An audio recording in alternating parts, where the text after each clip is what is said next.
Melissa and Joey is recorded in front of a live studio audience. Look at you, public servant by day, hottie by night. Well, I have to turn down the heat during the day or nobody get anything done. Ooh, council story's up. From now on, we're capping elementary school class size at 22 students. This is garbage, which is piling up in front of my restaurant because you cut pickups to once a week. Well, a reduction in trash service is what pays for the smaller class sizes. Crazy guys with trash bags coming at you, and you stay the mature, rational adult. Yes, I did. Suck it, garbage guy. Oh, and then this dude. Hey, don't be that guy. Don't be that guy that brings your garbage into a public arena and acts like a crazy person. Act like a gentleman. Thank you. Now, where the hell's the money your brother-in-law stole from me? What my sister and my brother-in-law did was wrong. Okay, but that's not me. Let me ask the room. Does anybody here have a relative they're not exactly proud of? Whew, it's not just me. At least he was cute.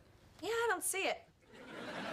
You held your own up there. You remind me of your father, the esteemed senator. Oh my God, did I smell like strippers? Oh, you smelled like authority.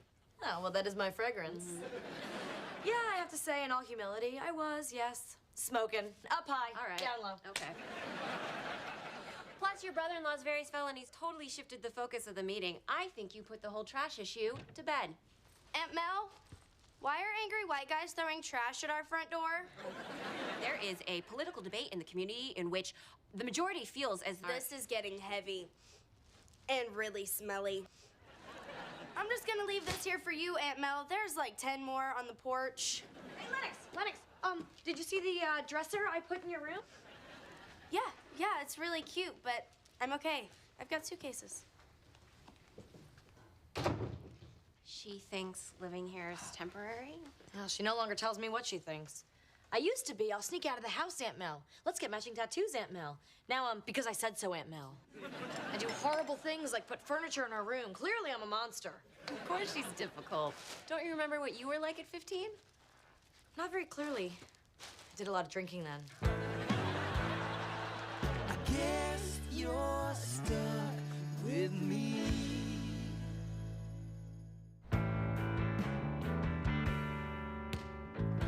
Ryder, I'm going out tonight, so Ron to stay with you guys if you need anything. Coach says need a better jump shot. You got one of those? Yes, we Asian women are all about the hoops. So if you've got any homework, do it. And beyond that, just, be good and don't... Torch the place? Yes.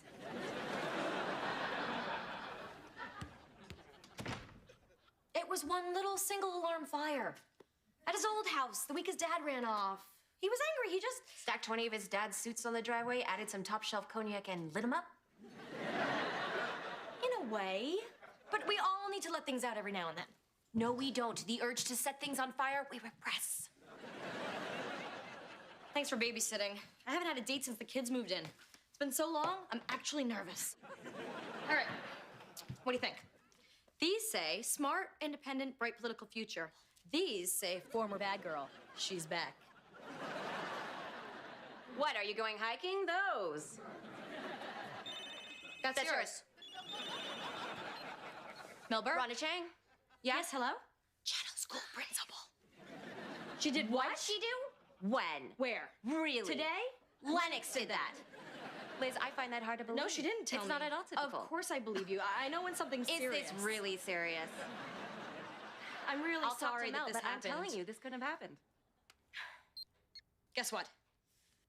Today at school, Lennox handed out flyers containing an original poem, rhyming her principal's name in a creative way that didn't go over well with Ms. Lunt.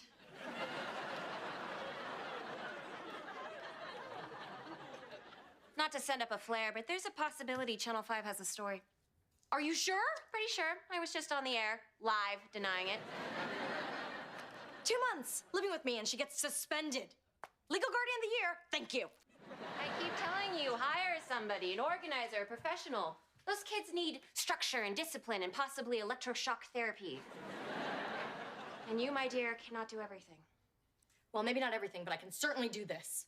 It's just a matter of going up there and setting that girl straight. I haven't moved yet, have I? my sister here to discipline her own daughter? Because she's locked up in federal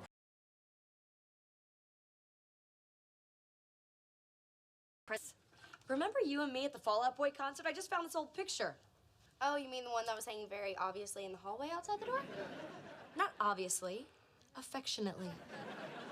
That was some night, huh? Fall Out Boy. Woohoo! Where are we going with this? I was just remembering the good times, you know?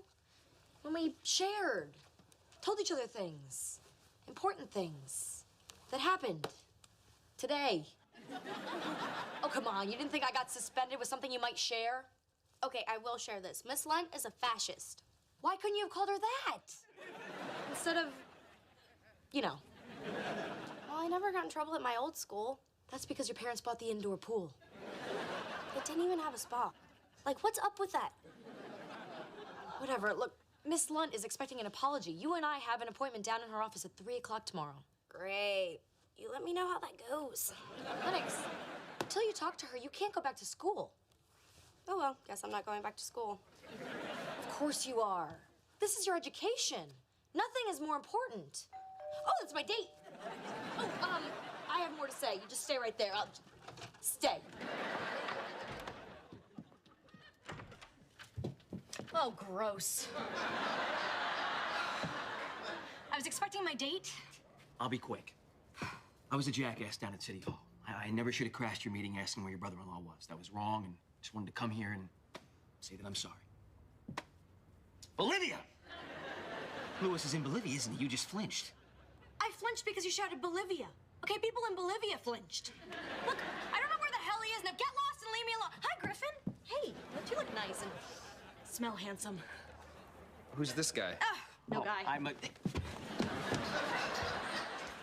Look, Griffin, I know you've waited a long time for this date, and so have I. I mean, look. I have a niece in crisis, and I really want to go on this date, but, you know, I have to spend some time with her, and I so want to be spending time with you, but, man, you smell great. Look, I'm really excited by this date. I just can't go on it, so let me do this. There. That should hold you for a few weeks, maybe more. We just don't know. Wow. That's a whole bucket of crazy. Hi,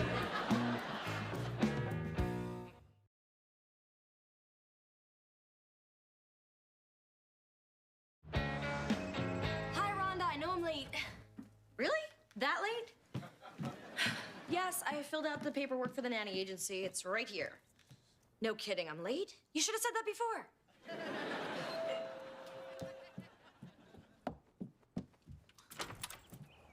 Oh, dear God. Relax. It's a happy visit today. May I?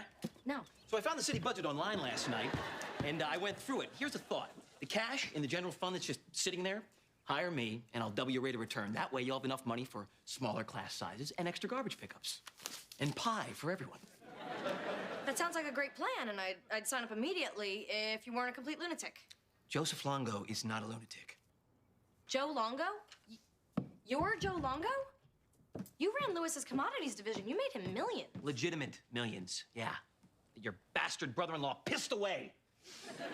Sorry, happy visit. Yeah, you went all Bolivia there for a minute. Yeah. So what do you think? Maybe you could get me a job downtown? There's a hiring freeze. I'm really sorry you lost your job. Yeah, that's old news. Yesterday, I lost my condo. Yeah, well, I really need And now they're about to repossess my car. Oh, but here is the morning's big headline. The adorable Mrs. Longo has decamped to her mother's house. God. I'm really gonna miss that car. How can I put this nicely? I've got my own problems. So you're not gonna help me? Do you live in my district? Now that I'm living in my car, yeah. Look, I've got meetings, a trash revolt, a kid on the brink, and I'm in desperate need of professional help. For the household, not me. Well, you're not gonna find anybody this way. This salary sucks. It's live-in. It includes meals, which she'll be cooking because otherwise people will starve. She? It has to be a woman? Only vaginal Americans need apply? Personal question, did your hair get sick of you and leave? This is a choice. All right. Look. we both know that's a lowball offer, all right? So, come on, what's your top number there? That is my top number. All right, you got a deal, but I can't start till Monday. Who offered you a job? All right, I can start today. I'm just gonna have to, move a few things around. Mostly my car. Tuesday's street cleaning, isn't it? You do know we're talking about a nanny here, right? There are children involved. You ever work with kids? Are you kidding? Right out of college, I ran a youth center downtown. I was in charge of 50 teenagers. Cooked them meals, helped them with their homework. I was Charles friggin' in charge. Yeah, you're perfect. There's just one little detail. I don't really like you. You know that school bus? Not running today. Jackson Street blocked because some kind of garbage protest. Crap! Oh, I mean, golly, tough break. Okay, I'll take you. I'll just miss my meeting. I mean, it's not like we need the police department. No. You'll make your meeting. I'll take them. Hey. Hi. I'm Joe. See that Porsche out there? Yeah, it's mine. For 10 more days. Sweet. I don't know if I should... Oh, screw it. Buckle up! Isn't that the cute yelling guy from yesterday? Yeah, he's a homeless commodities trader. He's taking care of the kids. How high do I sound right now?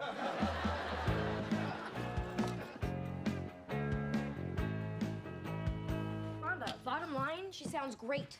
The perfect nanny. You were right. I can't do this alone. What, commodities trader? No, he's just temporary. And he's not cute. No, he's not. He has no hair. Okay, before we pull the nanny trigger, when do I interview this lady? Hello. Hold on a sec. Hey, let me ask you something. When's the last time anybody did any laundry in this household? You people live like pigs. These are my delicates. How did you get my delicates? Were you in my room? Yeah. Pull the trigger. Hey, Joe, you were right. I should have that sandwich now. Hey, Mel. All right, get back up there. What is he doing home in the middle of the day? It's history paper. What? Wow. All right, pack the veins back in your forehead. Took the kid to school, right? And he tells me he doesn't have his history paper. So we drive back here to get it, and then he tells me he didn't exactly write it. And I said, well, you better exactly write it because it's due today. So he's up there writing it now. And he doesn't come out until it's done. Huh? Now that's nannying. You brought him home? You don't bring a kid home who hasn't done his work. You leave him at school to get yelled at, which is what he's got coming. What kind of rules are those? The rules that everybody knows. Well, I'm somebody. I never heard of them. Lennox, you ready? It's time to go. She's not here.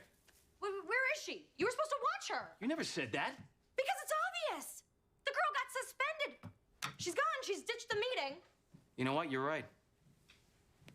I just said you were right. That was a compliment. Okay, she has like 3 places she usually goes after school. I'll start there. You want me to help you? Yes, please do. Nothing. I'm okay.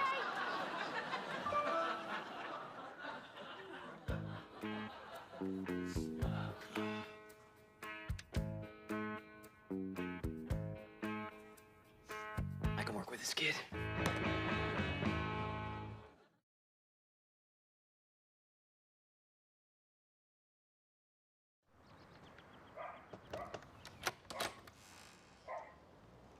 Wow.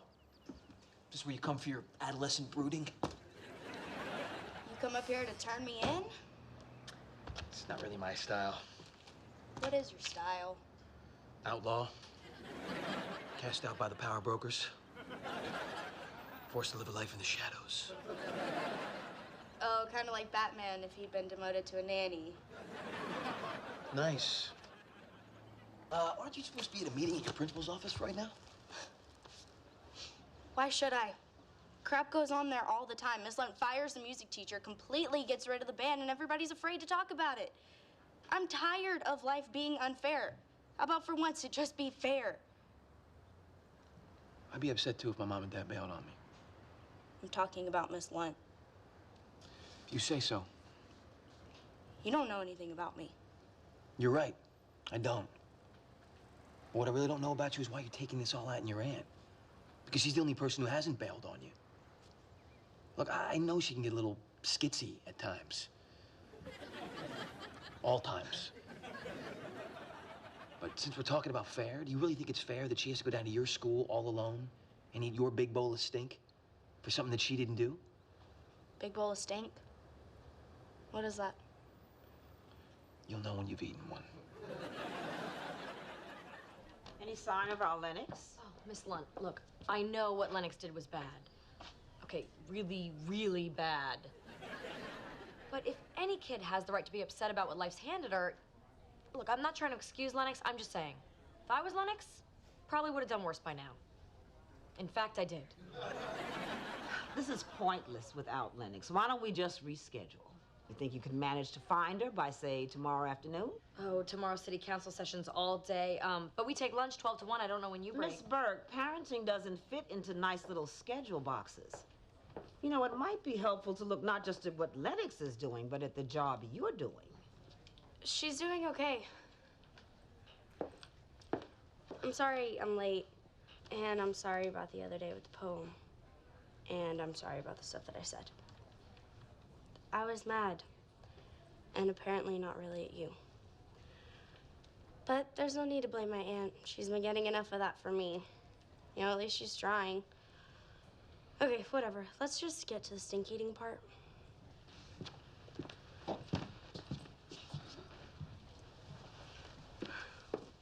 The what eating part? All right, let's see what you got.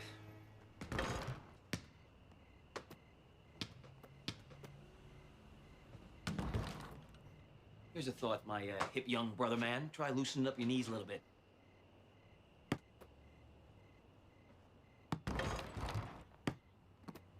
You're welcome. Hey, I heard about all the crap you've been going through. You know, with your wife, going broke, losing your car, your condo. I mean, how can you even walk? Oh, sorry. I didn't mean to... No, it's all right. I'm aware that my life is an abyss of inky black despair. Thanks for the pep talk.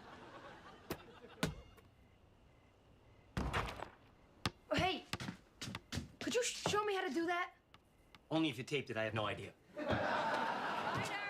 Oh, Mom's home. I'm sorry. Your aunt. I meant your aunt. Hey. So I ate my whole big bowl of steak. I even went back for seconds. I'm gonna go brush my teeth now. Hands. It was you. You talked her into going down there. How did you talk her into going down there? People like me. No, really. I paid her $50. A bribe? That's terrible. Not only is that wrong, that's horrible parenting. Well, I'm not a parent, and neither are you. Can I have $50? No. And relax, all right? I wrote Lennox a personal check. Boing. Another very valuable life lesson. So is this how you ran your youth center right out of college? Oh, please, there was no youth center. Can I speak to you in the other room? Nice knowing you. Oh, I'll be fine. You lie, you bribe. Is there anything you won't do? Windows. Look, Burke, I'm just trying to help you out here, you know? I mean, I may have played it fast and loose, but Lennox apologized to that Lunt woman, right? Yes. Yes, she did. She also, as it happens, said a few nice things about me. In front of me. It's the first time since she's been here. Frankly, it took my breath away. Oh my God, you didn't pay her to do that too, did you?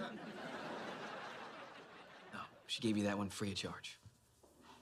Although it, you know, may be my mere presence in this household that's sort of seamlessly pulling everything together. Yeah, let's believe that. Oh, I almost forgot.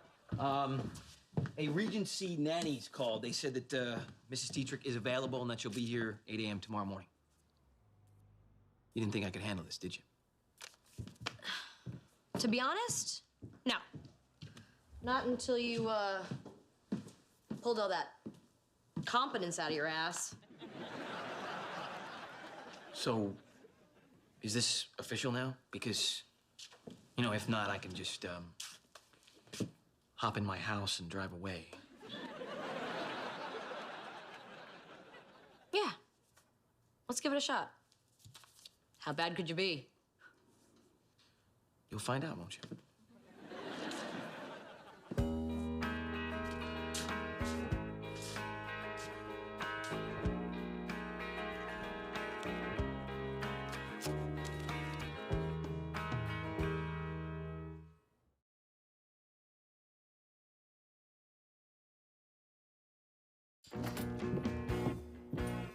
So, how'd your date go that lasted till 3 freaking a.m.? Leave me alone, Mom. It's not a school night, and he was captain of the football team. God. Wow. Just realized I've never actually had that conversation with my own mom. I'd come in at 3 a.m. and she'd send me back out for gin. So how'd the kids get to bed? Ryder knocked out about 11, and Lennox was 1:30. 1:30? All right, she just got in bed now when she heard the car pull up. But she's caught up on bio and math, and the 5th season of Lost. Garbage delivery council, babe. That does it. Hey! Buttface!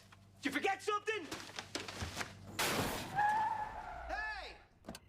Holy nuts, that guy's huge.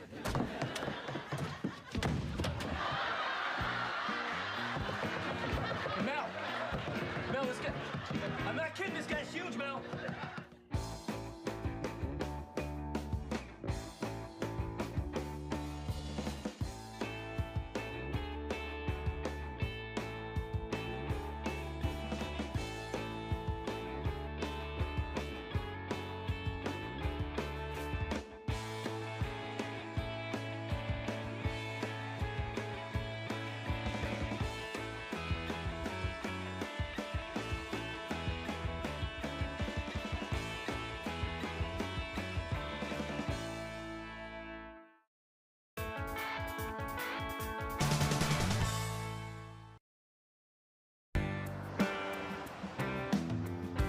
Hey, Burke, I don't understand anything you wrote on this market list. No Feo? Non-fat yogurt. Oh, okay. What about the Huawei pen? Whole wheat penne. How could I not see that one? Max Flow Tamp? Think about it. Oh, I got it. See if you can decode this. Not a friggin' chance. Joe, have you seen my good black jeans? I can't go to school in my pajamas. Washed and in your room. They're not in my room. $5 says that they are. 10 says they're not. 20. 50. All right, you're on. It's kind of funny. You're not a mom, but you have 2 kids. You're not in a relationship, and yet you live with the guy, and you haven't been on a real date in 6 weeks. 12. No, I am totally fulfilled in my new life. But tell me, Rhonda, are there still men out there, and do they still take women on romantic dates to restaurants and try to take advantage of them? They do. God bless them. Oh, God, I missed that. Look at me, I'm rich. Double or nothing says that they're in the dryer. Oh, hey, look, we never really talked about this, but Friday is payday, right? Uh-huh. Good. I might need a small advance. Interesting fact, before this, he actually ran an entire company. Look, we lost $1 billion, but we never lost our pants. I guess you're stuck with me.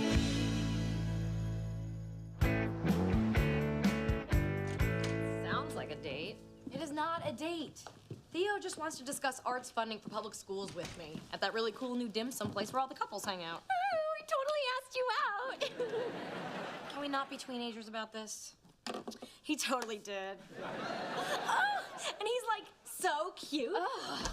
So is he giving off any signs? Does he seem interested? Well, I detected several glances at selected portions of me. Are we talking boyfriend material? The councilwoman has him under review.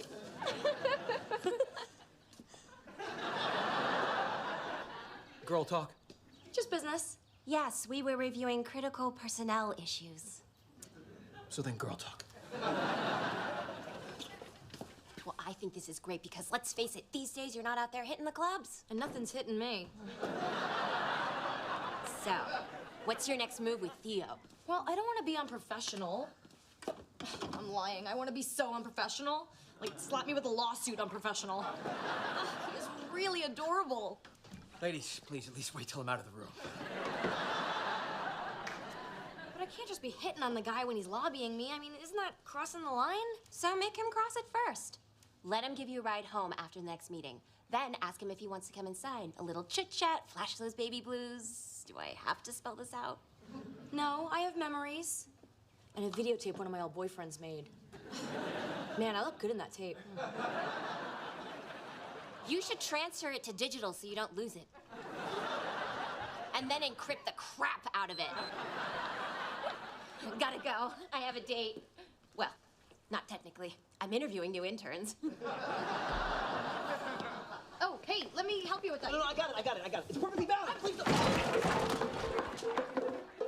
See? All right, it's cool. Okay. I got it. All right, that is it. I'm all moved in. Nice. Walls, floor, weight bench, all the comforts of solitary confinement. Where do you sleep? This baby. This thing inflates in like 30 seconds.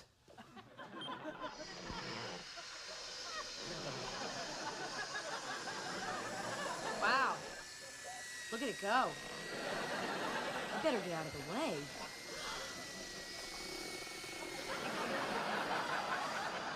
You're good, Burke. Seriously, I thought you said you and Tiffany were going halvesies on all your stuff. Yeah, this is my half. Oh, so when you divided things equally, you got all the invisible stuff? Look, Tiffany is going to be on her own for the first time ever, okay? And, you know, she's never worked. I just wanted to make sure she was going to be okay. I'm trying to be a stand-up guy here. Oh, you're kind of more of a bent-over guy. I'm sorry. Look, I just get the... You know what? It's none of my business. What? No, say it. Well, I get the feeling that you believe that if you let her keep all the stuff, that she'll change her mind and take you back. Please, I got everything I wanted. Really? I bet you had a TV. A guy like you probably had a 60-inch, 1080p, HD, LCD, LED Manavision. 52-inch, which is plenty. The fact of the matter is you now have 0 inches. That is by choice, okay? She's gonna be spending a lot of time at home, and we thought it would be best if she took the TV. Like I said, 0 inches. You're a nice guy, but you're getting killed here. I'll be back in an hour because I'm really curious to see what that's gonna look like. I don't believe it. That is hilarious. What? Nothing? Oh, come on, share. I bought everything you're wearing. Okay, so Aiden, he thinks he's like a super driver, and today after school, he backs his Beamer right into the headmaster's Mercedes. So then they end up having to call Aiden's dad and Zerk, and he goes... Wait a minute. There were a lot of big money words there. Since when are there headmasters at public schools? They're not. This happened at McAllister. McAllister? You mean McPreppy McSnooty Academy? The one you're glad to be out of? Well, everybody I know is still there. Well, what about making some new friends at Grant, where you go every day for 8 hours, or so I'm told? I already have friends. Yes, but those friends will give you carpal tunnel. Here's a crazy thought. What about making some friends that you can talk to even in a blackout? OMG. I have nothing in common with these people. Because you haven't given them a chance. Get to know them. Then maybe you can get their numbers and text them. I knew you wouldn't get it. Burke, you are absolutely right. Tiffany's been pushing me around. I need to stand up for myself and be a man. I'm getting my inches back. All of them.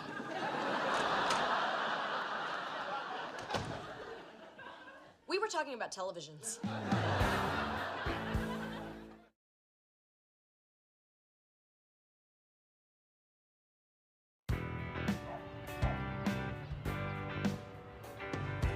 Lennox, it's a public hearing tonight. There's always a lot of blowhards, so it might go late.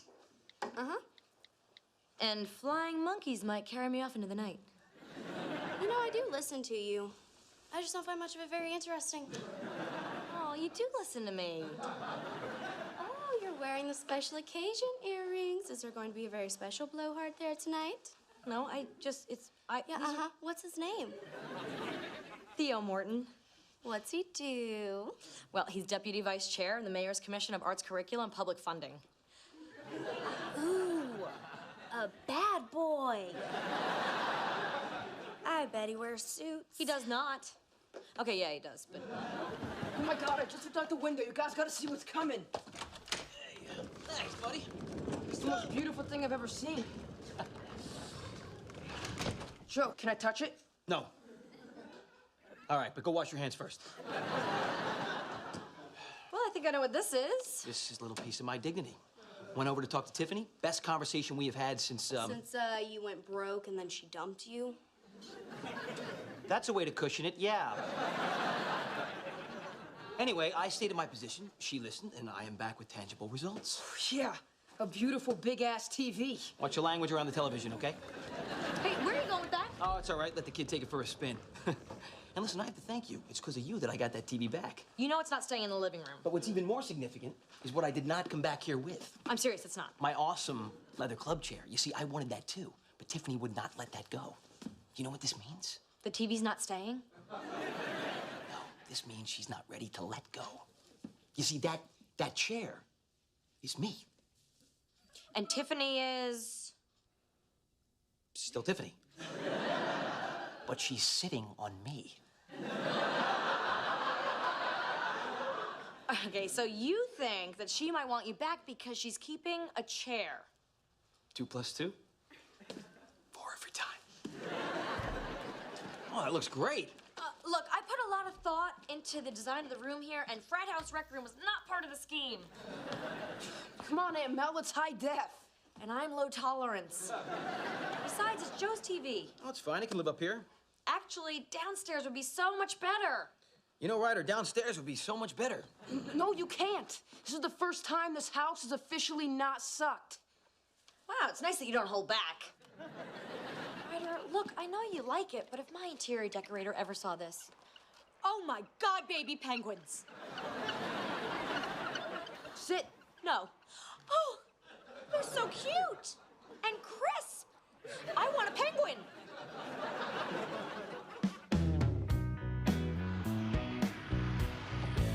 Couldn't tell how I was doing there. I mean, some of the old guys on the city council are pretty tough. Gunderson was just staring at me with this blank, creepy expression the whole time. Oh, don't mind him. He died 3 years ago. You know, we'll take it personally. Do you think we have the votes? Well, just because it's you, I called in a few favors. What kind of favors? Votey favors. Just for you. Wow. Looks like we're moving in the right direction. That is the goal. Would you like to, come in and... come in? What is this? This is an amazing comeback is what this is. The Bengals were down by 14 points 2 minutes ago. Come now, they're even. Can you believe this? No, I can't believe this. Why don't we take this into the kitchen? Who's got the ball? Chargers. Wow, what a beautiful picture. They're going for it on 4th down? It's been that kind of game, man. Look, Theo, Oh, did you see that interception? Yes, I did.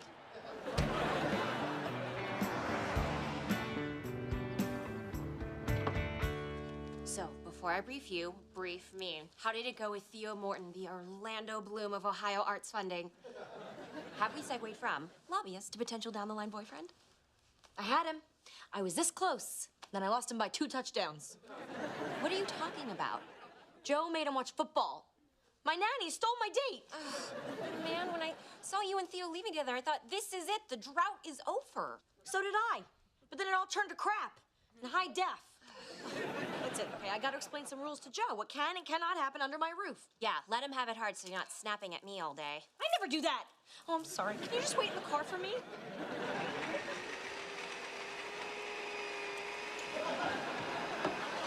Joe?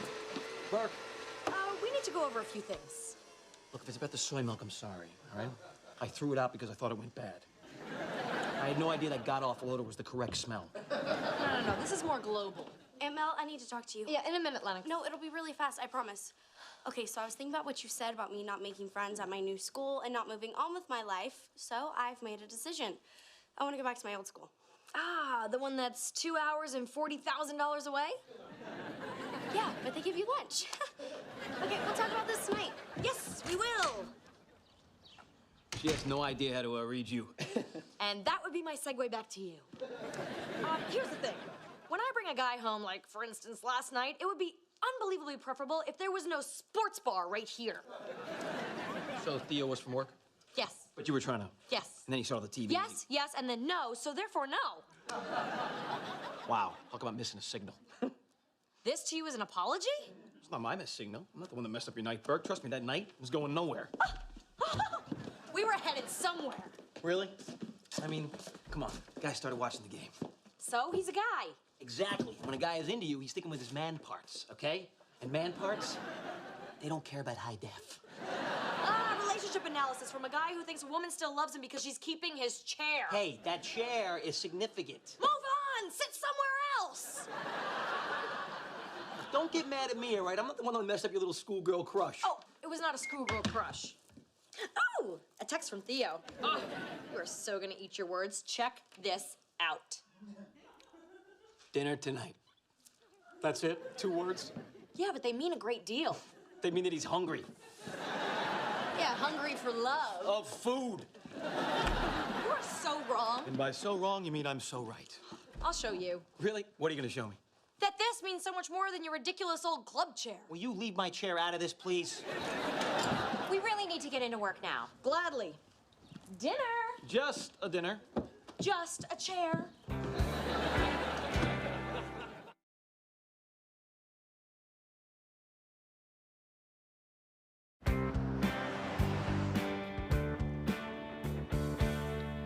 Ooh, the press loves somebody tonight. Burke, eloquent as council approves arts bill. They're like 12 stories up already, and I'm not even counting the naked blogger guy. Hey, Dennis has a following. You are very popular with naked people at their computers. So, where's Theo taking you tonight? My new favorite spot, not here. Ryder, need ya. So, Theo looked pretty happy about the votes, don't you think? He's gonna look happier tonight. Look at you. Yeah, well, I am wearing my celebratory public arts funding bra. I wish the arts got that much support. So what's up? Oh, Ryder, listen, there are 1 too many TVs in this room. Can you find it? Take it on down to Joe's man cave. I reserve the right to bring it back up here for playoff games. This is not a negotiation. Sure it is. Joe's influence on you is not appreciated. He said you'd say that. Yeah, I know, but if Mr. Zenton lets us do a video, then we won't have to read the paper. Let's get Bailey in our group. She loves to work. Hi, Lennox and, Victoria. Hi. You're like famous or something, right? Yes, she is City Councilwoman Mel Burke, who represents the 7th District, Rhonda, including... easy. Not a voter. It's like cigarettes. You have to establish brand loyalty when they're young. We'll be upstairs. Oh, hey, she's from Grant? Yeah, it's a really funny story. Oh, well, your aunt loves funny stories. Okay, so I was in the bathroom and I heard this girl throwing up. Funny already? And I was like, I know that sound, because that's like the national anthem back at McAllister. So I was about to give the speech I used to always give there. You're pretty the way you are. There's no perfect body type. You don't have to look like a model in a magazine. And then she turns around and starts shouting at me, I'm not bulimic. I just ate the cafeteria chili. Go to hell. She's great. So you made a new friend? I did this because I wanted to, not because you told me to. She did it because I told her to. I assume you're not gonna be here for dinner? She might miss breakfast. I have no comment at this time.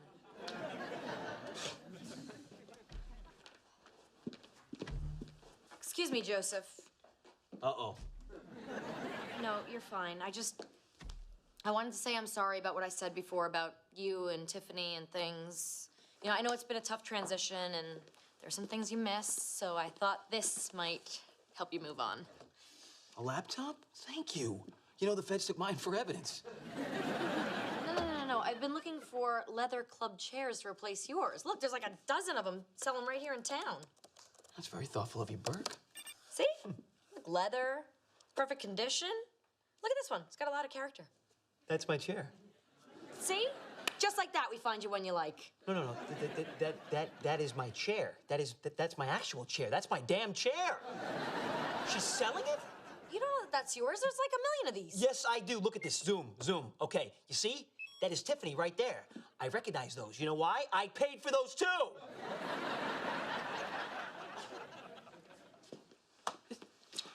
This was never about me. This is all about money.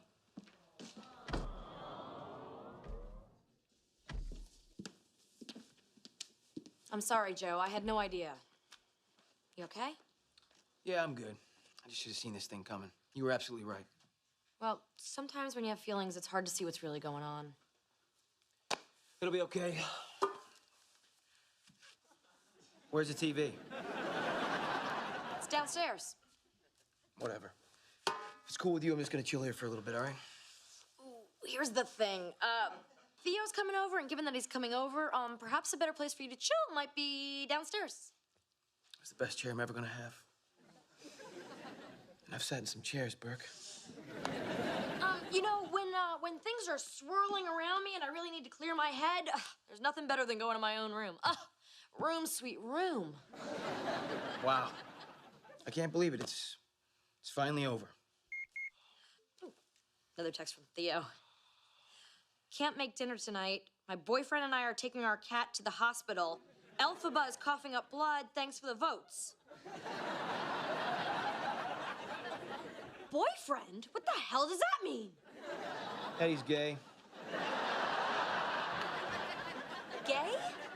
Yeah, you know, he likes guys. And cats. Probably the musical Cats. But he liked football and he flirted. Oh, he intentionally jammed my gaydar. Don't worry about it, all right? I dated a lesbian once.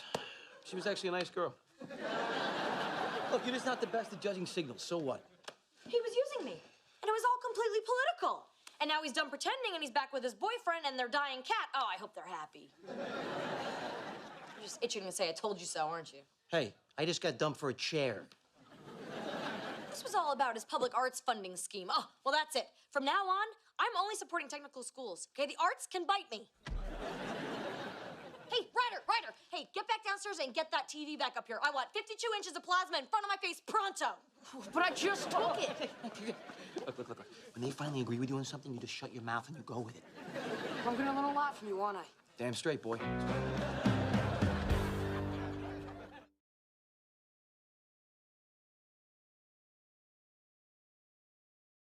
Go.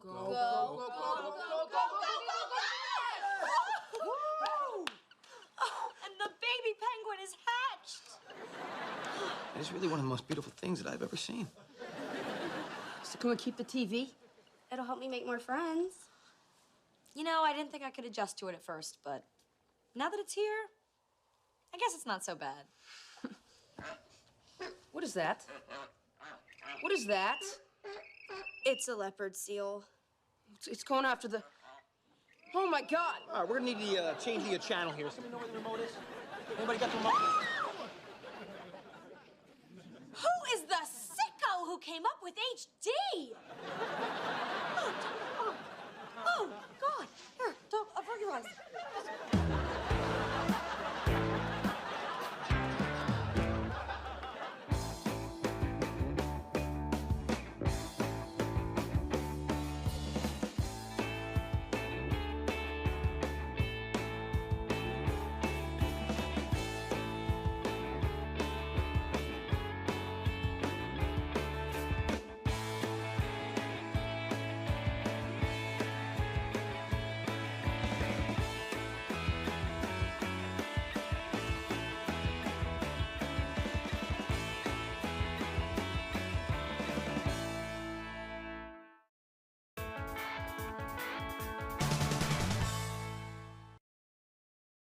Melissa and Joey is recorded in front of a live studio audience.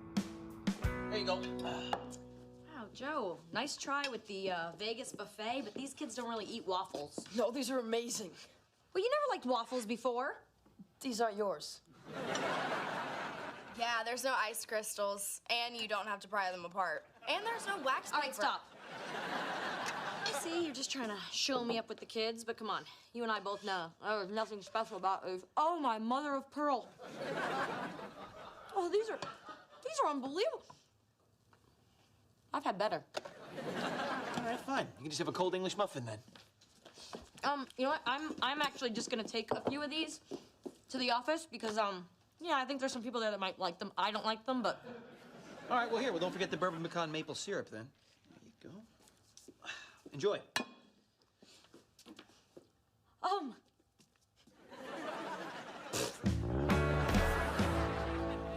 I guess you're stuck with me.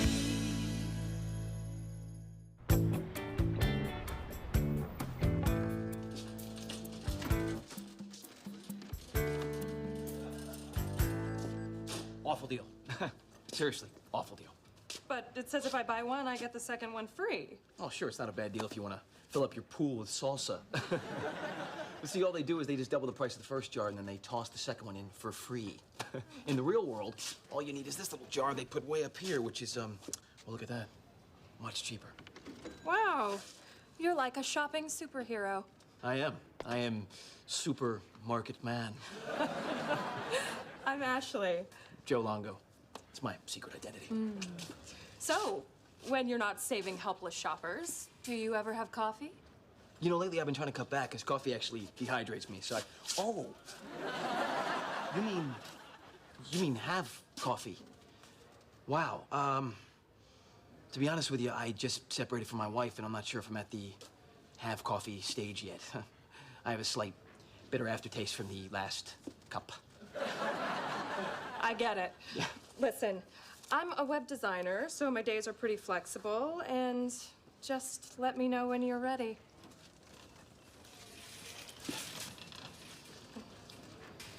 I'm ready. I'm actually free right now until I have to go pick up the kids. A devoted single father. I like that. No, I'm not a father. Actually, I'm a nanny. And a sense of humor. I like that too. Seriously, I'm a nanny. Hang on. Oh, great. Work emergency. One of my websites just caught on fire. Yeah, today's no good for me either. My hair appointment's today with your stylist. Do I tell him to make me look like Taylor Swift from March or Taylor Swift from April?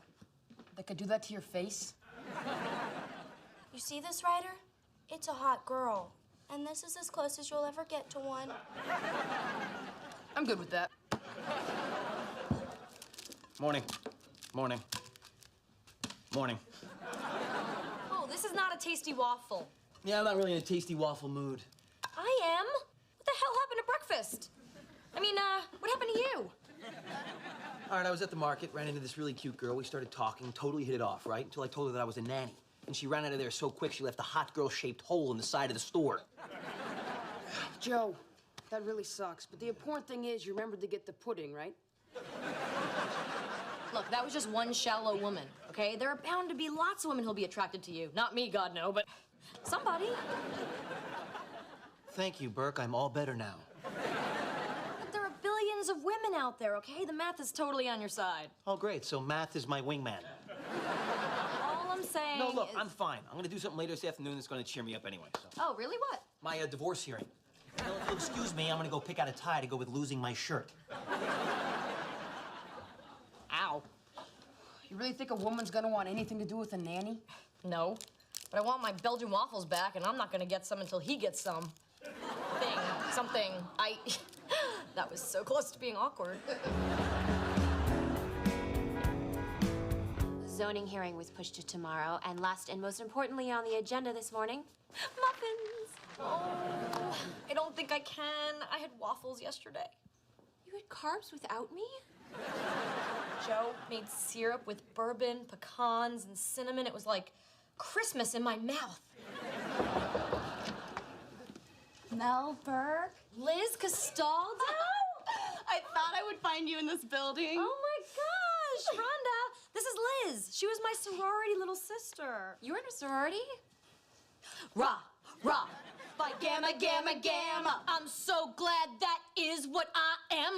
Loyalty, honesty. Don't forget the glamour. We party so hard. Sometimes we end up in the slammer. Never open a bar. But we still pass our exammer. Try gamma. Yo, yo, try gamma. Yo, yo. Suck it. It was mainly a community service organization. Oh, holy cow. It's nothing, just some transit strike riot thingy. I'll get the lowdown. You sisters keep rapping. Aight? So, what are you doing here? I have a job interview at the mayor's office. God, back in college, did you ever think either of us would be walking the halls of power? Maybe in handcuffs. Hey, hope I'm not interrupting anything. I was a little early for my hearing next door, so I thought I'd stop by and say hi. Oh, you sure you're not just here to use our incredibly clean bathrooms? What? No. Key's not on Rhonda's desk. What's up with that? Oh, Liz, this is Joe Longo. Joe, this is my old friend Liz Castaldo. Pleasure. Same here. Liz is here to interview with the mayor. Yeah, I am in that sexy world of municipal accounting. What do you do? Me? Well, actually, I used to be a commodities trader, but, well, actually, now, to be honest with you, I am, I'm working... Freelance. A freelance financial consultant. That's it. Yeah, and he dresses this well all the time. Can you just hang on 1 second, No, please? no. You don't have a second. You've got to get back to work. What are you doing? Go. What are you doing? Go make money, you and your fancy suit. It's very nice to meet you. Bye. He seems really nice. You and he aren't. Oh, God, no, ew. I mean, no. Oh, any chance you could maybe hook a little sister up? Absolutely. Faster than you can say Belgian waffles.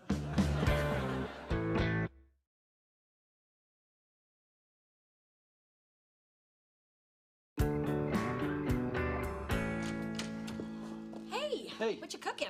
Oh, a little French country bouillabaisse with a caramelized onion tartlet to start. Ooh, I've never had tartlet. I've been called one. This is mac and cheese. Yeah, isn't that funny? I just lied about what it was. Ryder, Lennox, dinner's ready. Don't get your hopes up.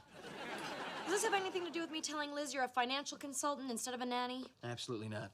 Liar. Takes one to know one. Look, I just wanted Liz to go out with you. So basically what you're saying is if I tell people I'm a nanny, I'm never ever gonna have sex. Safe sex. With a woman ever again. Mrs. Geller at the end of the block is available. Dude, she's like 100. Put some new tennis balls on a walker. You can make it happen.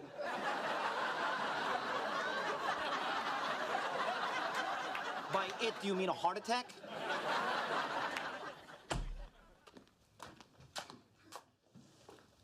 What? Nothing? Nothing. None of us noticed that sock monkey that you killed and put on your head. I'm wearing this because of what your hair butcher did to me. It was so awful, I had to recut it myself. You cut your own hair? I love your hat. Hey, Mel. Your friend Liz just texted me. She wants me to meet her for coffee tomorrow. Oh, so this is where you thank me for hooking you up with a smoking hot girl by hooking me up with a smoking hot onion tartlet. Why bother? Once she finds out what I do, it's gonna be a totally moot point. Okay, look. She wants to go out with you. Okay, she met you. She likes you for who you are. Just don't tell her what you do for a living. She was kind of cute. We did sort of have a little connection. I don't know. Okay, you know what? Do what you want. There's always Mrs. Geller as a backup. Sold.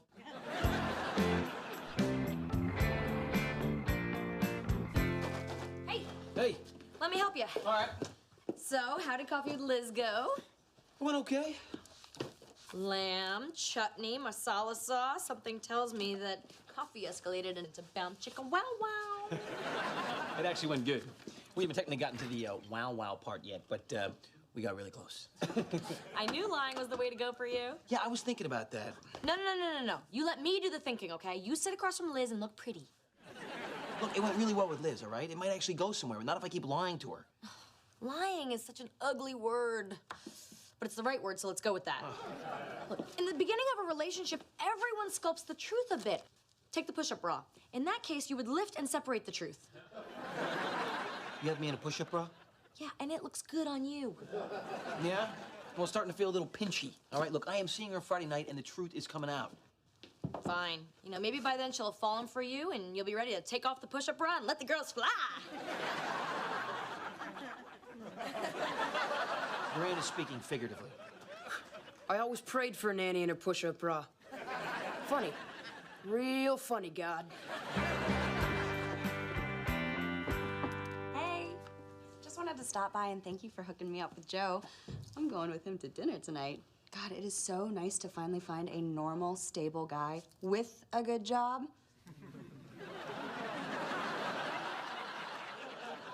That's why we call him Stable Good Job Joe. Oh, and speaking of jobs, landed it. I'm gonna be working for the mayor's office. Awesome. I'm so proud of my little Gamma sister. What are you gonna be doing? Oh, I'm looking into waste and fraud. I'm gonna be doing this in-depth audit of all the city council members. Well, I don't envy those poor Say what? Chillax. I know my big sister would never lie to me. Pshaw. Oh, come on, girl. Your audit is gonna be a breeze. It's gonna take like 2 minutes. I can always trust a gamma. Yeah, that's what I am. However, your fellow city council members, I'm gonna put their nuts in a vice and squeeze. It's gonna be really fun. You're screwed, aren't you? Yeah, worse than Pledge Week.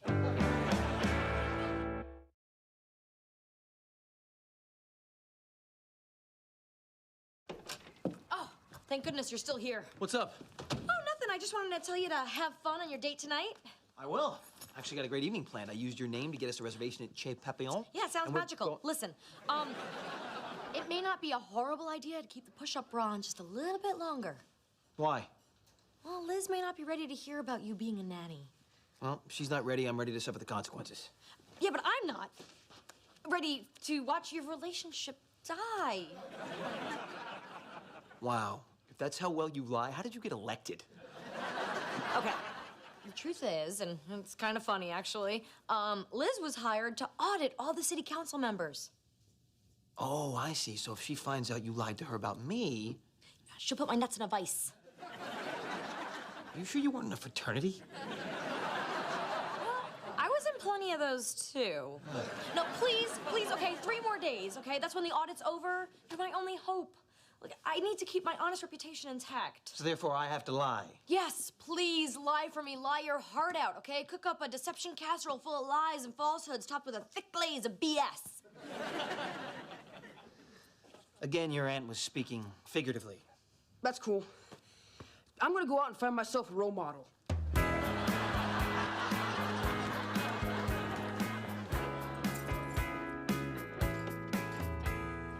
Hey, so how'd it go?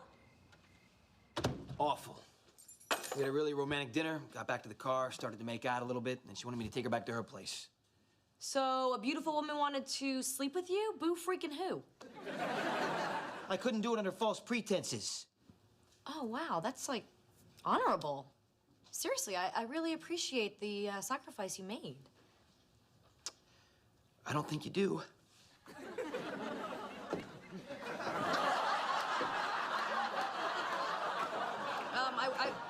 I wish there was something I could do to help, but that's really not my area.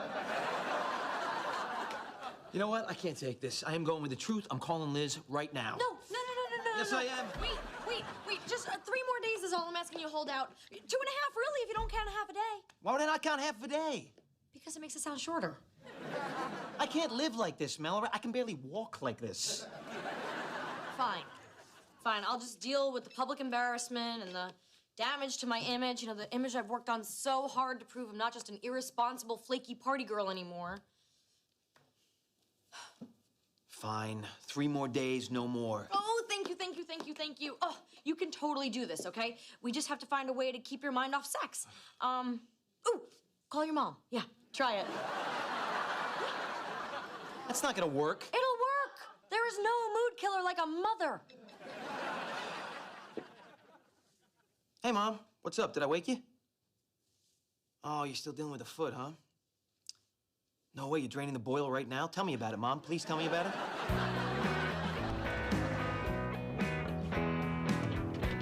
What's going on? What's so suspicious about a son calling his mother 6, 8, 10 times a day? I just want to hear about your colonoscopy. Again, just one more time, Mom, please. Mom? Hello, Mom? Yeah. Liz! You're here. You didn't hear me honking? I was right behind you. Can I come in? Of course. Yeah, come on in. No, I've been dying to show you my place anyway, you know, where I in fact live now. Wow, it's beautiful. How long have you been here? About 10 seconds longer than you. Funny. No, seriously, I love these throw pillows and those sconces. Well, I'm all about sconces, Liz. Wow, these window treatments. Wait a minute. Something's going on here because no man would pick out those window treatments by himself. You hired a decorator, didn't you? Guilty. Guilty as charged. You are so full of surprises. Oh, well. I really like learning all these new things about you. Me too. You want to do well? I don't. Okay.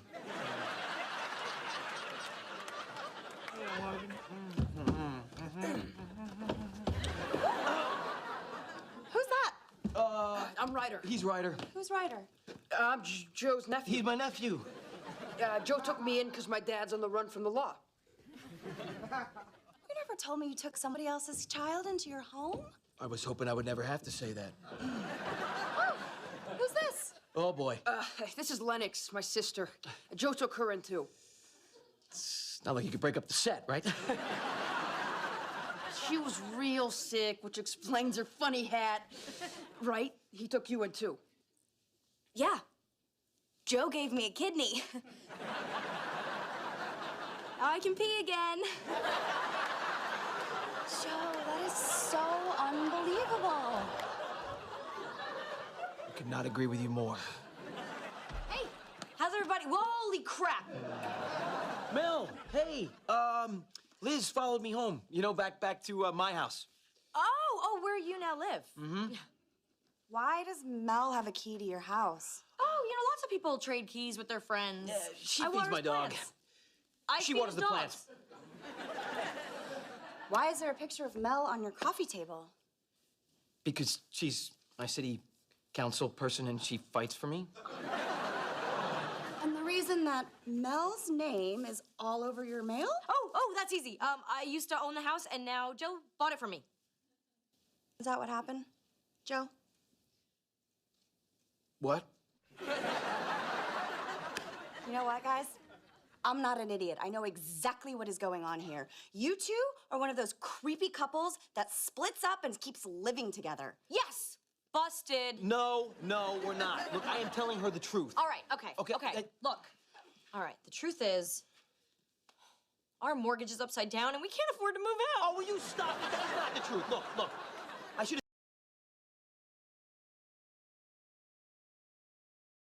have told you. I take care of the kids. I cook the meals. I live in her house. There it is. Oh, my God. The nanny? Yeah. You really expect me to believe a lame lie like that? Creepy. Wait a minute, Liz. I'm telling you the truth. Liz, look, I was part of a huge global financial scam. This is the only job I could get, Liz. I'd go too. No one in this house will ever see Waffles again. Figuratively? Permanently. Well, I thought I was very believable. Don't you love audits? Ugh, I hate looking at receipts. It's like fun I had in the past that I have to explain. Hey, if you offered your friend Liz a bribe, do you think we could write it off? Sure, why not? And I could write off any chance for re-election. Oh, look, it's a receipt party. Should I get a keg? Hey, Joe, I just wanted to say I'm sorry that things didn't work out with Liz, and I promise, no more help with your dating life. But it went so well. Look, I know that being my nanny isn't exactly your fantasy career, but I really, really love my job. And your point is that at least one of us gets to live the dream? No, my point is that if I didn't have you to count on, I couldn't go to work every day and do what I love. So thank you. Really. You're welcome. You guys must be starving. You want some food? Yeah, that'd be great. Right. Sure. Ooh, he's amazing. You're in for such a treat. All right, we got a choice. Pizza taxi or chicken hombre.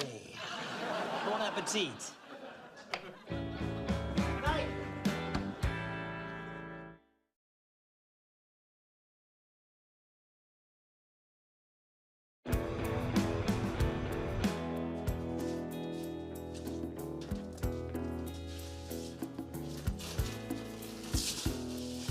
Hey. Okay, so look, I'm just gonna say this. I am a nanny, and I'm proud of it. May not be the sexiest job in the world, but it's my job, it's important, and I do it well. I think that's great. And if a woman cannot respect... What? Wait a minute, then how come you made up that crazy excuse last week about a website on fire and ran out of here? No, the server really was on fire. My assistant overloaded an outlet and fried my wiring.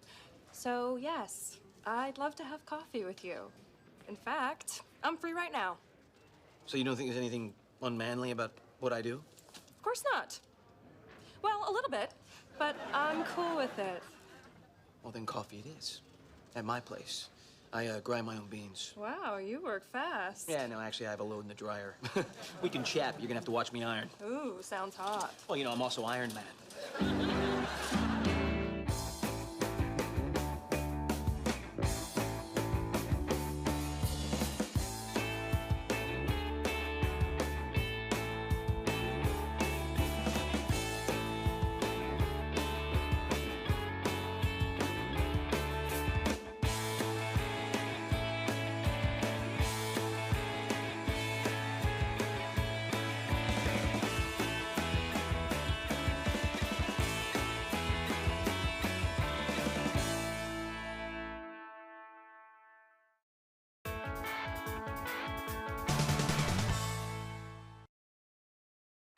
Melissa and Joey is recorded in front of a live studio audience. How bleeping difficult is it for you people to find a bleeping pair of shoes in this bleeping house? Are any of these then? No, Rhonda, blue. Okay, try again. Is everything okay? I'm sensing there may be a bleeping problem in here. We're at DEF CON 2. What have you done with my blue pumps? Me? What would I have done with your shoes? Well, I don't know. You're the one who likes to go around the house picking things up and putting them away. Yes, I intentionally like hiding your footwear so that you have the pleasure of searching for it, so that every day feels like Easter Sunday. What are you getting all dressed up for anyway if you're just going to a city council meeting? Oh, because, you know, people like to see their elected officials taking government matters seriously, and nothing so serious like high heels and a plunging neckline. Whatever you say. Go, look, fine. Hey, you know what? A please wouldn't hurt. Please. Ouch. Thanks. Couldn't do it without you. Oh, he's so sensitive sometimes. We are going to be late to the transportation hearing. Oh, we're ditching it. Yeah, just this once. Well, I thought you and I could check out that new bar we keep saying we're gonna hit and never do. Ooh, I was there last night. It was crazy hot. But so lonely without you. Look, I spend all day at my job that I love. Then I come home to these freaking kids that I love. But I just need a little me time, you know? A little self-love. I don't mean it that way. Okay, let's find your shoes and hit the bar. First round's on me. Oh, hey, nobody can know, okay? I just don't want judgy looks from the kids and Joe. I think I found him. Because that's why this transportation hearing is so vital. Hey, Joe. Sorry. Oh. I usually put these back after I wear them. Wow, I don't know how you find anything in here. It's like being inside a woman's mind.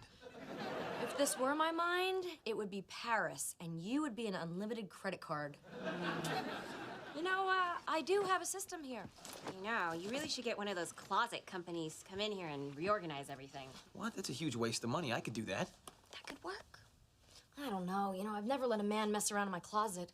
Woman's closet is her most sacred, intimate, personal space. You know, we had this pizza a week ago. Fine. Have at it. Work your magic. Great. I will get started right away. Oh, and before I do, if there's any specific personal items, you may want to relocate them prior to. Oh, yes. Oh.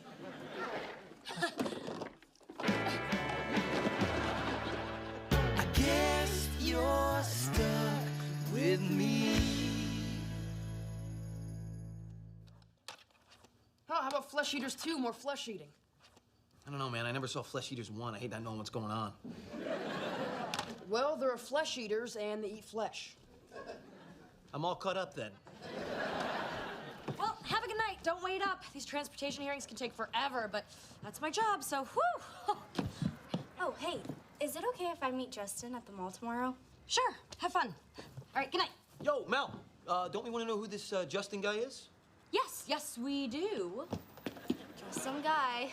Just some dropped out of school guy. What? He did not drop out. He flunked senior year and decided to spend more time with his car. Who needs an education? It just leads to a future. It's lame. Okay, not everybody in the world needs a high school diploma. Justin already has a job. Yeah, delivering pizza. Oh, did he deliver your face? Okay, fine. Mall. Just the mall. I gotta go. Hey! Just real fast. Dropout pizza delivery boy. How do we feel about that? It's just a little crush. It's not like she's hooking up with Charles Manson. Or Sheen. No, you're right, because both those guys actually finished high school. I'm just saying the bad boys are usually called bad boys for, you know, a reason. Joe, it's a mall. They can't have sex there. Not even at Brookstone. Okay? Now, please let me get out of here, because I have citizens waiting to yell at me. Thanks again for the sock tip. That was just so tedious. Oh, what a bust. Wonder if I can catch the end of that transportation hearing. There's still a lot of men with hair here. Check those guys out. Please, Lawyer Palooza. There's nothing sexy about boring suits with a BlackBerry. Oh, but on you, it's adorable. You've probably heard this all night, but those are some absolutely brilliant shoes. And they match your eyes. Really? Really? First thing I noticed when I walked in here. Well, that and your smile. Really? Now, let me guess, I'm very good at this. You're obviously a Pilates instructor. And you're a princess of some kind. How'd I do? You're doing great. What are you ladies drinking? Surprise me. Vodka rocks. Yes, it does. Back in a jiff. Yum. Show some dignity. I'll wrestle you for him. Rhonda, you're my friend. You're my right-hand woman. We're not gonna fight over a guy. You're fired. That's gonna be $12. Oh, you're the bartender. Tending bar. Well, I only do this on the nights when I'm not playing guitar. Okay, let's wrestle. Mud, oil, or Jell-O? English muffins all yours. I like them tall, dark, and neck-deep in law school debt. Hey, nice BlackBerry. So what's your story, princess? Can't imagine you're a lawyer. No, I, work for the city. Hope you're not a cop, because, can't have a speeding problem. Well, I'll let you know if you're going too fast. Wow, look at that scar. You must have really screwed up some guy's drink order. No, I learned the hard way. If you're gonna parasail, don't do it in shark-infested water. I just spent half an hour hitting on a guy before I realized I already dated and dumped him a year ago. It's really hard to tell them apart in those suits. You really have to start a tag and release program. That's it. Time to head home. Oh, wait, you're my ride. Can you just hang out a few more minutes? But if we leave now, I still have time to watch a rerun of Sex and the City while crying bitterly to my cat. But he's a guitar player who swims with sharks. I can give you a lift. If you don't mind riding on the back of a Harley. Why are you still here?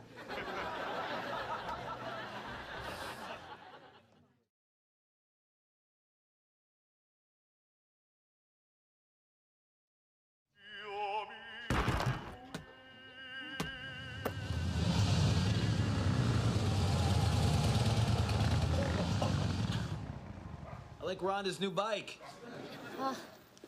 Thanks for taking the scenic route home. Isn't the river beautiful at night? I voted to clean it up. Hi, I'm Joe. Oh, mate, I'm Dylan. Hey. Dylan is my new friend that I just befriended. Oh, at the transportation hearing? Yeah, tonight's topic was about carpooling and motorcycle pooling. Amazing. Yeah, sorry, I didn't know someone would be waiting up. Oh, no worries. I'm familiar with open relationships. Oh, God, no, we don't have an open relationship. No, we don't have any relationship. Well, we have a working relationship. I'm his boss. Technically, I'm freelance. He's my nanny. It's a very temporary situation, actually. I hear ya. I'm only bartending till my music career kicks in. I'm a singer-songwriter. Of course he is. How long have you been a bartender? In April, that'll be 12 years. It's kind of hard to quit. Ladies love a bartender. Yeah. Sure Bono is just biding his time till he gets your job. Well, I better hit the trail. Absolutely, because that trail needs some hitting. Oh, almost forgot.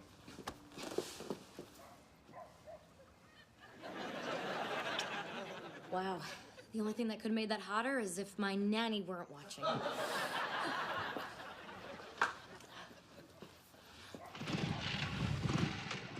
Well, good night. So, that was Dylan, huh? Yes, it was. Dylan McEngland. Was there even a hearing at all tonight? There was a hearing. I just didn't go to it. I get it. You know, you spend all your free time taking care of these kids. You need to blow off a little bit of steam. I'm not your dad. You know, you can do what you want. I certainly can do what I want. You know, without being judged by my nanny person waiter upper guy. I'm not judging you. You know, he's just not what I pictured, you know, as Melberg boyfriend material, that's all. Oh, you spend a lot of time picturing that, do you? No, it's just that when I do, I imagine somebody that's, you know, specifically just a little more, just not him. Yeah, well, he's not your business, Joe. Okay, I don't need you all up in my personal life. All right, fine. Oh, hey, I got those dividers for your bra drawer we talked about. Oh, thank you. Yeah, okay. Aunt Mel, did you ever read Moby Dick? Oh, of course I did. Well, I mean, I read the Cliff Notes. Well, I saw the movie, part of the movie. Hey, I saw Jaws. Whoa. You better just be taking those outside for some fresh air. Taking these babies to Goodwill on my way to school. Oh, this is the skirt that got me backstage at the NSYNC concert, and never mind. Oh, I want to keep this. And this. And this. Wait a minute, you're never gonna wear any of those. But I still want them. They're like museum pieces. What museum? The, Slutsonian? Whoa, that Moby Dick is one crazy whale. Wow. Awesome skirt. See? It's so ancient, it's retro. Well, look at that, Burke. It's been so long since you've been cool. It's finally coming back around and you're cool again. I get it. Can I borrow this Saturday night? A bunch of us are gonna hang out at Justin's. Sure. Oh, wait. Justin's house, there's gonna be supervision there, right? There's going to be adults there. Define adults? You know, the people who can buy beer.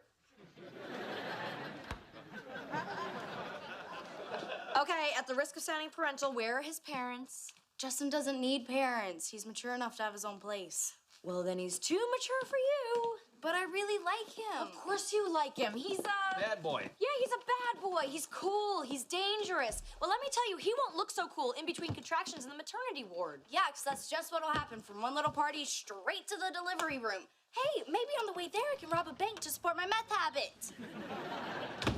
Suddenly, my C in Spanish doesn't look so bad. Zapatos. I can't believe you got a C. Hey, I handled that Lennox thing pretty well, don't you think? Sure. Yeah, sure. Well, what do you mean, sure? There's a butt coming, isn't there? I can see a butt in your face. You really want to know? Yeah, I do. I don't think you do, but I'm going to tell you anyway. Let's just forget the fact that you just came down on your knees for dating a bad boy, which is exactly the same thing you're doing. That's irrelevant. Besides that, I just think that, you know, you deserve a lot better. That's all.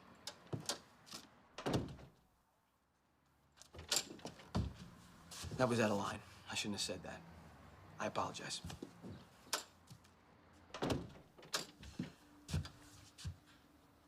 I got nothing left to say. I just forgot my keys. Zapatos.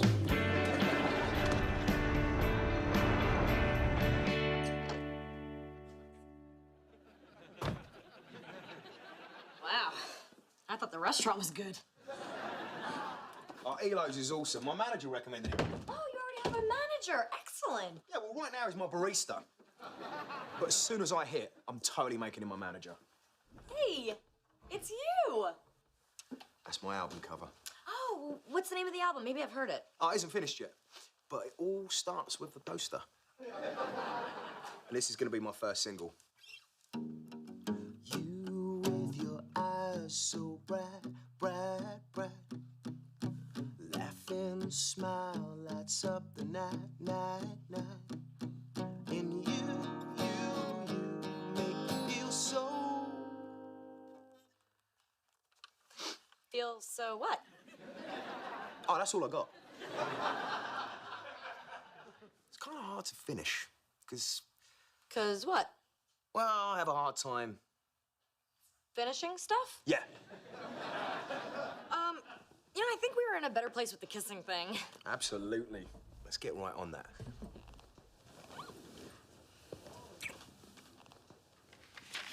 Oh, I'm sorry.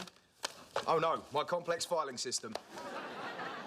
Hey, these are parking tickets and bills, and they're not opened. What can I say? Bills are so depressing. Mel,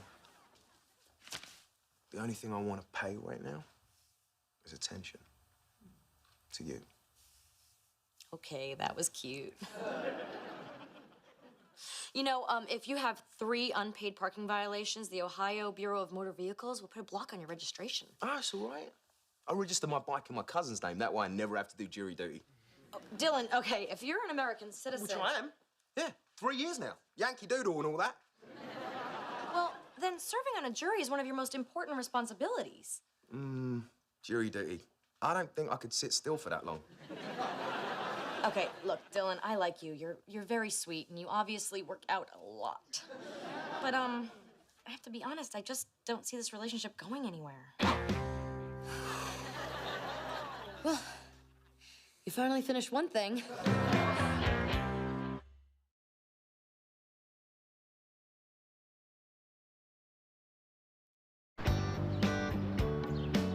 All right, so here's what I got so far. We got snag-proof sweater storage here, off-season clothing here.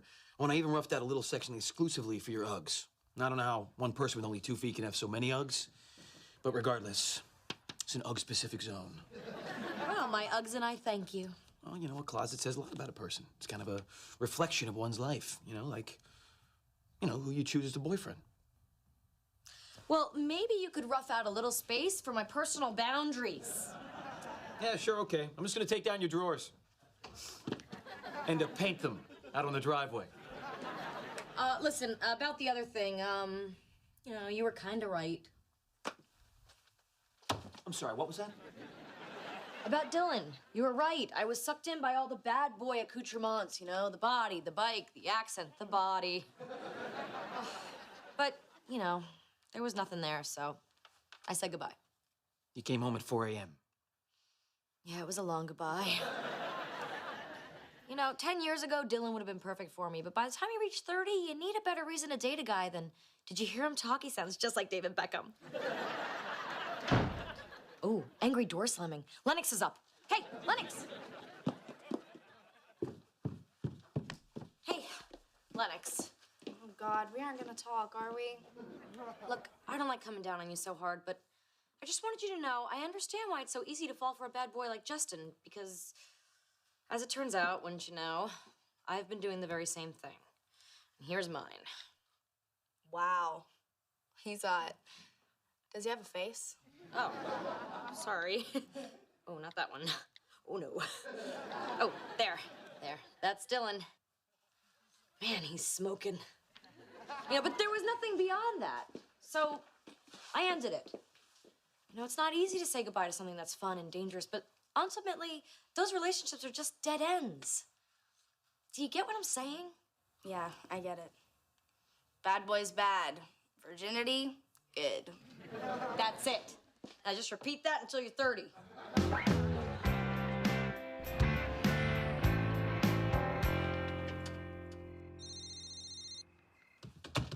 Justin, hey. You just dropped me off. Yeah, I know, I miss you too. But don't be clingy. Nobody likes that. Don't worry about it. My aunt's sound asleep in bed right now. Or standing right in front of me. Where do we start here, Lennox? Curfew violation, bald-faced lying. Oh my God, is that my skirt? Yeah, it makes a cute belt, right? Yeah, I like how you did that with the... Wait, stop. Look, I can't believe you snuck out to see Justin when I specifically told you not to. But Aunt Mel. Don't but Aunt Mel me. Oh my God, I sounded like my mother just then. Okay, you know what? Let's just talk about this in the morning. Go. Go. Go. Coast is clear. Go. Go. Wait. Well, look who's back. All right, Joe. Dylan? He was just leaving. I meant to tell him goodbye. I mean, I really meant to tell him goodbye, but somehow goodbye turned into, hey, come over. So, anyway, I was just about to tell him goodbye again. This is goodbye. Yeah, look, Dylan, I think the fact of the matter is, it's just not gonna work out between Oh, us. this speech again. This time, I mean it. Hey, Aunt Mel, here's your... Well, hello. How you doing? Have you met my friend Dylan? Mick Lovin? Oh, yeah, I must didn't recognize you with your shirt on. Look, you know what? It's late, and I think it's time for everyone to just go to bed alone and think very hard about the events that have transpired here today, and then forget about them entirely. Hey, Mel, call me if you ever want to say goodbye again. Unbelievable. You tell me the bad boys are off limits, yet you're hiding one in your bedroom? It's going so great. Just bring it home. Okay, here's the thing. There's a double standard. I can do things at 32 that you shouldn't do at 15. I know, because I did them. You saw my clothes. That's not fair. How come I can't do those things? Because I don't want you to get hurt. The only reason I did those things when I was your age is because there was no one around who cared enough to tell me no. Oh, you're ruining my life. And I'm keeping your skirt. She's very unhappy with you. Well, that's the job, right? If you're doing it right. Thank you. You're welcome. But, Oh, there's always a but with you. no, it's just that, you said you were through with the bad boys. I am. I mean, I totally get it up here. It's just taking a while to work its way down. Night. Good night. Hey, Joe? Yes? Thanks for telling me no. Anytime.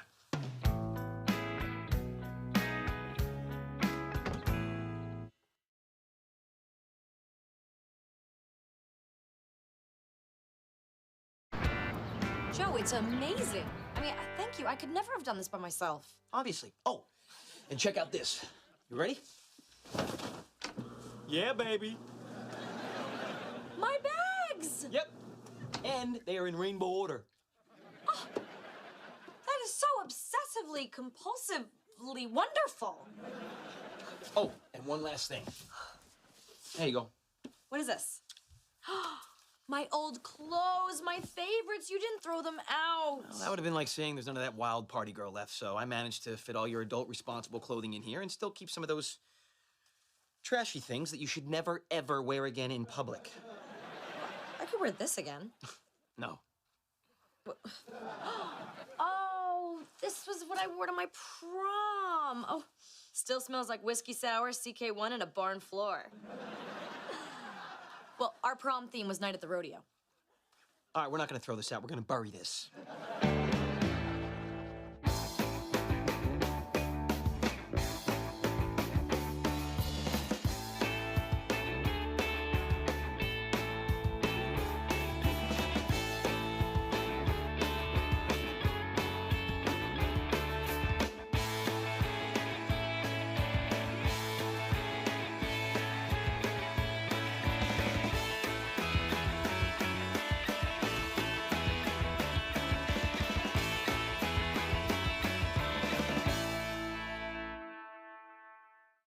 When Melissa finally arrived home that evening, the reality of her new life hit her like a physical blow.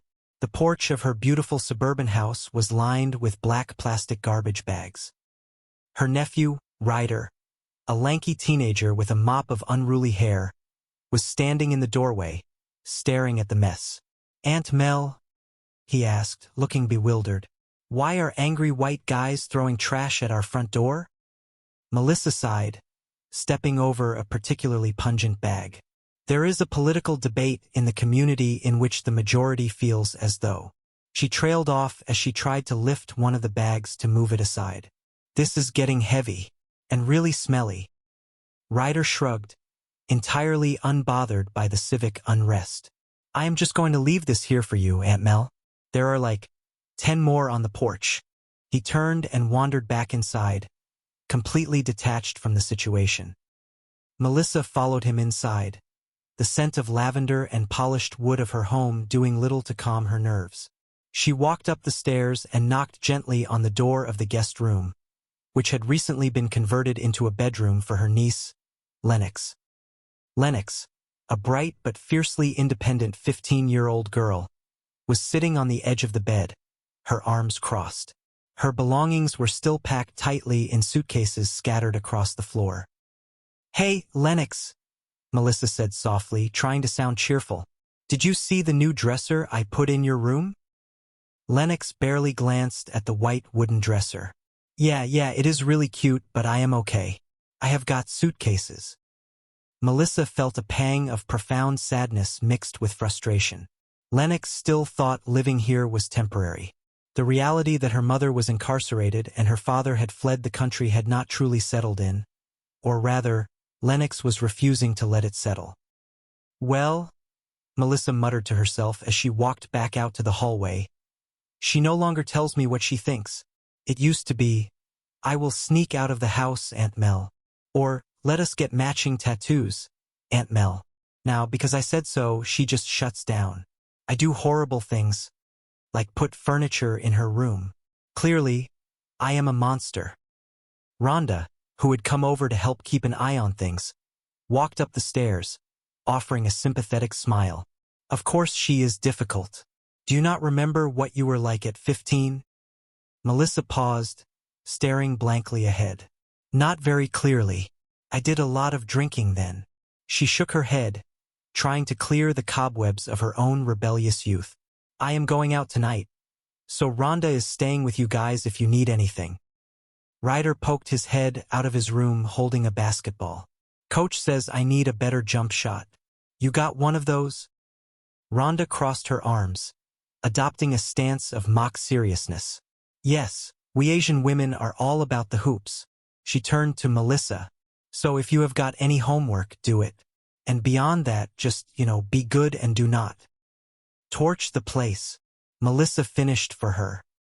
Yes, Rhonda nodded gravely. It was one little single alarm fire, Melissa said, trying to downplay the incident to ease her own anxiety. At his old house, the week his dad ran off. He was angry. He just stacked 20 of his dad's suits on the driveway, added some top-shelf cognac, and lit them up. In a way, we all need to let things out every now and then. No, we do not, Rhonda corrected her sharply. The urge to set things on fire we repress. Melissa sighed, patting Rhonda on the shoulder. Thanks for babysitting. I have not had a date since the kids moved in. It has been so long. I am actually nervous. She looked down at her outfit, a tailored but slightly edgy dress. All right, what do you think? These say smart, independent, bright political future. These say former bad girl. She is back, Rhonda noted. What, are you going hiking? Those. The ringing of the telephone interrupted their fashion consultation. Melissa picked it up, expecting it to be her date confirming the time. Melbourne, she answered, using her official tone. Rhonda Chong? Yes, hello? Her expression shifted from polite to horrified in a matter of seconds. Channel school principal? She repeated out loud, her voice dropping an octave. She did what? What did she do? When? Where? Really? Today? Lennox did that. Melissa gripped the edge of the hallway table, her knuckles turning white. Liz, I find that hard to believe. No, she did not tell me. It is not at all typical. Of course I believe you. I know when something is serious. It is really serious. I am really sorry that this happened. I will talk to Mel, but I am telling you, this could not have happened.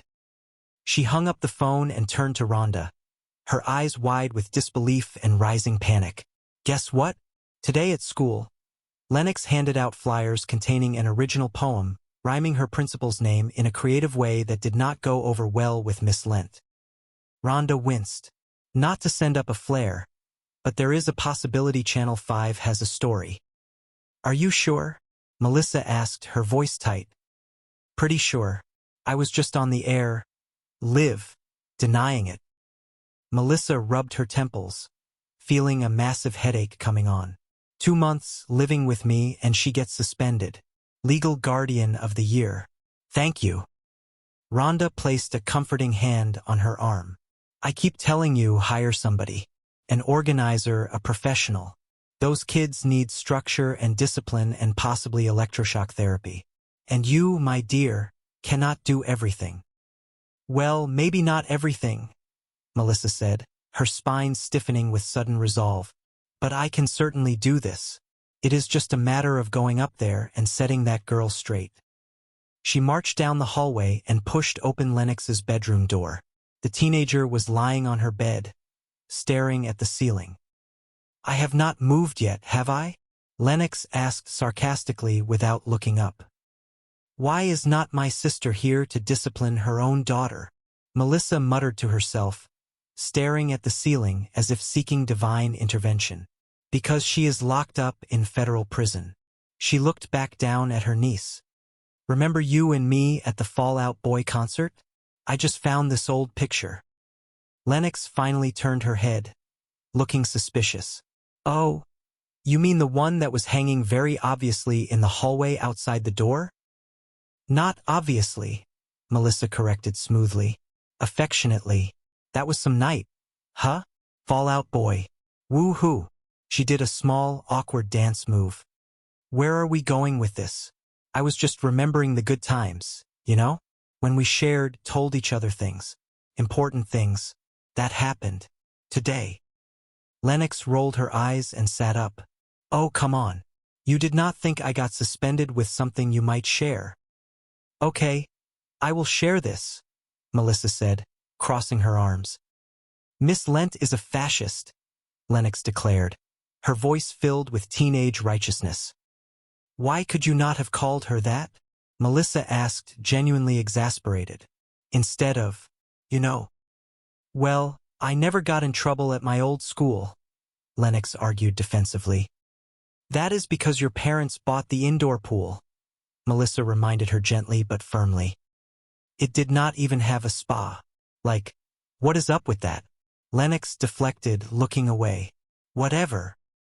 Melissa took a deep breath, marshalling her authority. "Look, Miss Lent is expecting an apology. You and I have an appointment down in her office at 3 o'clock tomorrow." "Great," Lennox said, turning her back to Melissa. "You let me know how that goes." "Lennox, until you talk to her, you cannot go back to school." "Oh, well, guess I am not going back to school," Lennox replied with stubborn finality. "Of course you are," Melissa insisted, her voice rising. "This is your education. Nothing is more important." Before the argument could escalate further, the doorbell chimed downstairs. Melissa jumped, a look of panic flashing across her face. "Oh, that is my date," she gasped. She pointed a stern finger at Lennox.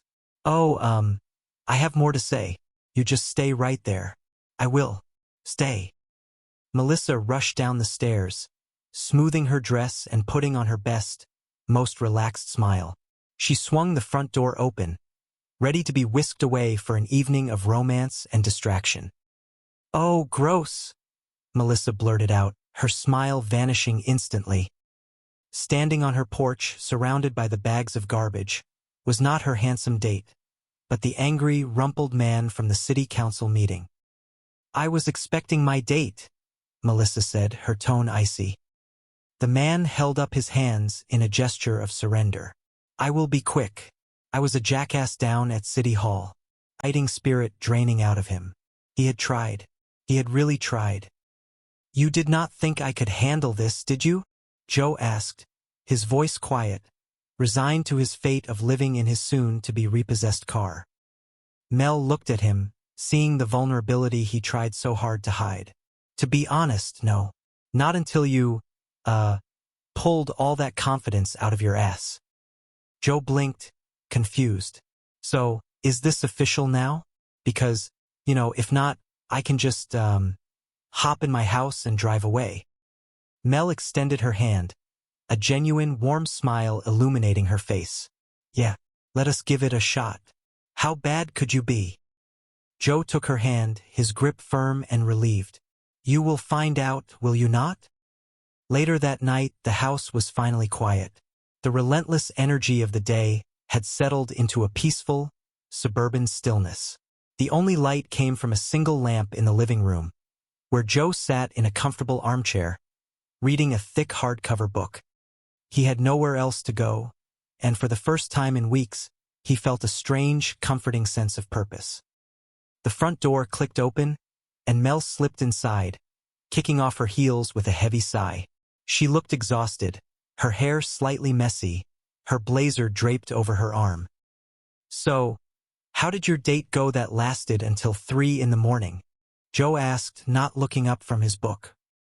Mel jumped slightly, startled by his presence. "Leave me alone, Mom. It is not a school night." She walked into the living room, dropping her bag onto the sofa. "And he was captain of the football team. God. Wow, I just realized I have never actually had that conversation with my own mom. I would come in at 3 in the morning, and she would send me back out for gin." Joe chuckled, closing his book. He studied her face, noting the lingering stress lines around her eyes, but also a new, subtle lightness in her posture. "So, how did the kids get to bed?" Mel asked, sinking into the sofa cushions. Ryder knocked out about 11, Joe reported smoothly, and Lennox was, 1:30. Mel's eyes flew open. 1:30? All right. She just got in bed now when she heard the car pulling in. But she is caught up on biology and math, and the 5th season of Lost. Mel let out a breath she did not realize she was holding. She looked around the quiet, clean living room. She thought about Ryder actually doing his homework, and Lennox actually defending her to the principal. It was not perfect. It was messy, complicated, and entirely unconventional. But it was functioning. They were functioning. Before she could say anything else, a heavy, rhythmic pounding echoed from the front porch. Mel frowned, confused. It was far too late for visitors. Joe stood up, his protective instincts instantly flaring. He walked to the door and peered through the peephole. He stepped back, a look of profound confusion crossing his face. He opened the door. Standing on the porch, illuminated by the harsh glow of the street lamp, was a man of truly gargantuan proportions. He wore a tight, generic delivery uniform that strained against massive, bulging muscles. He held a small, delicate package in one hand like it was a fragile bird. "Army Delivery Council, babe," the massive man boomed, his voice rumbling like distant thunder. Joe stared at him, utterly dumbfounded. "Does it? What is that face? Did you forget something?" He turned back to the living room, his eyes wide. "Hey, holy nuts, that guy is huge. Mel, this guy. I am not kidding. This guy is huge, Mel." Mel stood up, a tired but genuine laugh bubbling up from her chest. She walked toward the door, toward Joe, toward whatever bizarre, unpredictable challenge this new, makeshift family was about to face next. She did not have all the answers. She did not have a perfect plan. But as she looked at the giant delivery man and the fiercely protective, entirely unqualified nanny standing in her foyer, she realized something important. For the first time since her sister had been arrested, she did not feel entirely alone. The bright, artificial lights of the city council chambers beat down on Melissa Burke, illuminating the polished mahogany of the dais and the restless sea of citizens gathered before her. Being a local politician was a delicate dance of public service and relentless scrutiny. She adjusted the microphone, offering a composed, radiant smile that masked the sheer exhaustion pulling at her shoulders. "Look at you," she thought to herself, a public servant by day and a hopeful romantic by night. She had to bring the heat, the energy, and the unyielding optimism during the daylight hours, or absolutely nobody would get anything done in this city. The current agenda item was a contentious one. The council story was up on the board. "From now on," Melissa announced, her voice projecting with practiced clarity, "we are capping elementary school class sizes at 22 students." A murmur rippled through the crowd, but before the positive weight of the education reform could settle, a man in the third row shot to his feet. He was wearing a faded flannel shirt and clutching a crumpled flyer. His face was flushed with indignation. "This is garbage," the man shouted, his voice echoing off the high ceilings, "which is quite literally piling up in front of my restaurant because you cut the pickups to once a week." Melissa maintained her practiced, professional smile, though she mentally braced herself for the incoming storm. "Well," she began, keeping her tone measured and soothing, "a reduction in trash service is precisely what pays for the smaller class sizes for our children." It was a classic political trade-off, but the restaurant owner was not in the mood for rational discourse.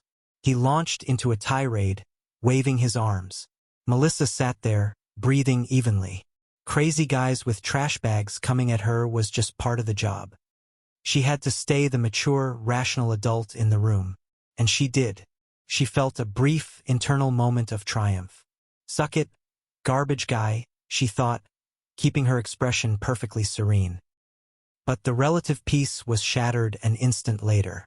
A new figure strode down the center aisle. He was tall, wearing a suit that looked expensive but slightly rumpled, as if he had slept in it. His jaw was set, and his eyes darted around the room with a frantic, aggressive energy. "Hey!" Melissa said softly into the microphone, trying to head him off. "Do not be that guy." The man kept marching forward. "Do not be that guy that brings your garbage into a public arena and acts like a crazy person," Melissa pleaded, her voice rising just enough to command the room. "Act like a gentleman. Thank you." The man stopped right at the front, planting his hands on his hips. He did not care about the trash. He looked directly at Melissa, his expression a mix of fury and utter desperation. "Now," he demanded loudly, "where the hell is the money your brother-in-law stole from me?" A collective gasp swept through the chamber. Melissa felt her heart drop into her stomach. Her family drama, the very thing she tried so desperately to keep out of the headlines, was standing right in front of her. "What, my sister?" Melissa stammered, momentarily caught off guard. "Okay, but that is not me." She looked out at the sea of faces, realizing she was losing control of the narrative. She decided to lean into her charm. "Let me ask the room," she said, raising a hand. "Does anybody here have a relative they are not exactly proud of?" Slowly, tentatively, a few hands went up in the audience. Melissa let out a small breath. It was not just her. "At least he was cute," a woman in the front row muttered, looking at the angry man in the suit. Later, in the safety of her office, Melissa paced back and forth, the adrenaline of the town hall meeting still coursing through her veins. Her colleague and friend, Rhonda, sat on the edge of the desk, looking highly amused by the entire spectacle. "Yeah, I do not see it," Rhonda said, referencing the woman who called the angry man cute. "But you held your own up there. You really remind me of your father, the esteemed senator." Melissa stopped pacing, running a hand through her perfectly styled hair. She felt a sudden wave of insecurity. "Oh my goodness, did I smell like strippers?" Rhonda laughed, shaking her head. "No, you smelled like authority." "Oh, well, that is my fragrance," Melissa smiled, a bit of her confidence returning. "Yeah, I have to say, in all humility, I was smoking." She raised her hand for a high five.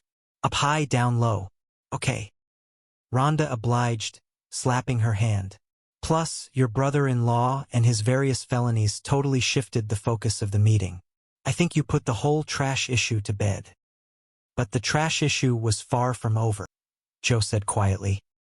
Lennox stiffened, her defenses instantly flying back up. "You are talking about Miss Lent. You say so. You do not know anything about me." "You are right. I do not," Joe conceded, his voice steady and calm. "But what I really do not know about you is why you are taking this all out on your aunt." "Because she is the only person who has not bailed on you," Joe finished the thought for her. Lennox stared at her hands, her lower lip trembling slightly. She hated that this stranger, this bald man who lived in his car, saw right through her. "Look," Joe continued, his tone conversational but firm. "I know she can get a little frantic at times, all times. But since we are talking about fair, do you really think it is fair that she has to go down to your school all alone and eat your big bowl of stink for something that she did not do?" Lennox frowned, wiping a stray tear from her cheek. "Big bowl of stink? What is that?" Joe stood up, brushing the dust off his slacks. "You will know when you have eaten one." He turned and walked back toward the hatch, leaving Lennox alone with her thoughts and the sprawling view of the city. Meanwhile, down at the school, Mel sat in a child-sized plastic chair in the principal's office, feeling entirely out of her depth. Principal Lent, a woman whose severe haircut matched her uncompromising demeanor, sat behind a large desk, her hands folded primly. "Any sign of our Lennox?"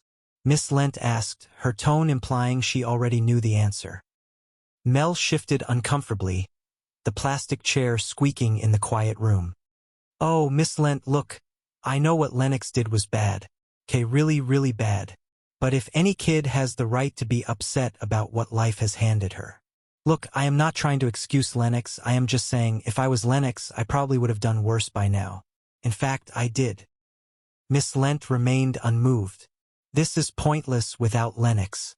Why do we not just reschedule?" Mel panicked. Her calendar was a nightmare of public appearances, committee hearings, and damage control. "You think you can manage to find her by, say, tomorrow afternoon?" Miss Lent pressed. "Oh, tomorrow's city council session is all day," Mel stuttered, desperate to keep the meeting from ending in complete failure. But we take lunch from 12 to 1. I do not know when you break." Miss Lent leaned forward, her eyes narrowing. "Miss Burke, parenting does not fit into nice little schedule boxes. You know, it might be helpful to look not just at what Lennox is doing, but at the job you are doing." Mel felt a flush of anger and shame rise in her cheeks. Before she could mount a defense of her chaotic but deeply loving efforts, the door to the office slowly swung open. Lennox stood in the doorway, her posture rigid, her hands stuffed deep into the pockets of her jacket. She looked at Mel, then at Miss Lent. "She is doing okay," Lennox said, her voice surprisingly strong. "Hey, I'm sorry I am late. And I am sorry about the other day with the poem. And I am sorry about the stuff that I said. I was mad. And apparently not really at you. But there is no need to blame my aunt. She has been getting enough of that for me." Mel stared at her niece, completely dumbfounded. Her heart swelled with an emotion so powerful it threatened to bring tears to her eyes. "You know," Lennox continued, looking directly at Mel, "at least she is trying. Okay, whatever. Let us just get to the stink-eating part." Miss Lent blinked, thoroughly confused. "The what eating part?" Back at the house, the atmosphere had shifted dramatically. The crushing tension that had hung in the air for weeks seemed to have dissipated, replaced by a strange, fragile peace. Ryder was in the living room, a basketball in his hands. Joe stood across from him, demonstrating a shooting stance. "All right, let us see what you got," Joe instructed. Ryder threw the ball, a clumsy, uncoordinated arc that bounced harmlessly off the wall. "Here is a thought, my hip young brother man," Joe said, catching the rebounding ball. "Try loosening up your knees a little bit. You are welcome." Mel walked into the house just as Ryder sank an imaginary three-pointer with perfect form. She watched them for a moment, marveling at the easy rapport this desperate stranger had built with the boy in just a few hours. She walked into the living room, a genuine, wide smile on her face. Joe looked up, tossing the ball back to Ryder. "I heard about all the crap you have been going through," Mel said softly, stepping closer to Joe. "You know, with your wife going broke, losing your car, your condo. I mean, how can you even walk?" Joe's face tightened, his playful demeanor vanishing. Mel instantly realized her mistake. "Oh, sorry. I did not mean to," Mel stammered, horrified by her own insensitivity.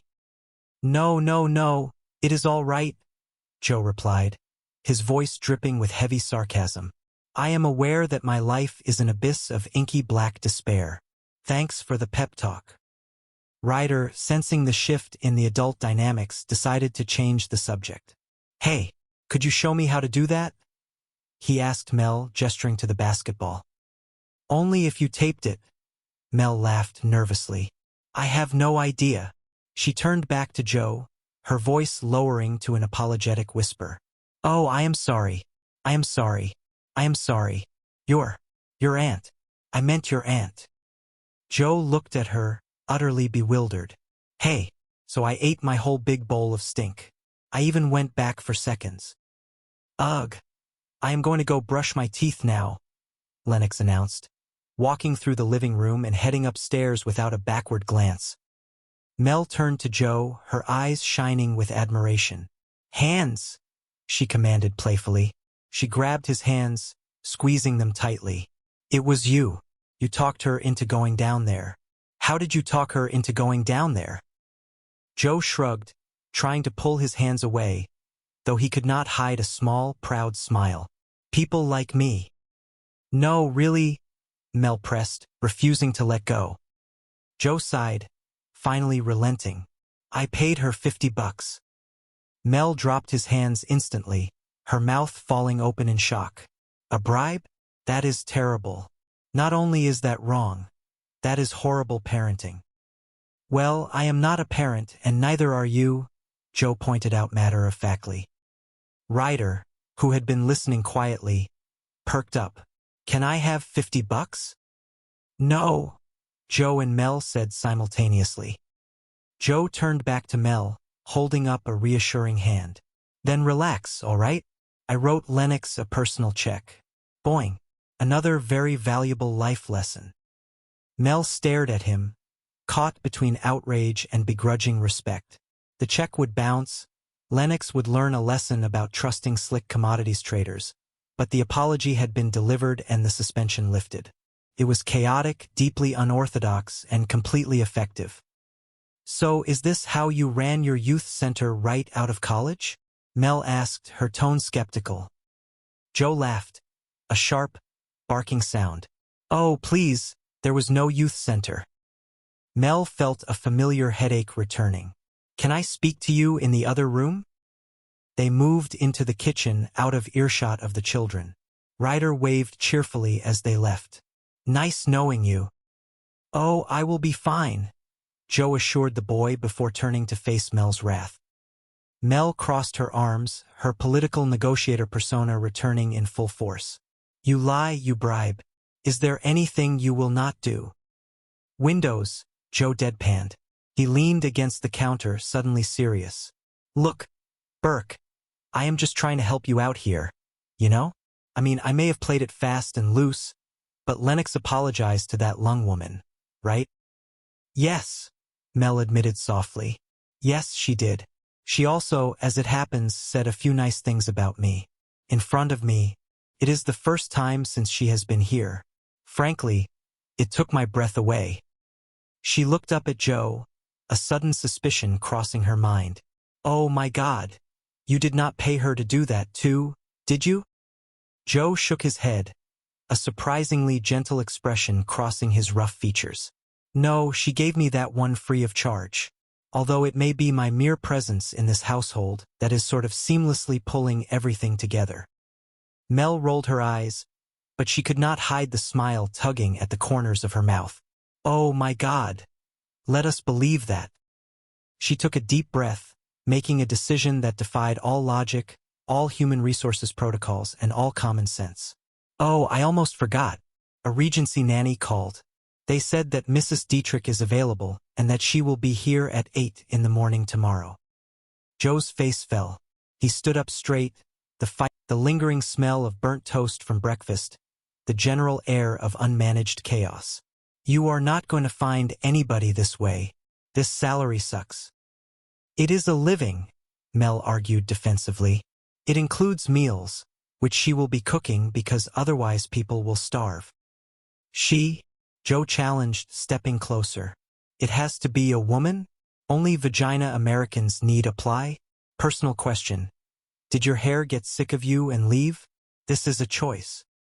Mel held up her hands, overwhelmed by the rapid-fire negotiation. All right, all right, all right. Look, look, look, look. We both know that is a lowball offer, all right? So, come on. What is your top number there? That is my top number, Mel stated firmly. Joe thought for a moment, his jaw clenching. He looked out the window toward his beloved, soon-to-be repossessed car. All right, you got to deal with it. I cannot start until Monday. Who offered you a job? Mel asked, incredulous. All right, I can start today, Joe quickly backpedaled. I am just going to have to, move a few things around. Mostly my car. Tuesday is street cleaning, is it not? Mel stared at him, realizing the absolute absurdity of the situation.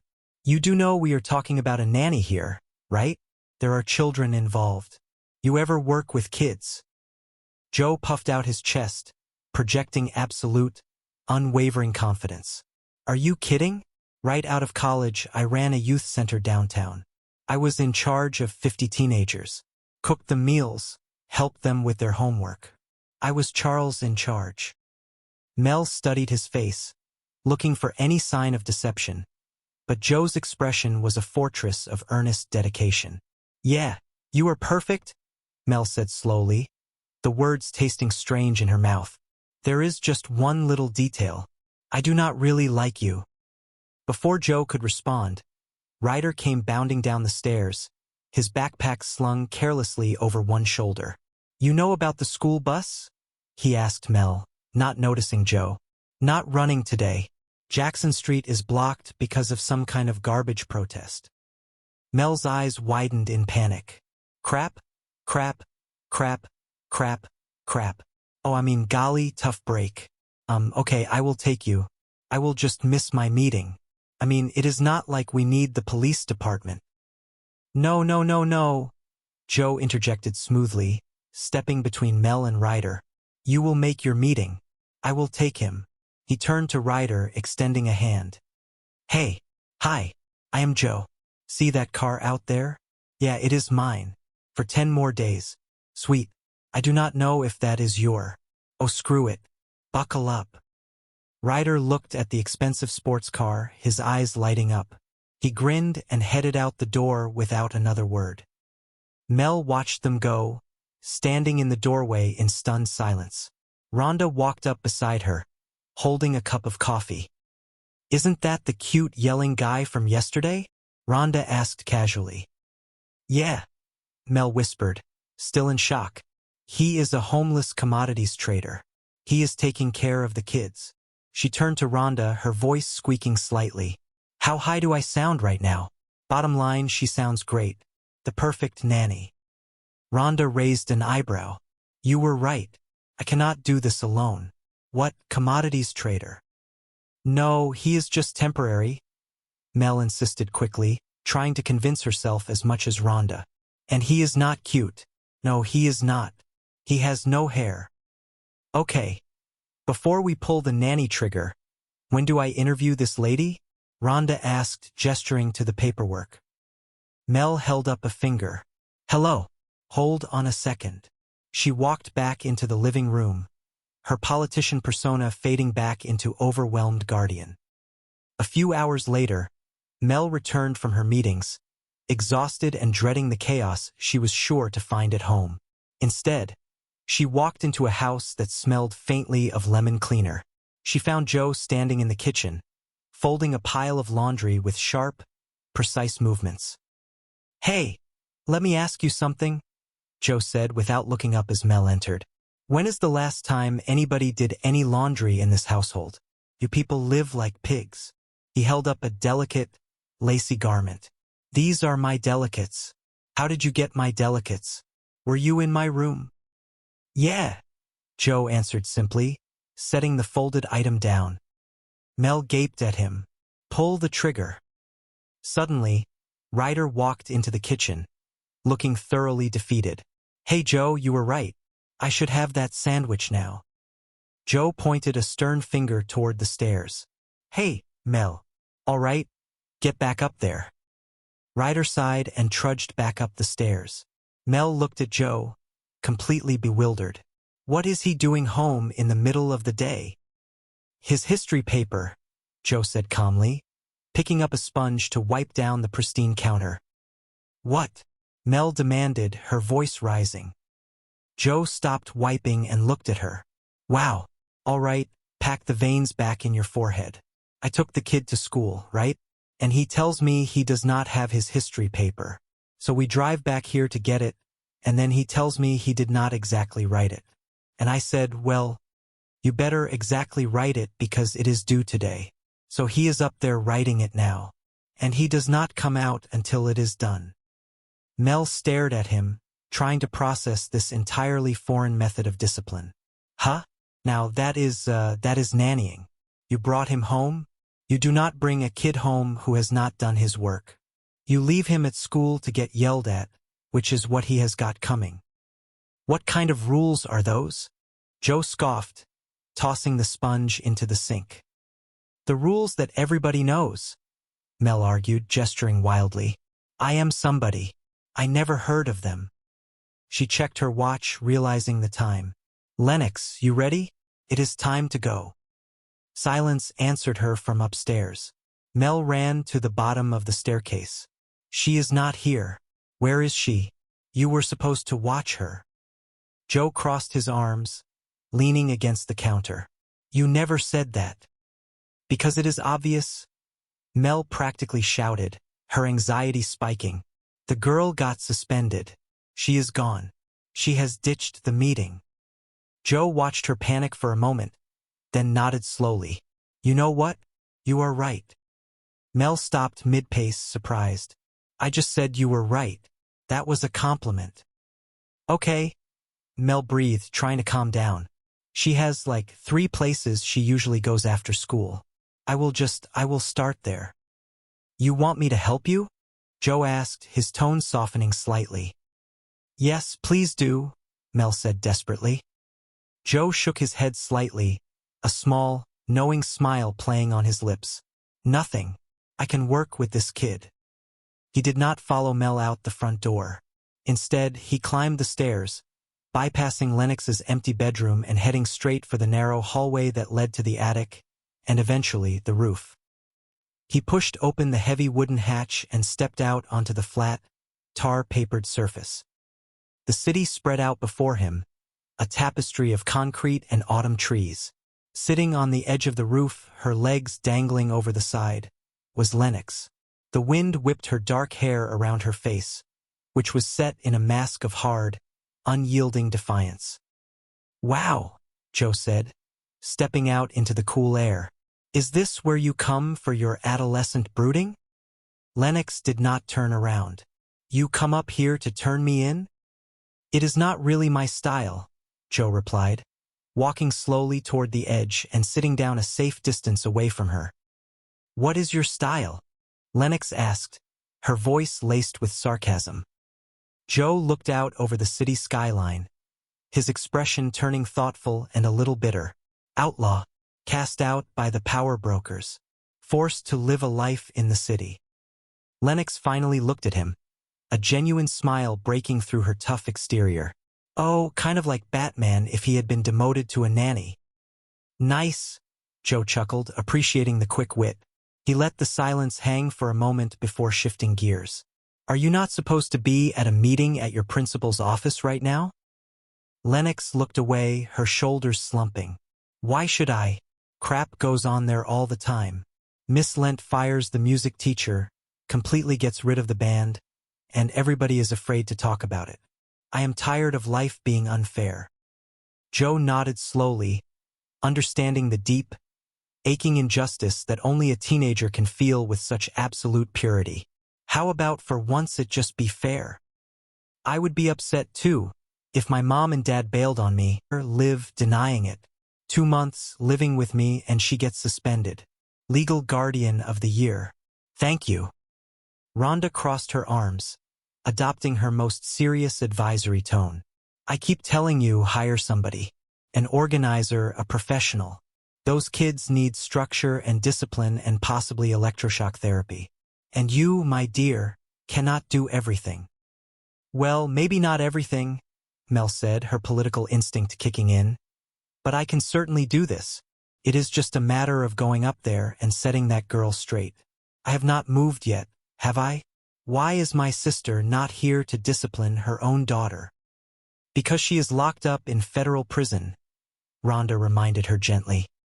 Mel marched upstairs, determined to handle the situation with the firm, loving hand of a responsible guardian. She found Lennox lying on her bed, staring blankly at the ceiling.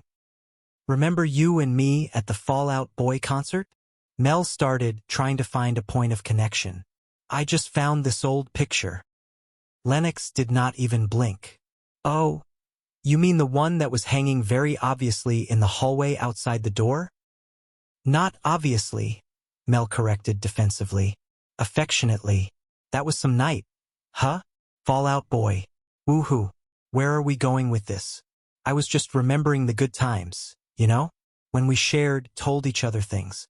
Important things. That happened. Today. Lennox finally sat up, crossing her arms defensively. Oh, come on. You did not think I got suspended with something you might share.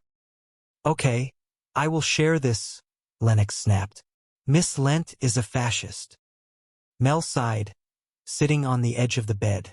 Why could you not have called her that, instead of, the rhyme? Well, I never got in trouble at my old school, Lennox fired back, her voice trembling with misplaced anger and profound sorrow. That is because your parents bought the indoor pool, Mel pointed out gently. Lennox scoffed. It did not even have a spa. Like, what is up with that? Whatever. Mel stood up, deciding to be the adult. Look, Miss Lent is expecting an apology. You and I have an appointment down in her office at 3 o'clock tomorrow. Great. You let me know how that goes. Lennox, until you talk to her, you cannot go back to school. Oh, well, guess I am not going back to school, Lennox challenged. Of course you are, Mel insisted, her voice firm. This is your education. Nothing is more important. The doorbell rang, echoing through the house. Mel gasped, suddenly remembering her plans. Oh, that is my date. Oh, I have more to say. You just stay right there. I will stay. Oh, gross. I was expecting my date. Mel rushed downstairs, throwing open the front door with a practiced, charming smile, fully expecting to see the handsome lawyer she had been looking forward to meeting all week. Instead, standing on her porch, bathed in the dim yellow light of the street lamp, was the bald man from the town hall meeting, the angry commodities trader. He looked different now. The fierce, righteous anger from the afternoon had evaporated, replaced by a hollow, exhausted desperation. He shifted uncomfortably from foot to foot. I will be quick, the man said, his voice quiet and devoid of its previous boom. I was a jackass down at City Hall. I never should have crashed your meeting asking where your brother-in-law was. That was wrong. And I just wanted to come here and say that I am sorry. Mel crossed her arms, unimpressed. Bolivia, she said sharply. Louis is in Bolivia, is he not? The man flinched visibly. You just flinched? Mel noted, her eyes narrowing. I flinched because you shouted Bolivia. The man defended himself, looking around nervously. Okay, people in Bolivia flinched. Look, I do not know where the hell he is. Now get lost and leave me alone. Before Mel could slam the door in his face, a sleek car pulled into the driveway. A sharply dressed man with a bouquet of flowers stepped out. It was Griffin, her actual date. Hi, Griffin, Mel called out, her voice dripping with sudden, artificial sweetness. Hey, do you not look nice and smell handsome? Griffin looked confused, his eyes darting between Mel and the bald stranger on the porch. Who is this guy? Oh, no guy, the bald man muttered, stepping aside. I am a. Mel looked at Griffin, then back at the chaotic house behind her. She thought of Lennox upstairs, brooding and suspended. She thought of Ryder quietly struggling. She realized, with a heavy heart, that she could not just walk away for the evening and pretend everything was fine. Look, Griffin, Mel began, her voice softening with genuine regret.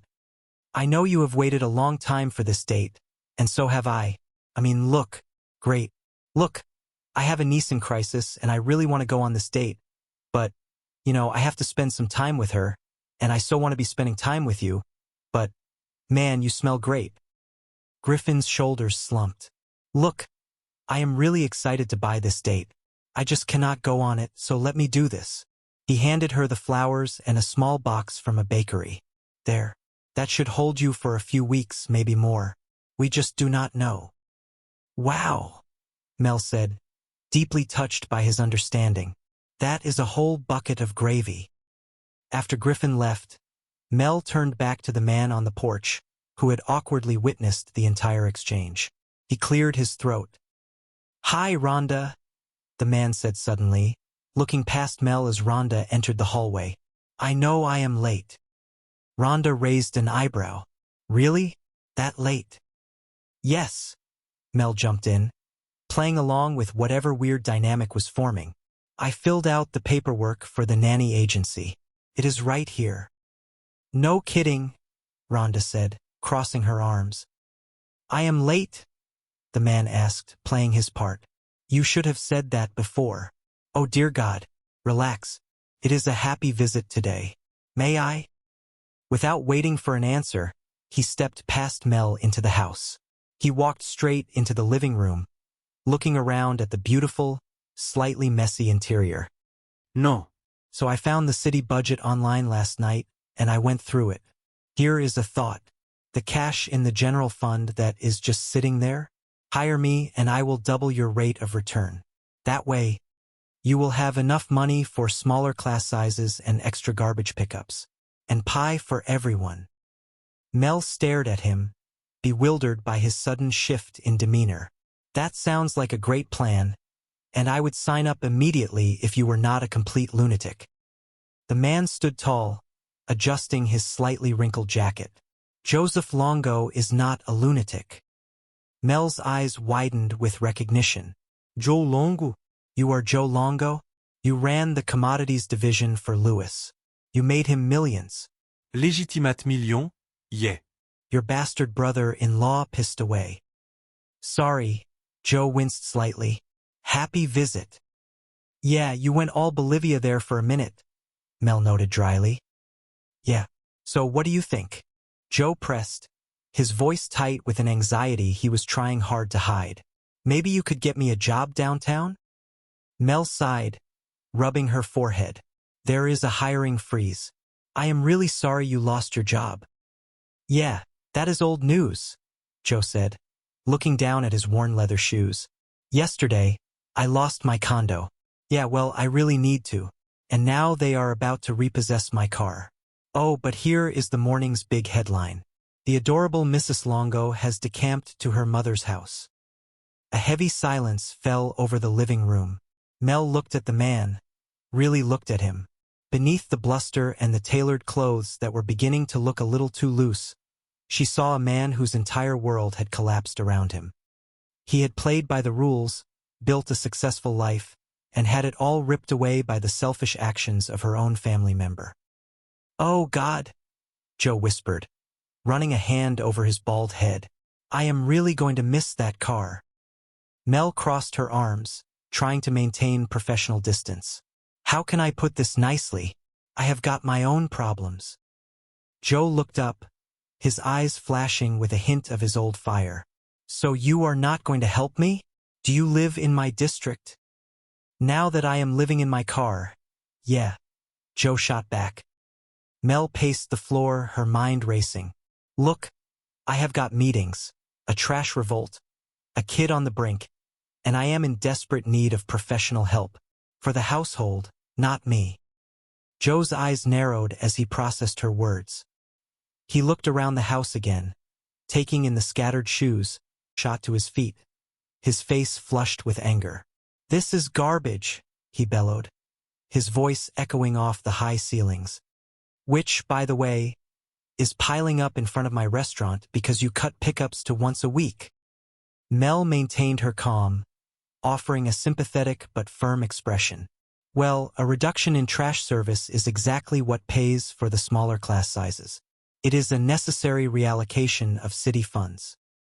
She expected pushback, but she did not expect the man to reach into a large plastic bag at his feet. In a sudden, erratic movement, he hurled a crumpled heap of refuse directly toward the podium. Gasps erupted from the crowd. Crazy guys with trash bags were suddenly coming at her, yet she forced herself to stay the mature, rational adult. She did not flinch. She did not scream. She simply stepped slightly to the side, letting the debris land harmlessly on the polished wooden floor. Yes, she thought to herself, she handled that perfectly. Suck it, garbage guy. But the chaos was not over. From the back of the room, another man stepped forward. He was tall, broad-shouldered, and completely bald, with a sharp jawline and an air of desperate intensity. He pointed a finger at the man who had thrown the trash. "Hey, do not be that guy," the bald man commanded, his voice carrying a surprising authority that instantly silenced the murmuring crowd. "Do not be that guy that brings your garbage into a public arena and acts like a crazy person. Act like a gentleman. Thank you." For a brief, fleeting moment, Mel felt a surge of gratitude toward this handsome stranger. Perhaps civility was not entirely dead in local government. Then, the man turned his piercing gaze directly onto Mel, his expression hardening into pure, unadulterated fury. "Now," he demanded, his voice dropping to a menacing growl. "Where the hell is the money your brother-in-law stole from me?" Mel felt the blood drain from her face. The room erupted into shocked whispers. She gripped the edges of the podium. "What? My sister?"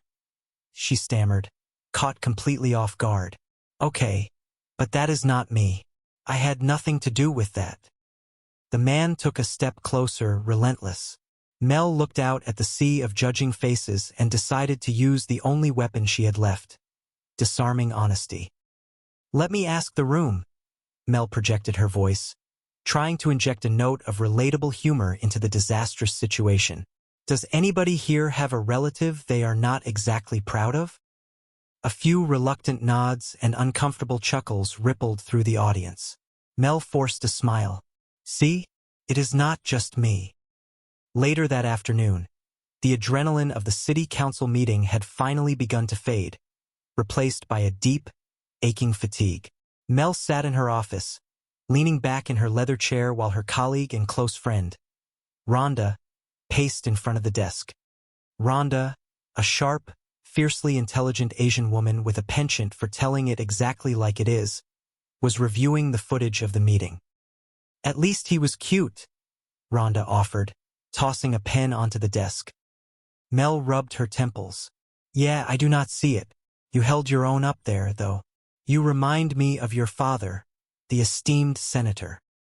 Mel rolled her eyes, though a small part of her warmed at the comparison. "Oh, my God, did I smell like strippers?" she joked, referencing her father's more colorful political scandals. Rhonda laughed, shaking her head. "No, you smelled like authority." "Oh, well, that is my fragrance," Mel said, finally allowing herself a genuine smile. "Yeah, I have to say, in all humility, I was, yes, smoking." She raised a hand. "Up high, down low. Okay. Plus," Rhonda added, leaning against the windowsill, "your brother-in-law and his various felonies totally shifted the focus of the meeting. I think you put the whole trash issue to bed." But the trash issue was far from settled.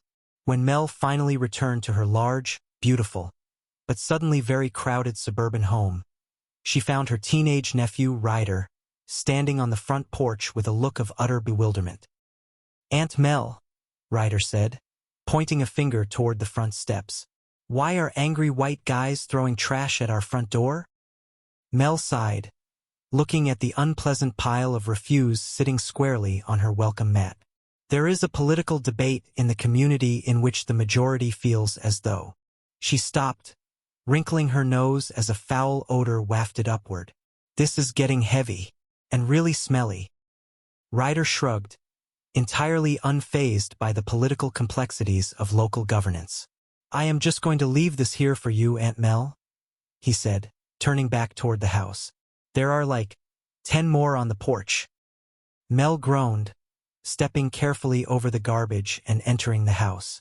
The foyer was quiet, but she could hear the distinct sound of shuffling from upstairs. She found her niece, Lennox, sitting on the floor of her bedroom, surrounded by open, overstuffed suitcases. The girl looked up, her expression a mask of teenage indifference hiding a deep well of grief. "Hey, Lennox," Mel started, trying to sound cheerful.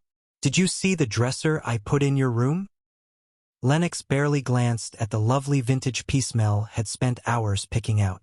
Yeah, it is really cute, but I am okay. I have got suitcases. Mel felt a familiar pang of heartbreak and frustration. Lennox still thought living here was temporary. She still believed her mother would magically appear and take them back to their sprawling mansion, away from the aunt who was trying so hard to keep them together.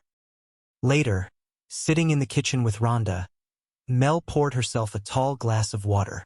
She no longer tells me what she thinks, Mel confessed, tracing the condensation on the glass. It used to be, I will sneak out of the house, Aunt Mel. Or let us get matching tattoos, Aunt Mel. Or no, because I said so, Aunt Mel. Now she just shuts me out. I do horrible things like put furniture in her room. Clearly, I am a monster. Rhonda placed a comforting hand on Mel's shoulder. Of course she is difficult. Do you not remember what you were like at 15? Mel let out a dry, self-deprecating laugh. Not very clearly. Did a lot of drinking then. She stood up, checking her reflection in the microwave door. I am going out tonight, so you are staying with the guys if you need anything. Coach says Ryder needs a better jump shot. You got one of those? Rhonda crossed her arms, a playful smirk on her face. Yes, we Asian women are all about the hoops. So, Mel continued, picking up her purse, if you have got any homework, make sure they do it. And beyond that, just, be good and do not torch the place. Rhonda finished the sentence. Yes, Mel nodded seriously. Rhonda sighed. It was one little single alarm fire. At his old house, the week his dad ran off. He was angry. He just stacked 20 of his dad's suits on the driveway, added some top-shelf cognac, and lit them up. In a way, yes, Mel conceded.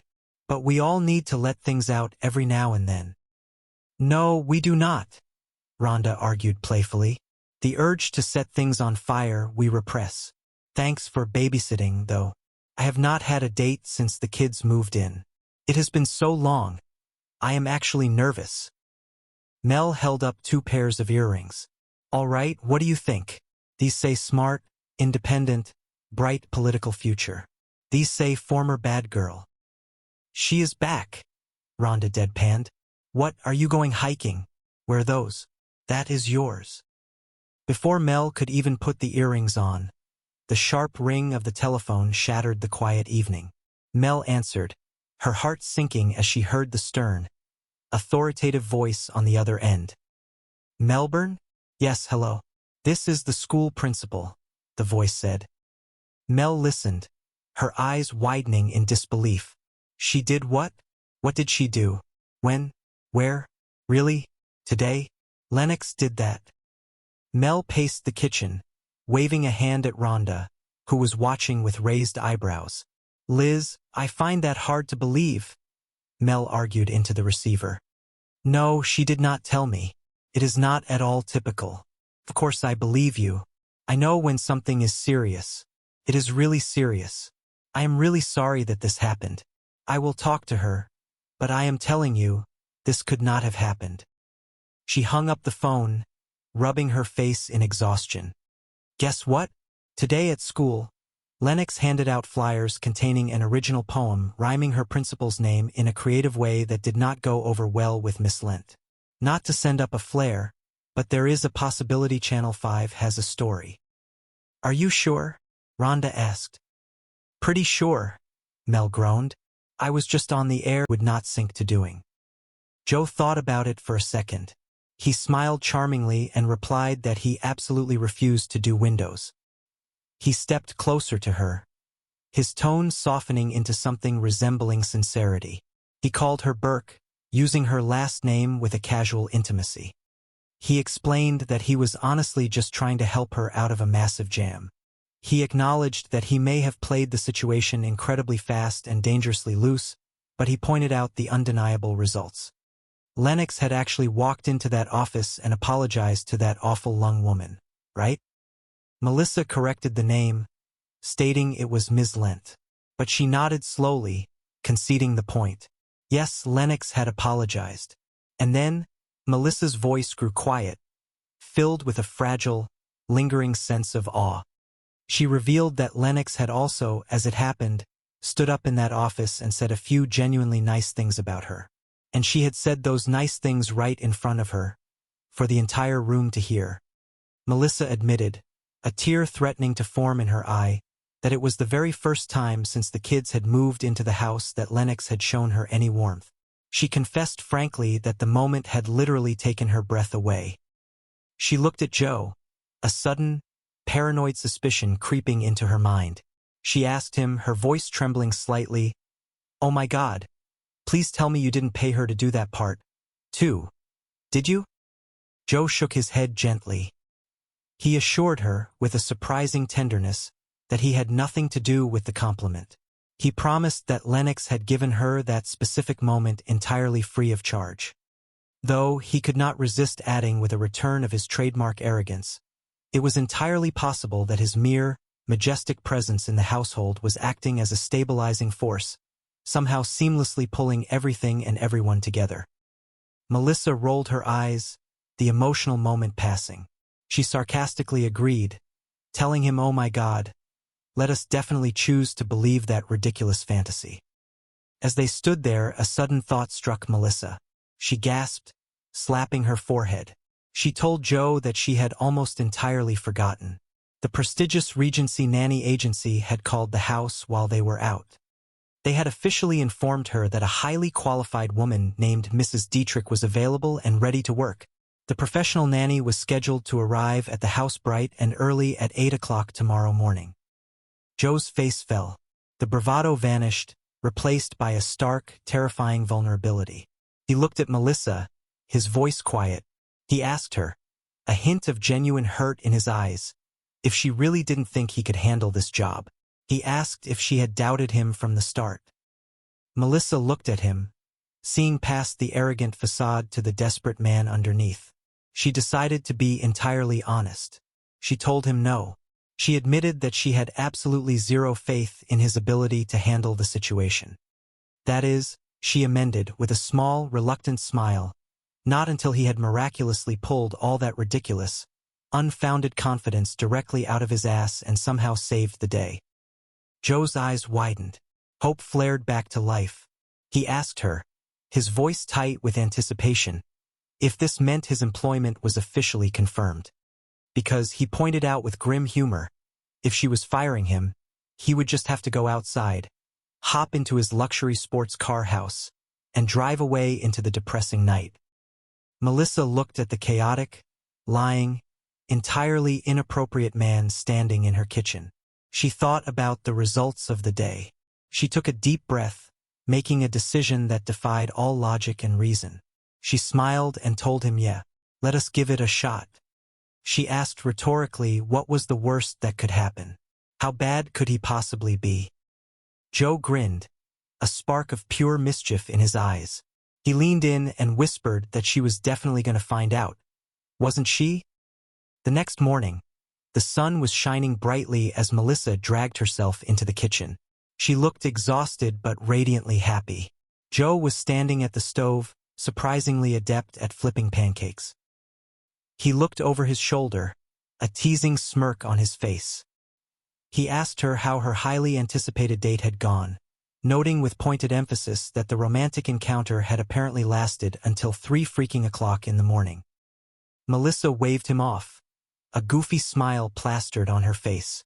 She sounded exactly like a rebellious teenager as she told him to leave her alone, aggressively calling him Mom. She defended her late night out by pointing out that it was technically not a school night for her. She swooned slightly, remembering the details of the evening. She confessed to Joe that Griffin had been the captain of his high school football team.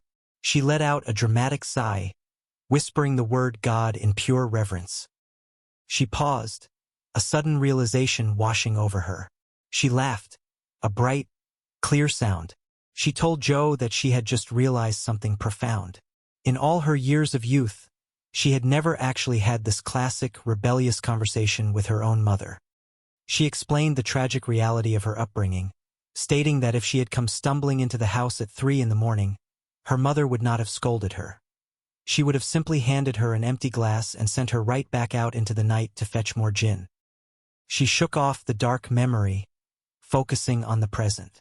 She asked Joe with genuine curiosity how he had managed to get the wild kids to bed. Joe flipped another pancake, casually reporting on his success. He told her that Ryder had completely knocked out, falling asleep right around 11 o'clock. Lennox, however, had been a bit more difficult. She had stayed up significantly later, pushing the boundaries until 1:30 in the morning. Melissa gasped, her maternal anxiety flaring instantly. 1:30, she practically shrieked the time out loud. Joe held up a spatula, calming her down. He clarified the timeline. He explained that Lennox had finally surrendered and gotten into bed right when she heard the distinct sound of Melissa's car pulling into the driveway. But, he added, providing the crucial silver lining, she had not been wasting her time. During those late-night hours, she had successfully caught up on all of her neglected biology and advanced math homework. And, he added with a proud grin, they had also managed to binge-watch the entire 5th season of the television show Lost Together. Melissa stared at him, a mixture of disbelief and profound gratitude washing over her. She opened her mouth to thank him, to acknowledge the bizarre miracle of his presence in their lives, when a loud, booming voice interrupted the domestic peace. A massive man, wearing a delivery uniform, shoved his way through the kitchen door. He bellowed out a greeting, announcing an army delivery for the council babe. Melissa jumped, startled by the intrusion. She looked at the giant man, confused by his aggressive demeanor. She asked what the delivery was, her face twisting into a mask of apprehension. She looked at the man's expression, demanding to know what that face he was making meant. She asked, a hint of panic rising in her voice, if he had forgotten something important. Joe stepped forward, his protective instincts overriding his common sense. He shouted a warning, trying to get the massive man's attention. He yelled out a desperate hey. He took a step back, realizing the sheer size of the intruder. He muttered an oath, swearing by holy nuts that the guy was absolutely huge. He turned to Melissa, his voice rising in genuine panic. He called her name repeatedly, desperately trying to convey the danger. He stammered, entirely abandoning his tough guy persona, telling Mel that he was absolutely not kidding around. This guy in their kitchen was completely, terrifyingly huge. The bright, unforgiving lights of the city council chambers beat down on Melissa Burke, but she stood her ground with the practiced poise of a woman who had spent her life navigating the turbulent waters of local politics. The room was packed to the brim with frustrated citizens, the air thick with tension and the low murmur of impending outrage. Melissa, known affectionately to her friends and begrudgingly to her rivals as Mel, adjusted the microphone in front of her. She was a public servant by day, a woman trying to hold her fracturing personal life together by night, and right now, she had to be the immovable object against a very angry force. A local television station was recording the session, broadcasting the town hall meeting to a live studio audience and countless homes across the city. Mel took a deep breath, smoothing the lapels of her sharp, tailored blazer. She knew she looked the part of a competent leader, but inside, she was exhausted. Still, she had to turn on the heat during the day, or nobody would get anything done. The council story is up, Mel announced, her voice steady and clear, cutting through the restless chatter. From now on, we are capping elementary school class size at 22 students. Before she could even elaborate on the benefits of smaller classrooms for child development, a burly man in the third row, intimidating office of the high school principal, Melissa was engaged in a desperate battle. The principal, a stern woman with a voice devoid of empathy, sat behind a massive desk. Melissa leaned forward, her voice pleading.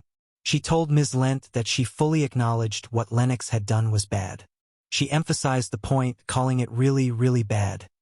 But she tried to provide context, arguing that if any kid in the world had the absolute right to be upset about the terrible hand that life had recently dealt her, it was Lennox.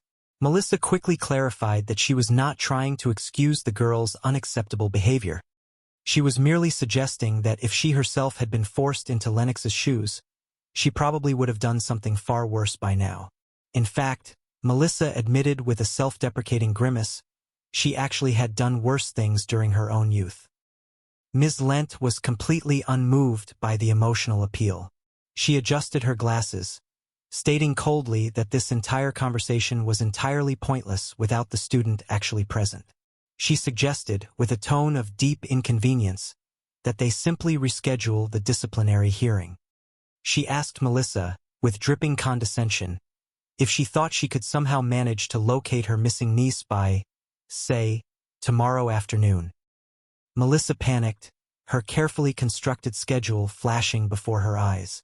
She explained frantically that tomorrow's city council session was scheduled to run all day long. She offered a tiny window of hope, mentioning that they usually took a brief lunch break from 12 to 1 o'clock, though she admitted she had no idea when the school administration took their breaks. Ms. Lent leaned back in her chair, delivering a devastating, professional insult.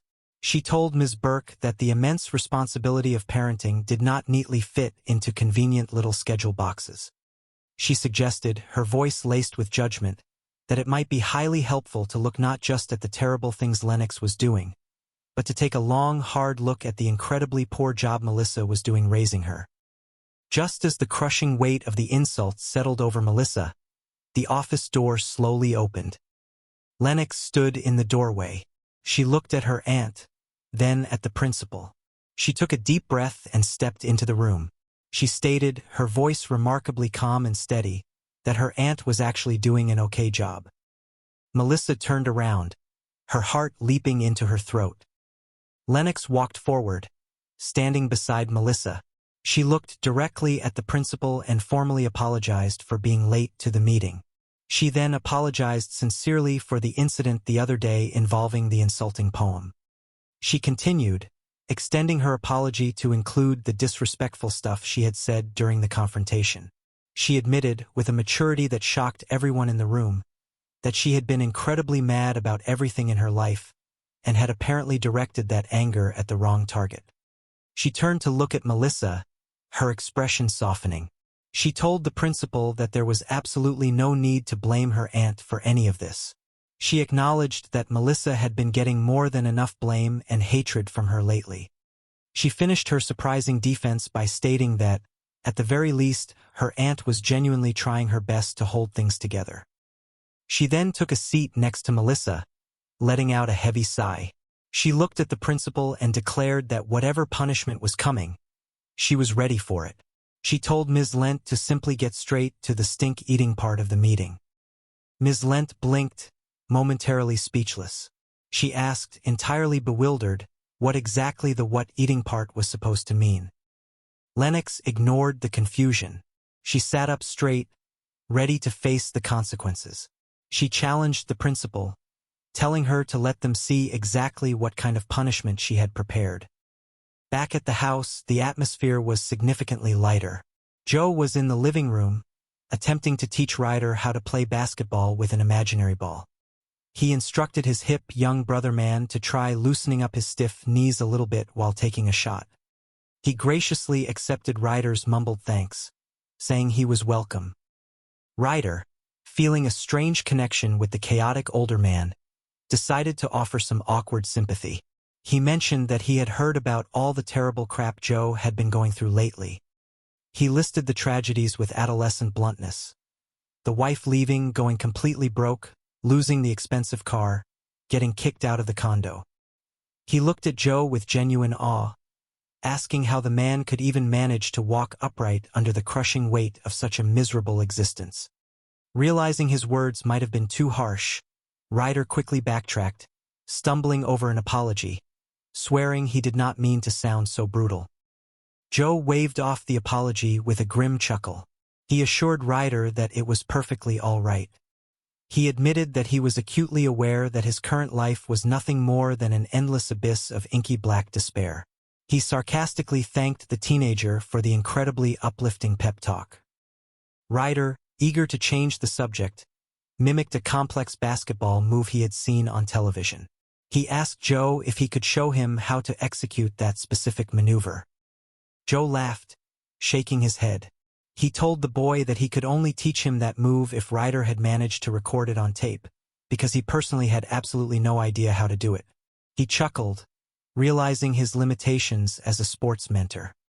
The front door opened, and Melissa walked in, looking exhausted but strangely triumphant. Joe immediately turned to her, a barrage of apologies spilling from his lips.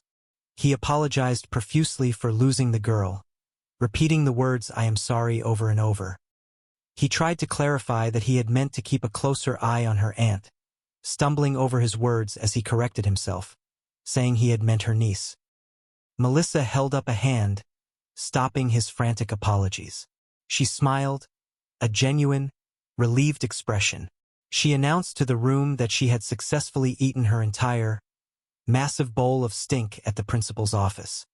In fact, she bragged, the meeting had gone so well that she had actually gone back to the metaphorical buffet for seconds. She shuddered playfully, declaring that the experience had been awful, and she was now going to go upstairs and rigorously brush her teeth to get the taste of humiliation out of her mouth. As she moved toward the stairs, a sudden realization hit her. She stopped dead in her tracks. She turned around, pointing an accusing finger directly at Joe. She declared that it was him. He was the one responsible. She demanded to know how on earth he had managed to talk the stubborn teenager into actually going down to the school to apologize. Joe puffed out his chest, a smug smile spreading across his face. He offered a simple, arrogant explanation.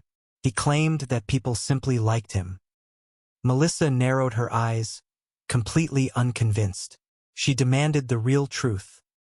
Joe sighed, abandoning the charming facade.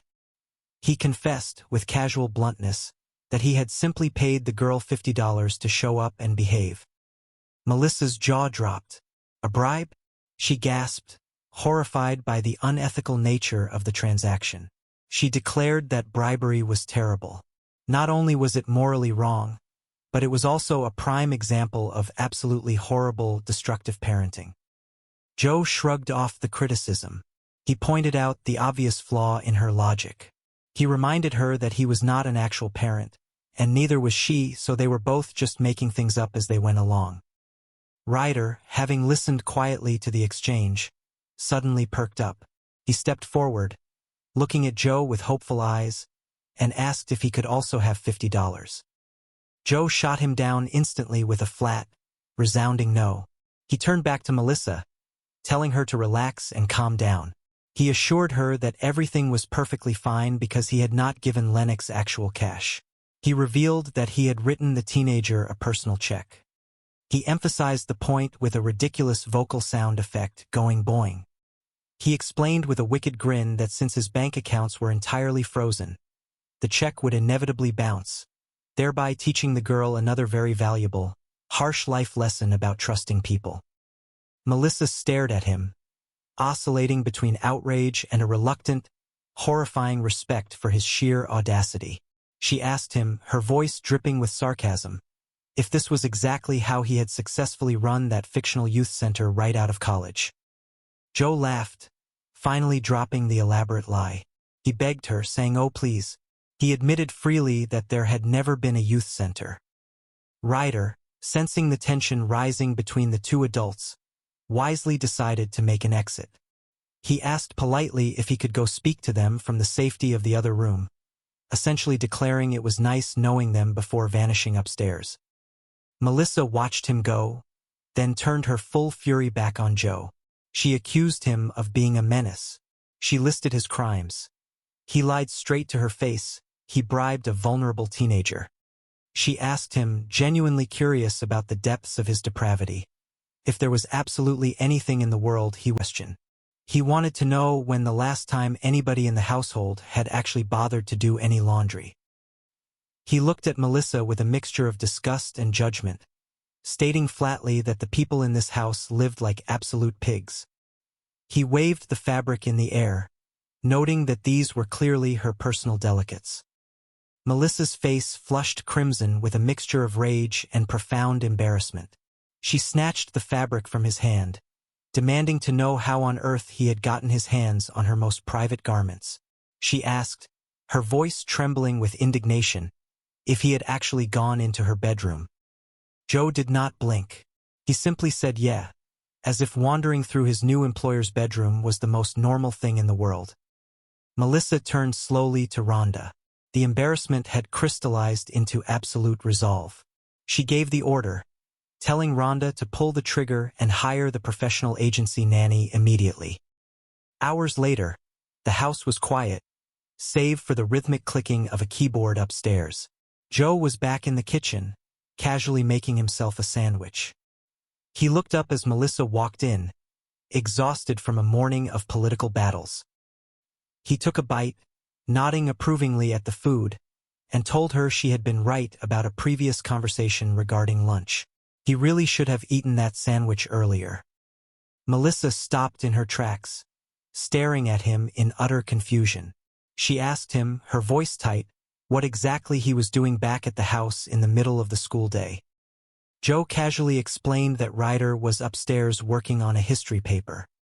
Melissa's confusion deepened into absolute bewilderment. She demanded an explanation, noting the visible stress veins bulging on her forehead. Joe told her to pack the veins back in, speaking to her with an easy familiarity that infuriated her. He recounted the morning's events. He explained that he had driven the kid all the way to school, just as promised. But right as they pulled up to the curb, Ryder casually mentioned that he did not have his required history paper. Joe had immediately turned the car around, driving them all the way back to the house to retrieve the missing document. However, upon returning home, Ryder confessed that he had not merely forgotten the paper. He had not exactly written it in the first place. Joe smiled, proud of his disciplinary action. He told Melissa that he had laid down the law. He had looked the kid in the eye and told him that he better exactly write that paper, right then and there, because it was due that very day. So, Joe concluded, Ryder was currently locked in his bedroom, writing the history paper.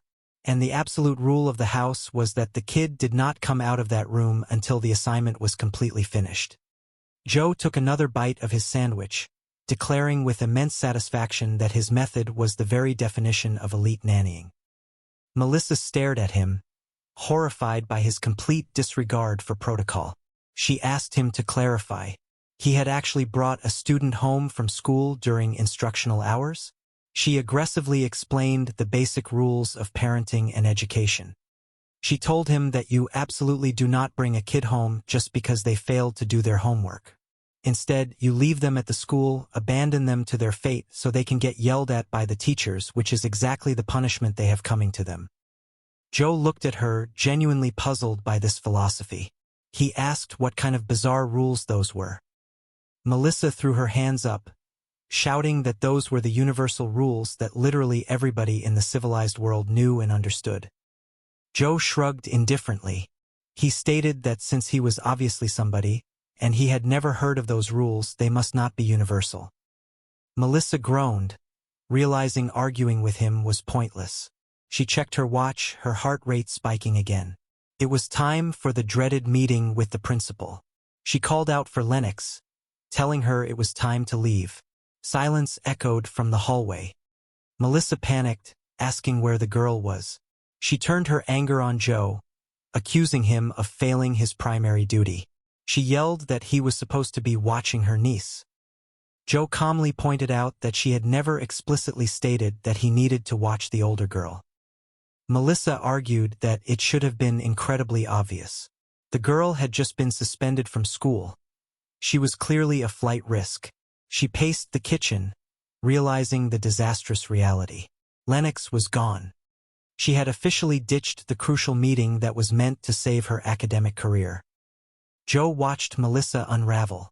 He nodded slowly, conceding the point. He admitted that she was right.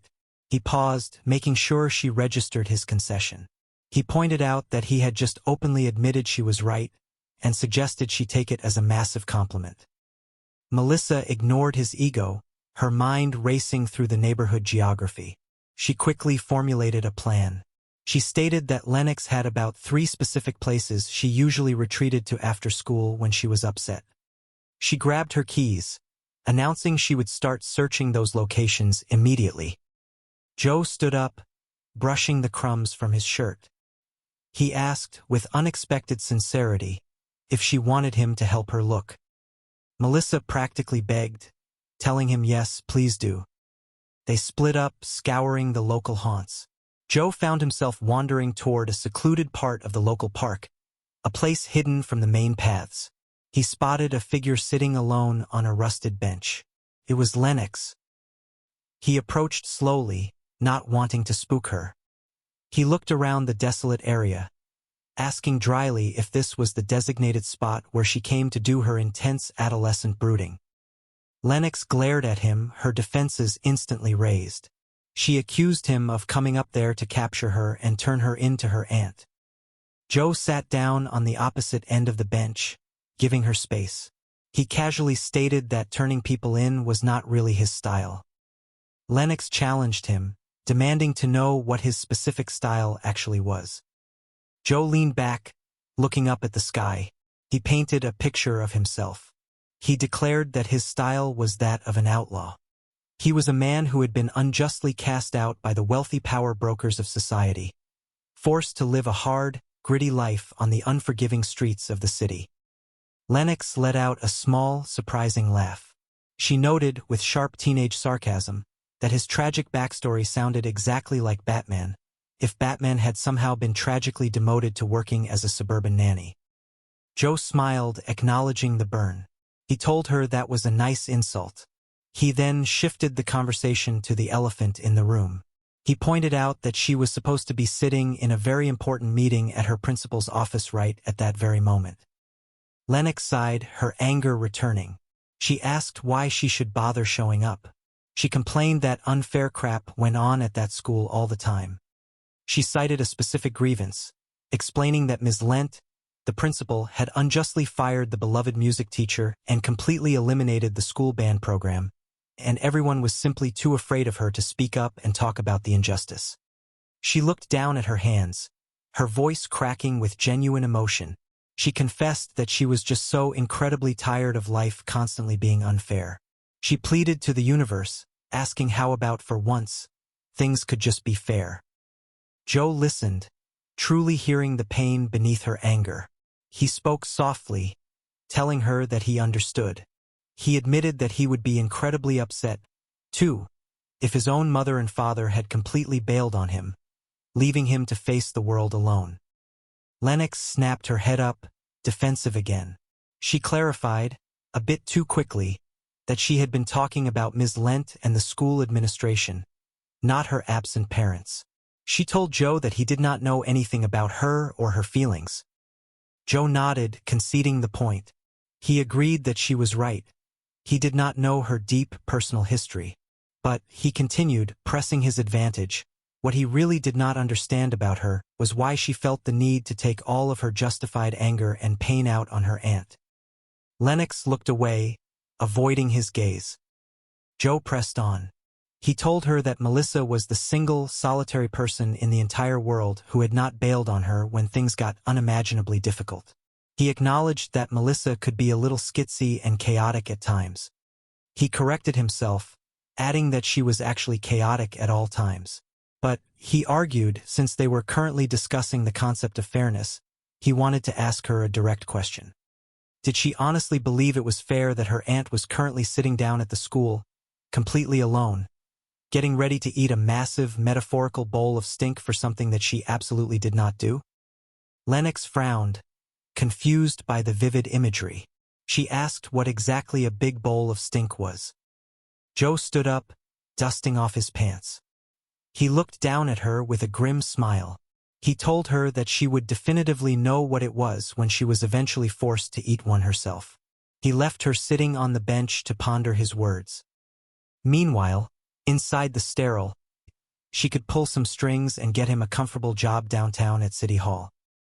Melissa shook her head, her tone softening slightly with genuine pity. She explained that the city was currently under a strict hiring freeze. There were simply no jobs available.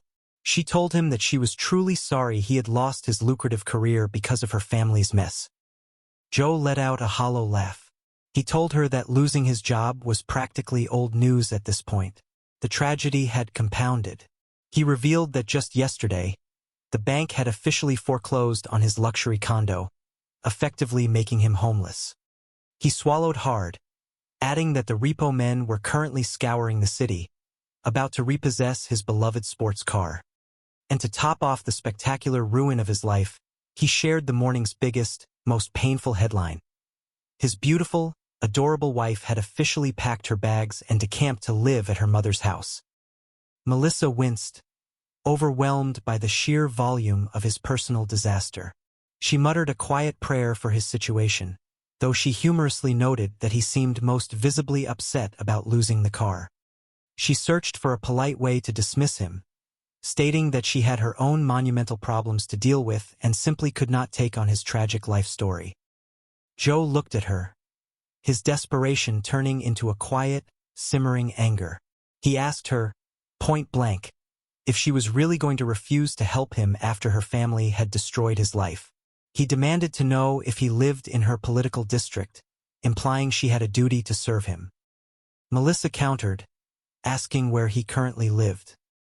Joe gestured vaguely toward the driveway, stating that since he was currently living out of his car, yes, he technically resided in her district at this very moment. Melissa threw her hands up in defeat. She laid out her own miserable reality. She explained that she had endless meetings at City Hall, a literal trash revolt brewing on her front lawn, a teenage niece teetering on the brink of total rebellion, and she was in desperate need of professional help. She quickly clarified that she meant help for running the household, not psychological help for herself, though she admitted she probably needed that too. Joe looked around the chaotic kitchen, an idea forming in his desperate mind. He told her that she was never going to find anybody reliable through a standard agency. He boldly stated that the salary she was offering for a nanny absolutely sucked. Melissa defended the compensation package. She argued that it was a living wage and, more importantly, it included room and board. It included daily meals, which the prospective nanny would be required to cook, because otherwise the people living in the house would simply starve to death. Joe caught a specific pronoun. He asked why she kept saying she. He questioned why the position had to be filled by a woman. He sarcastically asked if only vagina Americans were permitted to apply for the job of taking care of children. Melissa looked at him, completely unamused by his crass humor. She fired back a deeply personal insult, asking if his hair had gotten sick of his terrible personality and decided to leave his head permanently. Joe touched his bald head, defensive. He stated proudly that his lack of hair was a deliberate, stylistic choice. He took a breath, realizing insults would not get him the job. He shifted into pure negotiation mode. He told her to look at the situation logically. They both knew that her salary offer was an insulting lowball figure. He challenged her, asking what her absolute top number was for the position. Melissa crossed her arms, standing her ground. She stated firmly that the number in the paperwork was her absolute top number. There was no wiggle room in the budget. Joe sighed, the fight draining out of him. He accepted the terrible terms. He told her she had a deal. He declared that he would take the job, but he could not start until the following Monday. Melissa scoffed, a triumphant smirk appearing on her face. She asked him who he thought had actually offered him the job because she certainly had not. Joe ignored her rejection, his survival instinct kicking in. He backpedaled immediately, stating that he could absolutely start today. Right now, in fact. He just needed to figure out how to move a few of his personal belongings around, which mostly consisted of moving his car to avoid the street cleaning sweepers that came by on Tuesdays. Melissa looked at him as if he had lost his mind. She reminded him that they were talking about hiring a nanny. There were vulnerable, impressionable children involved in this equation. She demanded to know if a high-powered, ruthless commodities trader had ever actually worked with children before. Joe did not miss a beat.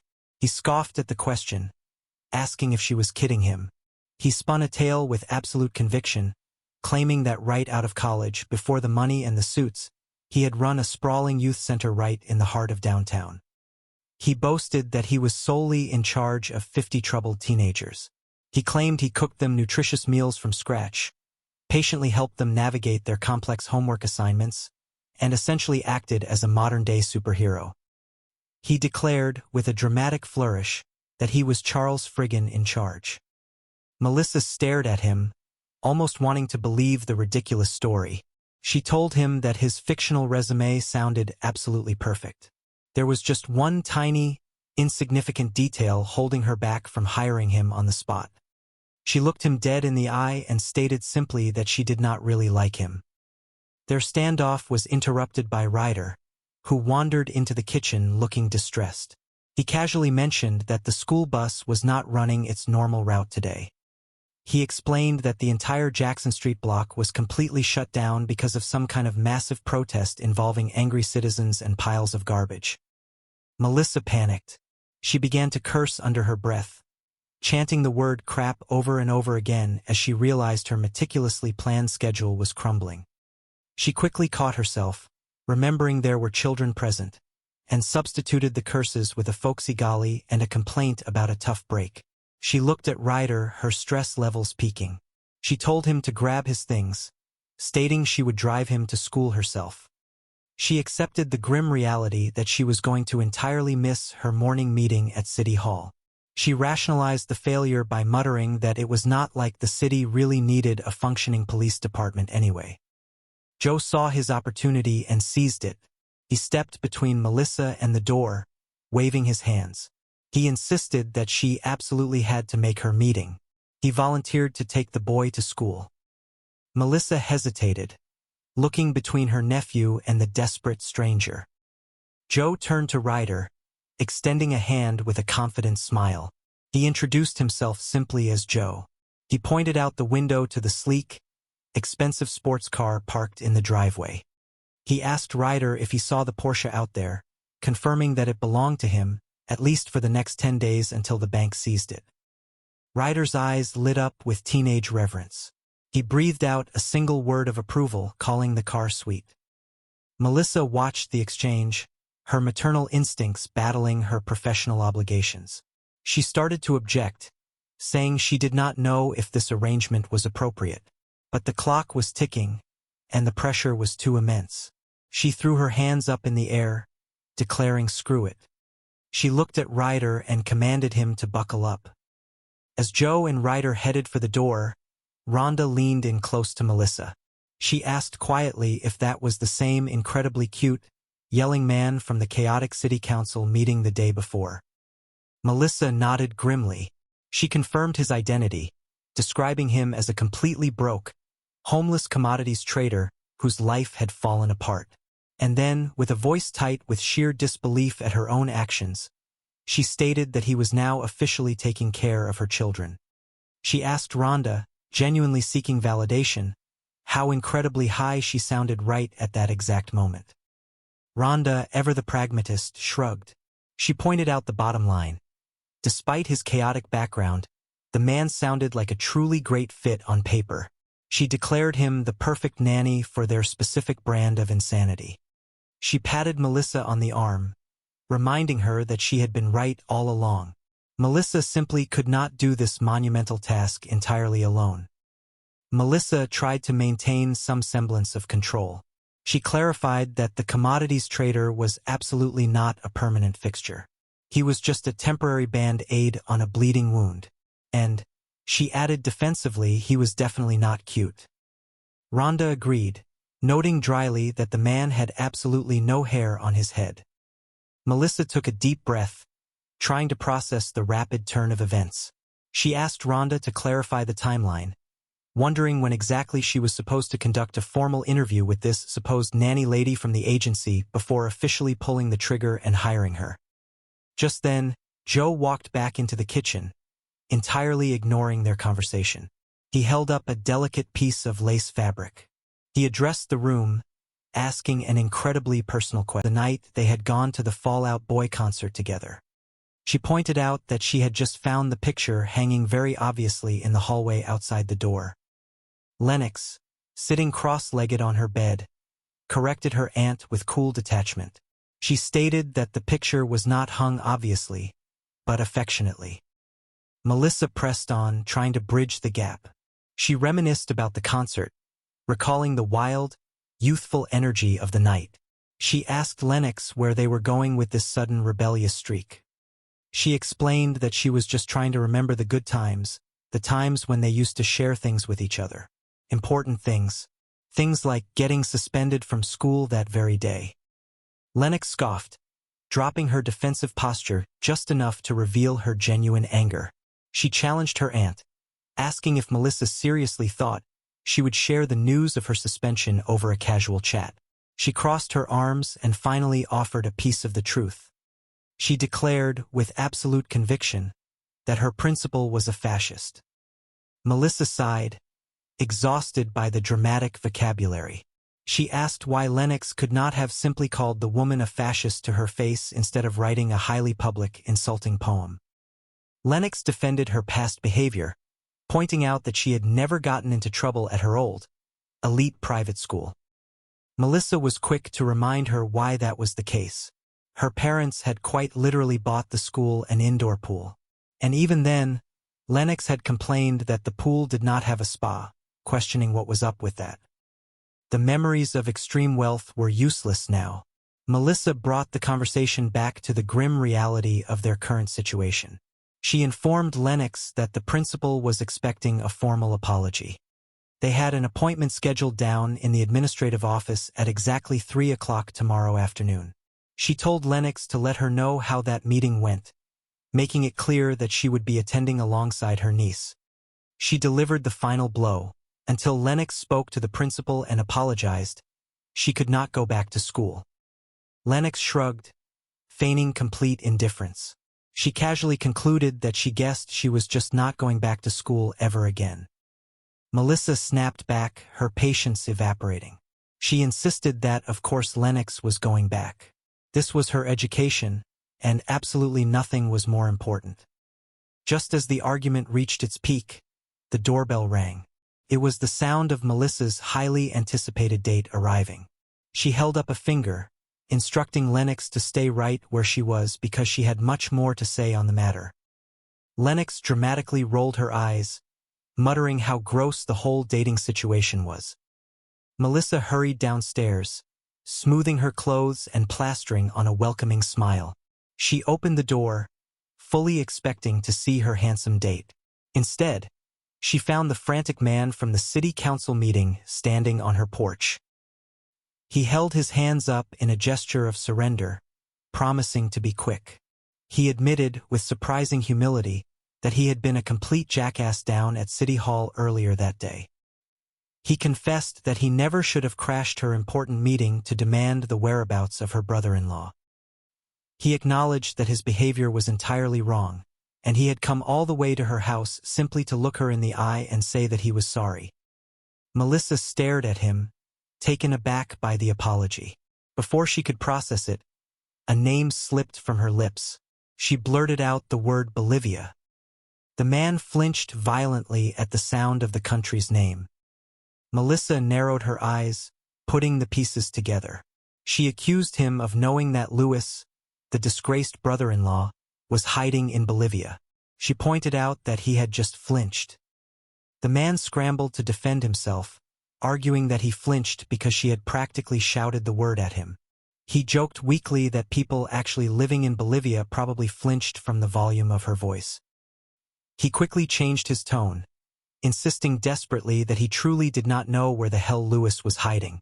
He begged her to get lost and leave him alone, completely forgetting that he was standing on her front porch. At that exact moment, a tall, incredibly handsome man walked up the driveway. It was Griffin, Melissa's date. Melissa's demeanor shifted instantly. She greeted Griffin warmly, complimenting him on looking so nice and smelling so incredibly handsome. Griffin smiled, glancing curiously at the frantic, slightly disheveled man standing between them. He asked who the guy was. Melissa waved her hand dismissively, stating that he was nobody, just a man who was leaving. She turned her attention entirely to Griffin, her voice softening with genuine regret. She told him that she knew they had both waited a very long time for this date to happen. She was thrilled to see him looking so great, but then the reality of her chaotic life crashed down on her again. She explained, her voice thick with apology, that she had a teenage niece currently in a state of massive crisis. She desperately wanted to go on the date, to escape for just a few hours, but her conscience anchored her to the house. She had to stay and spend the evening managing the disaster. She reiterated how much she wanted to spend time with him, and lamented once more about how utterly fantastic he smelled. Griffin, a perfect gentleman, looked disappointed but understanding. He told her that he had been really excited to finally take her out on this date. Melissa felt a surge of affection for his understanding nature. Since she could not go on the date, she decided to offer him something else. She stepped forward, wrapped her arms around his neck, and planted a deep, passionate kiss on his lips. When she finally pulled away, leaving Griffin slightly breathless, she declared that the kiss was a whole bucket of gravy. It was meant to hold him over for a few weeks, or possibly more, because given the current state of her life, they simply did not know when they would see each other again. Griffin blinked, a slow smile spreading across his face. He agreed that it was indeed a massive bucket of gravy, and walked away into the night, leaving Melissa standing on the porch with the strange man from the council meeting. The next morning, the chaos resumed. Rhonda arrived at the house, and Melissa immediately apologized for running late. Rhonda, looking unfazed, asked just how late she actually was. Melissa proudly announced that she had finally filled out the mountain of paperwork for the professional nanny agency. She patted a thick folder resting on the kitchen counter, declaring that relief was on the way. Rhonda deadpanned that if the paperwork was just now sitting on the counter, Melissa was exceptionally late. She pointed out that she should have admitted her tardiness much earlier. Melissa groaned, asking the heavens for a break. She told Rhonda to relax, assuring her that today was going to be a happy visit. Before Rhonda could respond, the front door swung open. It was the man from the night before, letting himself in as if he owned the place. He held up a thick stack of printed papers. He announced that he had found the city budget online the previous night and had meticulously gone through every single page of it.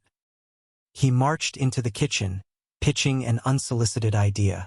He pointed to a specific line item, explaining that there was a massive amount of cash in the city's general fund that was just sitting there, completely dormant. He proposed that Melissa hire him as a financial consultant. He promised that he could easily double her rate of return on those dormant funds. That way, the city would have more than enough money to pay for the smaller class sizes she wanted, and they could easily afford the extra garbage pickups the angry constituents were demanding. He threw his hands in the air, declaring that with his plan, there would be metaphorical pie for everyone in the district. Melissa stared at him, bewildered by his audacity. She calmly replied that his proposal sounded like a genuinely great plan. In fact, she admitted she would probably sign up for his services immediately if it were not for one glaring issue. He was a complete and utter lunatic. The man straightened his posture, his pride wounded. He stated firmly that his name was Joseph Longo, and he was absolutely not a lunatic. Melissa's eyes widened as the name registered. She repeated it back to him in disbelief. Joe Longo. She knew exactly who he was. He was the man who had run the highly lucrative commodities division for her disgraced brother-in-law, Louis. He was the financial wizard who had made Louis millions of dollars. Joe nodded sharply, clarifying that he had made legitimate millions through hard work and sharp market instincts. Money that her bastard of a brother-in-law had subsequently pissed away on illegal schemes. He caught himself, realizing his anger was flaring again. He took a deep breath, forcing a tight smile, and reminded her that he was trying to keep this a happy visit. Melissa noted his momentary lapse in control, observing that he had gone completely Bolivia on her there for a second. Joe brushed off the comment, pressing his case. He asked what she thought of his proposal. He desperately suggested that maybe, just maybe, washed over the crowd. Melissa felt the familiar, hot sting of public humiliation. Her brother-in-law, a man whose catastrophic financial crimes had turned her family into front-page tabloid fodder, was a specter that haunted her every step. She quickly clarified to the room that the criminal in question was married to her sister, effectively distancing herself from the man. She looked out at the sea of faces, turning the awkward moment into a shared human experience. She asked the room, raising an eyebrow, if anybody there had a relative they were not exactly proud of. The tension in the room broke.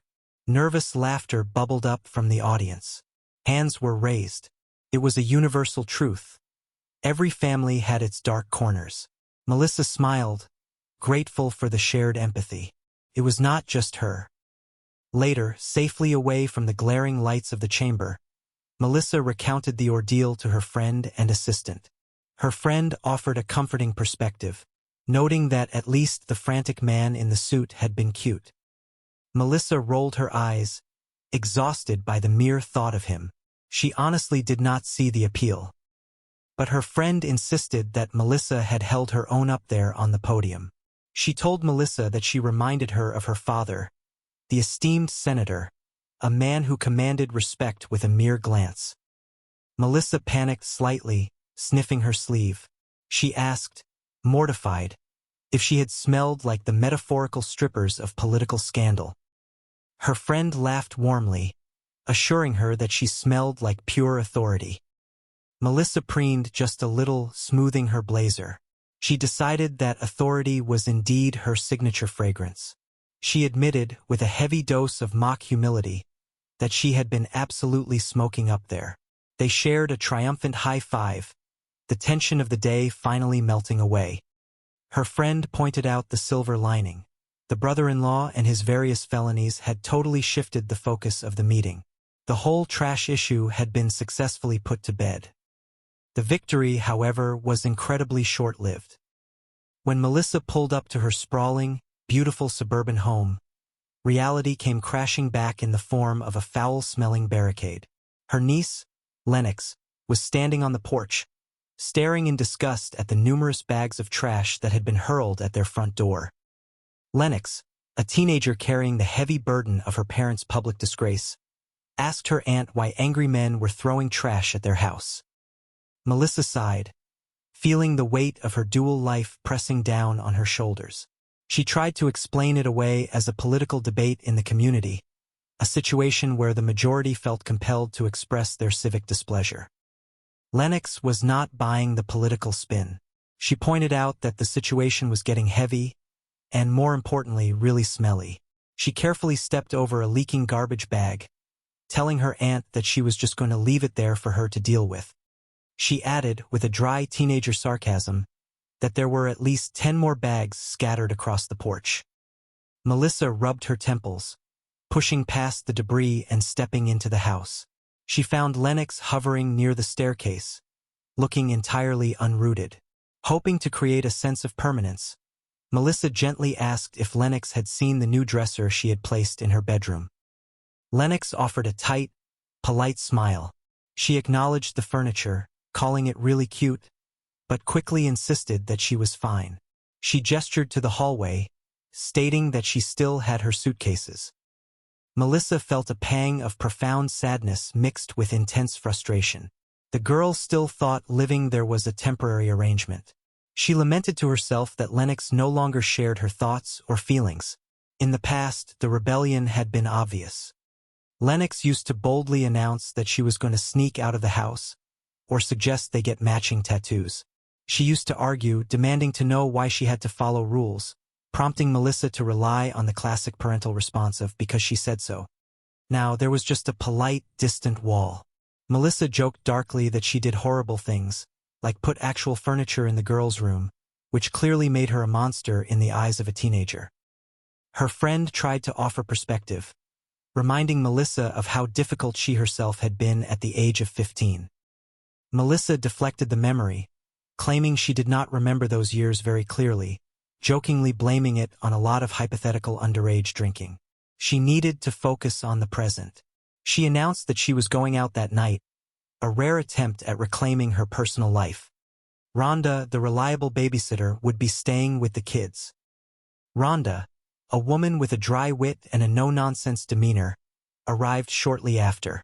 She immediately assessed the situation. She looked at Ryder, Melissa's teenage nephew, who was quietly bouncing a basketball. Rhonda told him that the coach had mentioned he needed a better jump shot. She confidently took the ball from him, declaring with sharp humor that Asian women were all about the hoops. She turned her attention to the household rules, instructing them to do their homework if they had any. Beyond that, she gave them a simple directive. Just be good and do not torch the place. It was a pointed comment. Melissa had to acknowledge the elephant in the room.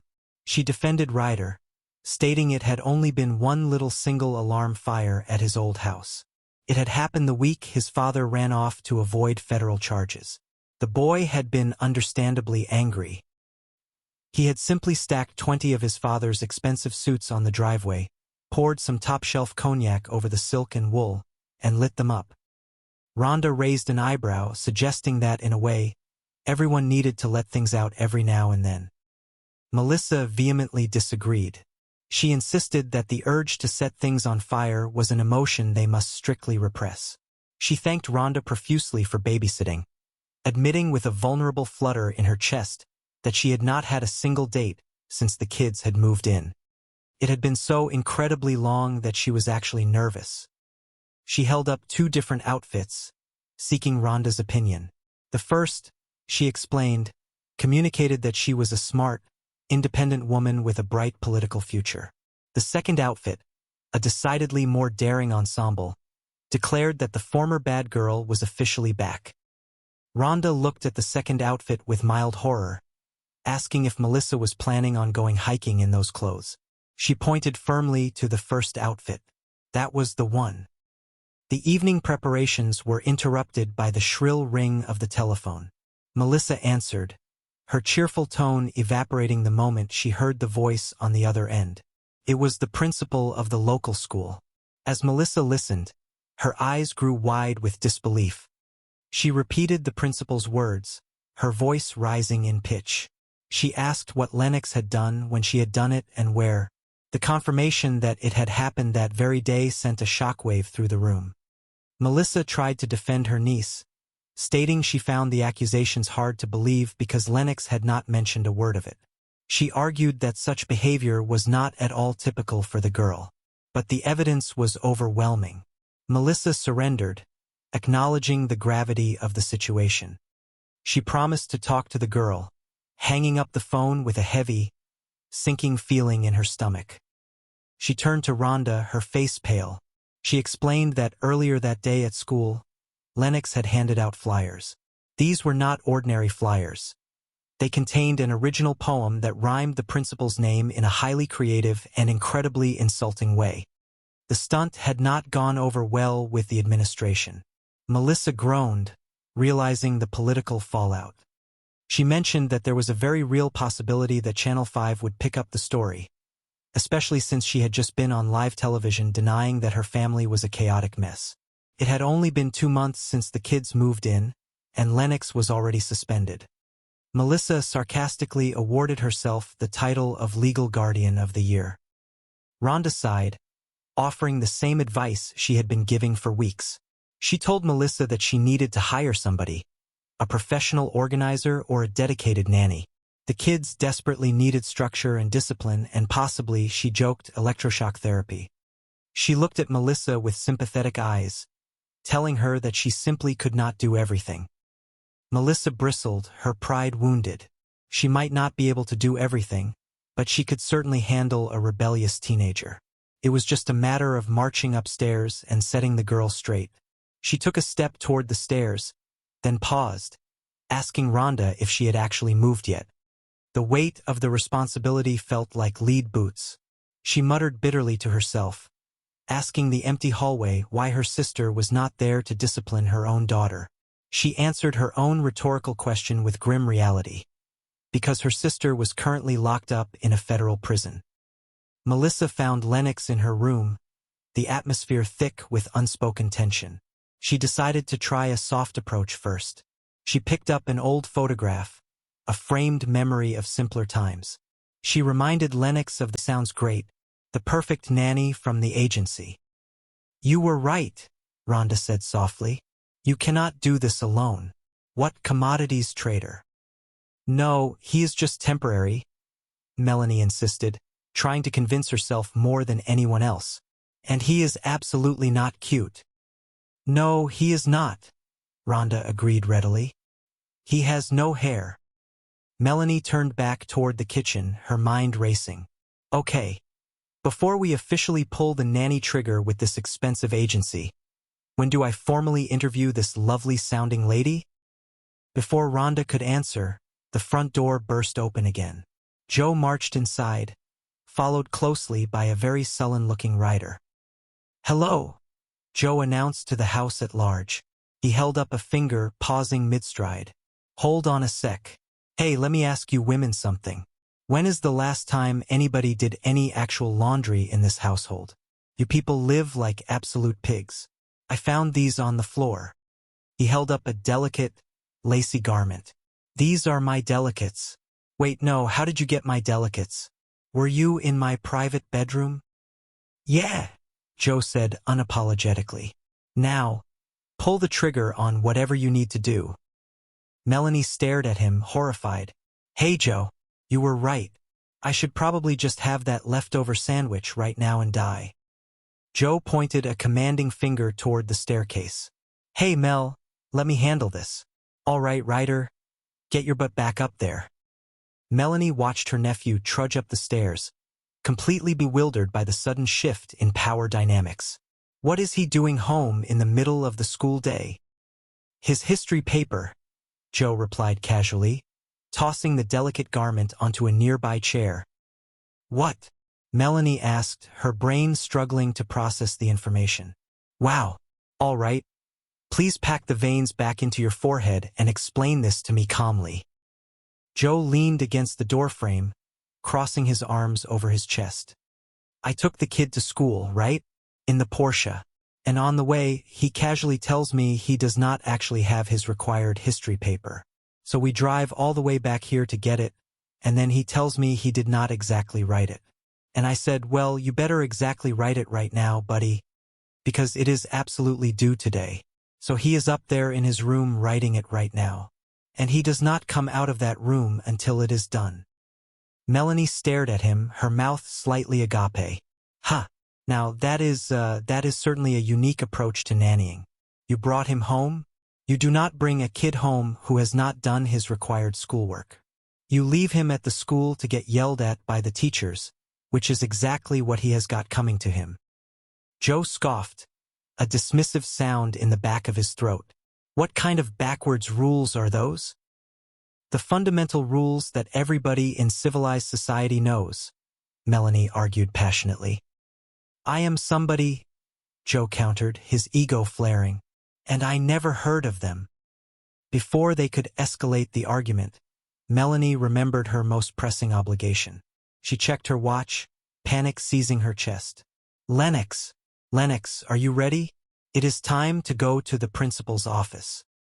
Silence echoed from the upstairs hallway. She is not here, Melanie realized, a cold dread washing over her. She turned her glare entirely onto Joe. Where is she? You were supposed to watch her. You never explicitly said that, Joe defended himself, holding his hands up in surrender. Because it is blindingly obvious, Melanie shouted, her voice echoing in the foyer. The teenage girl got suspended from school. She is a flight risk. She is gone.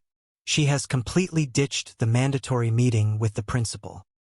Joe looked genuinely contrite for the first time since he had arrived. You know what? You are absolutely right. I just said you were right. Please note that that was a massive compliment coming from me. Melanie paced the floor, her mind racing through a mental map of the neighborhood. Okay, she has like 3 specific places she usually goes after school when she is upset. The park, the old diner, and the library, though God knows why. I will start my search there. You want me to help you look for her? Joe offered, his voice surprisingly gentle. Yes, please do, Melanie said, grabbing her keys. They split up, searching the neighborhood for the better part of an hour. Joe found himself wandering down the alleys behind the local shopping center, completely out of his element. He was a man who used to navigate complex international markets, and now he was hunting for a runaway teenager in suburban Ohio. Nothing, Joe muttered to himself, kicking a stray pebble. I can work with this kid. Wow. He looked up, catching sight of a familiar figure sitting on the edge of a flat, tar-papered roof above a defunct hardware store. It was Lennox, her legs dangling precariously over the edge, staring blankly at the horizon. Joe found a rusty fire escape and climbed up, his expensive leather shoes slipping on the worn metal. He pulled himself onto the roof, dusting off his jacket. Is this where you come for your scheduled adolescent brooding? Joe asked, his voice cutting through the quiet afternoon air. Lennox did not turn around. You come up here to officially turn me in to the authorities? It is not really my personal style, Joe replied, walking over and sitting down a few feet away from her. The tar was warm beneath him. What exactly is your style? Lennox asked, a hint of genuine curiosity breaking through her hardened exterior. Outlaw, Joe said smoothly, staring out at the suburban sprawl, cast out by the powerful corporate brokers, forced by circumstances to live a gritty life in the city. Lennox turned her head, offering a small, appreciative smirk. Oh, kind of like Batman, if he had been tragically demoted to a suburban nanny. Nice, Joe chuckled, appreciating the kid's sharp wit. Aren't you supposed to be at a highly important meeting at your principal's office right about now? Why should I? Lennox asked, her voice suddenly fierce, filled with the righteous indignation of the young. Crap goes on down there all the time. Miss Lunt is a tyrant. She fires the beloved music teacher, completely gets rid of the entire school marching band to save a few bucks, and everybody is just too afraid of her to talk about it. I am completely tired of life being inherently unfair. Joe sighed, the weight of his own recent failures pressing down on him. How about for once it just be fair, right? Exactly, Lennox agreed softly. I would be incredibly upset too, if my mom and my dad completely bailed on me, Joe said, his voice quiet, devoid of its usual bombast. Lennox stiffened, her defenses instantly snapping back into place. You are talking about Miss Lunt and the band. If you say so, Joe replied mildly. You do not know anything about me? Lennox snapped, glaring at him. You are absolutely right. I do not, Joe conceded, holding her gaze. But what I really do not know about you, Lennox, is why you are taking all of this massive anger out on your aunt. Lennox looked away, her jaw tight. Because, Joe continued gently, she is the only single person in your entire life who has not bailed on you. Look, I know she can get a little wildly skitsy at times. All times, Lennox corrected dryly. Fair enough, Joe smiled.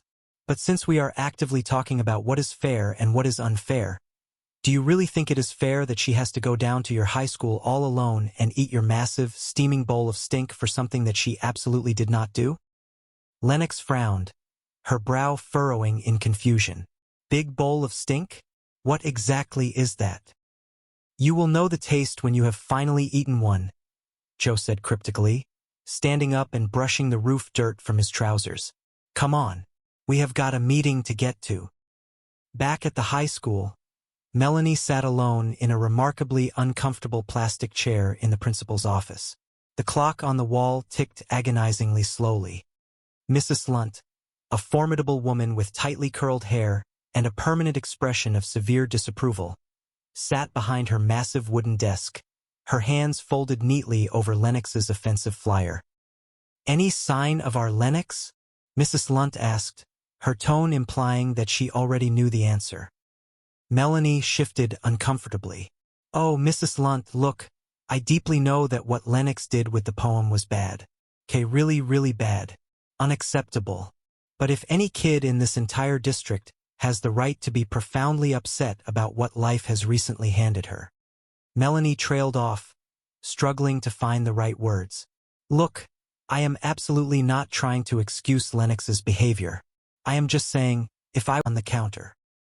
No kidding, Joe said, stepping over the threshold, his eyes scanning the elegant interior of the home. I am late? You should have said that before. Melanie spun around, startled that he had followed her inside. "Oh, dear God. Relax. You are still here." "It is a happy visit today," Joe said, a strange, calculating light entering his eyes. He motioned toward the kitchen table. "May I?" "No," Melanie snapped. Ignoring her entirely, Joe walked over to the table and spread his hands flat on the marble surface. "So, I found the official city budget online last night, and I went through it line by line. Here is a thought. The cash in the general municipal fund that is just sitting there collecting dust? Hire me as a consultant, and I will double your rate of return in 6 months.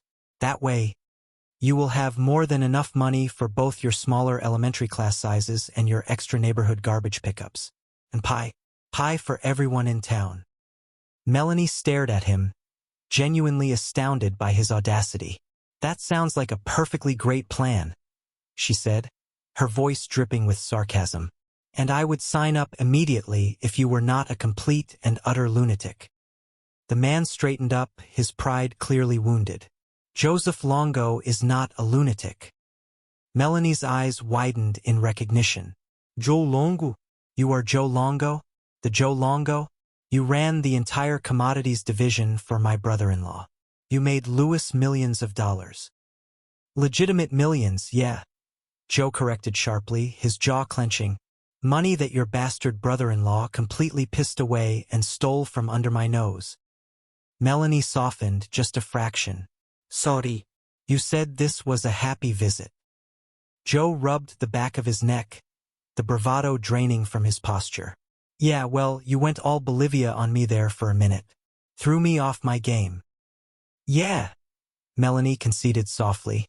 She walked over to the coffee pot, pouring herself a much-needed cup. "So what do you think? Maybe you could get me a job downtown at City Hall?" Joe asked, his voice suddenly vulnerable. Melanie shook her head regretfully. "There is a strict municipal hiring freeze. I am really sorry you lost your corporate job, Joe." "Yeah, well, that is old news," Joe said, letting out a harsh, bitter laugh. "Yesterday, the bank finalized the paperwork. I lost my luxury condo downtown." Melanie stopped pouring, turning to look at him with genuine sympathy. "Yeah, well, I really need to." "And now," Joe interrupted, the words tumbling out of him like water from a broken dam, "they are about to legally repossess my car. Oh, but here is the morning's truly big headline. The adorable Mrs. Longo, my beautiful, supportive wife, has officially decamped to her mother's house. She left me." Melanie set the coffee pot down, feeling a heavy weight of guilt settle over her shoulders. Her family had done this to him. "Oh God, I am so sorry, Joe. Truly. I am really going to miss that car," Joe whispered, staring out the front window at the street. Melanie took a slow sip of her coffee, trying to compartmentalize the situation. "How can I put this nicely, Joe? I have got my own massive set of problems right now." Joe turned back to her, a desperate edge creeping into his voice. "So you are not going to help me? You are a public servant. Do I not live in your district? Now that I am effectively living in my car, yeah, I guess I do," Joe admitted self-deprecatingly. Melanie walked over to the kitchen island, leaning heavily against the counter. "Look, Joe, I have got endless council meetings, a massive neighborhood trash revolt threatening my career, a teenage kid on the absolute brink of academic ruin upstairs, and I am in desperate, immediate need of professional help. For the household, not for my mental state, although frankly, both would be ideal." Joe's eyes darted toward the paperwork sitting on the counter. The nanny agency application. A slow, calculating grin spread across his face. He picked up the top sheet, scanning the numbers. "You are not going to find anybody decent this way," Joe declared, tapping the paper. "This offered salary absolutely sucks. It is barely a living wage." "It is a living," Melanie argued defensively, "and it includes free room and board, plus daily meals, which she will be cooking for the family because otherwise, people in this house will literally starve to death." Joe raised an eyebrow. "She? It absolutely has to be a woman? Only, Vagina Americans need apply for the position? Melanie glared at him. Personal question, Joe. Did your hair just finally get utterly sick of you and leave your head? Joe smoothed a hand over his perfectly bald scalp, unfazed. This is a deliberate stylistic choice. All right, all right, all right. Look at me. We both know that is a severely lowball financial offer you have got written down there, all right? So come on, councilwoman. What is your absolute top dollar number there? Melanie sighed, running a hand through her hair. That is my top number. I am on a public servant's salary supporting 2 teenagers. Joe stared at her for a long moment, mentally calculating his rapidly dwindling options. All right, he finally said, extending a hand. You have got to deal with it, but I cannot officially start until Monday. Melanie crossed her arms, refusing to take his hand. Who offered you a job? Joe did not miss a beat. All right, fine. I can start today. I am just going to have to, manually move a few of my personal things around. Mostly my car. Tuesday is street cleaning day in this neighborhood. Is it not? Melanie stared at him, incredulous. You do know we are talking about a nanny position here, right? There are actual, living human children involved in this equation. You ever work with kids, Joe? Rhonda asked from the doorway, her arms crossed suspiciously. Are you kidding me? Joe replied, puffing out his chest with an air of absolute confidence. Right out of college, I ran an entire urban youth center downtown. I was directly in charge of 50 troubled teenagers. I cooked them nutritious meals. I patiently helped them with their complex homework. I was Charles Friggin in charge. Melanie looked at Rhonda, then back at Joe. He was desperate. He was broke. And he was standing right in front of her, willing to take the terrible salary.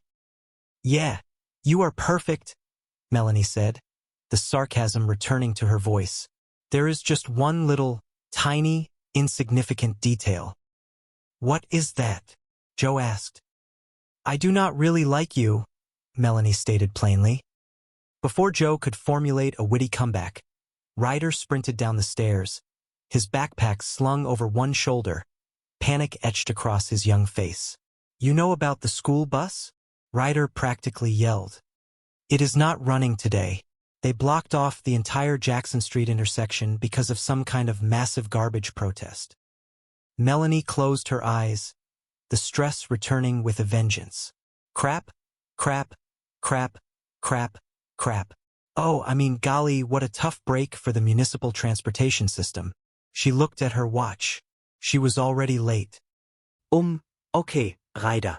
I will take you to school. I will just completely miss my morning committee meeting. I mean, it is not like the city needs the police department budget approved today. Joe stepped forward, smoothly taking Ryder's backpack from the boy's shoulder. No. You will make your municipal meeting. I will take him. Joe turned to Ryder, extending a firm hand. Hey, hi, I am Joe. Ryder looked at the older man cautiously, shaking his hand. Joe pointed out the front window. You see that incredibly sleek, German-engineered Porsche parked out there on the street? Ryder's eyes went wide with adolescent reverence. Yeah, it is awesome. It is mine, Joe said proudly, for exactly 10 more days before the bank snatches it. Sweet, right? I do not know if that is your. Oh, screw it. Come on, kid. Buckle up. We are taking the fast ride to school. Melanie and Rhonda watched in stunned silence as Joe led Ryder out the front door. Isn't that the cute, wildly yelling guy from the council meeting yesterday? Rhonda asked, her voice hushed. Yeah, Melanie replied, still staring at the closed door. He is a brilliant, recently homeless corporate commodities trader. And he is currently taking care of the kids, Rhonda noted. How high do I sound right now? Melanie asked, rubbing her temples vigorously. Bottom line, she's on her face. She told him that it was him. He was the one who had talked Lennox into going down to the school. She demanded to know how he had managed to achieve such a miracle.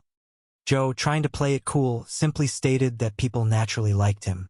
Melissa refused to accept that answer, pressing him for the real truth. Joe sighed, abandoning the cool facade. He confessed that he had paid the girl $50. Melissa gasped in horror. She called it a bribe. She declared that it was not only morally wrong, but it was also a prime example of absolutely horrible parenting. Joe, defending his unorthodox methods, quickly pointed out that neither of them were actually parents. Ryder, sensing an opportunity, asked if he could also have $50. Joe immediately said no. Joe then told Melissa to relax, revealing the final twist. He had written Lennox a personal check. Given his current state of utter financial ruin, the check was guaranteed to bounce. He smiled, calling it another very valuable life lesson for the teenager. Melissa stared at him, trying to reconcile the man standing before her with the story he had told her the day before. She asked him directly if this was how he had run his glorious youth center right out of college. Joe, seeing no further need for the lie, rolled his eyes and begged her to stop. He admitted freely that there had never been a youth center. He had made the entire thing up to get the job. He looked at Melissa, assuming he was instantly fired, and asked if she wanted to speak to him in the other room to deliver the bad news. He muttered that it had been nice knowing her. Melissa stood frozen for a moment. This man had lied to her face. He had bribed her niece with a fraudulent check. He was a disaster of a human being. She asked him, her voice a mix of exasperation and genuine curiosity, if there was absolutely anything he would not do to survive. Joe, without missing a beat, replied that he would not do windows. Joe then dropped his defensive posture and spoke to her with genuine earnestness. He told Melissa that he was simply trying to help her out.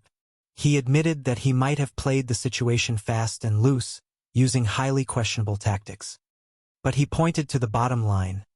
Lennox had gone down to the school and apologized to the principal. He asked Melissa if that was true. Melissa nodded, admitting that yes, Lennox had apologized.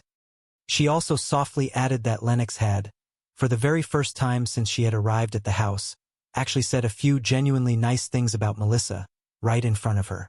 Melissa confessed that the moment had been so unexpected and so beautiful that it had literally taken her breath away. Joe looked slightly alarmed. He quickly asked if Melissa thought he had paid Lennox to say those nice things too. Melissa shook her head, smiling a genuine, warm smile. She said that Lennox had given her that specific moment completely free of charge. Joe puffed out his chest just a little bit, suggesting that perhaps it was his mere, masculine presence in the household that was somehow magically and seamlessly pulling their broken family back together. Melissa laughed out loud, a sound of pure relief, and agreed that they should absolutely choose to believe that comforting fantasy. She then remembered a very important phone call she had received earlier. She told Joe that the fancy, professional Regency nanny agency had called. They had informed her that a highly qualified woman named Mrs. Dietrich was finally available, and that she would be arriving at their house at exactly 8 o'clock the next morning to begin work. Joe's face fell. He realized that Melissa had never truly believed he could handle the job. She admitted honestly that she had not believed in him, not until he had miraculously pulled all that unwarranted confidence out of nowhere and fixed the immediate crisis with Lennox. Joe looked around the living room, a place that was rapidly beginning to feel like a sanctuary. He asked Melissa if his employment was officially terminated. He pointed out that if she was letting him go, he would just have to hop into his sports car, which was also his current house, and drive away into the unforgiving city. Melissa looked at the man. He was a liar, a former corporate shark, broke, and entirely unconventional. But in 24 hours, he had managed to get her nephew to focus on his homework. He had convinced her niece to take responsibility for her actions, and he had given Melissa the first moment of genuine connection with her family since the scandal broke. She smiled, making a decision that defied all conventional logic but felt entirely right in her heart. She told him that they should give it a shot.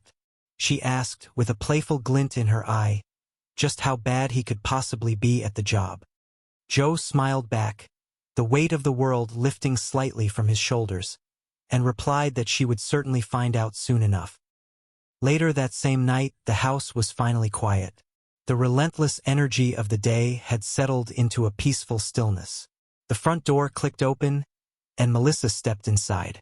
She was returning from another attempt at a date, looking exhausted but content. The living room was dark, save for the soft glow of a reading lamp. Joe was sitting in the armchair, wide awake, holding a book.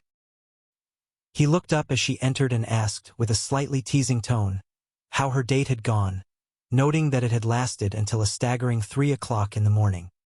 Melissa, slipping into the comfortable banter they were quickly establishing, told him to leave her alone, adopting the persona of a rebellious teenager.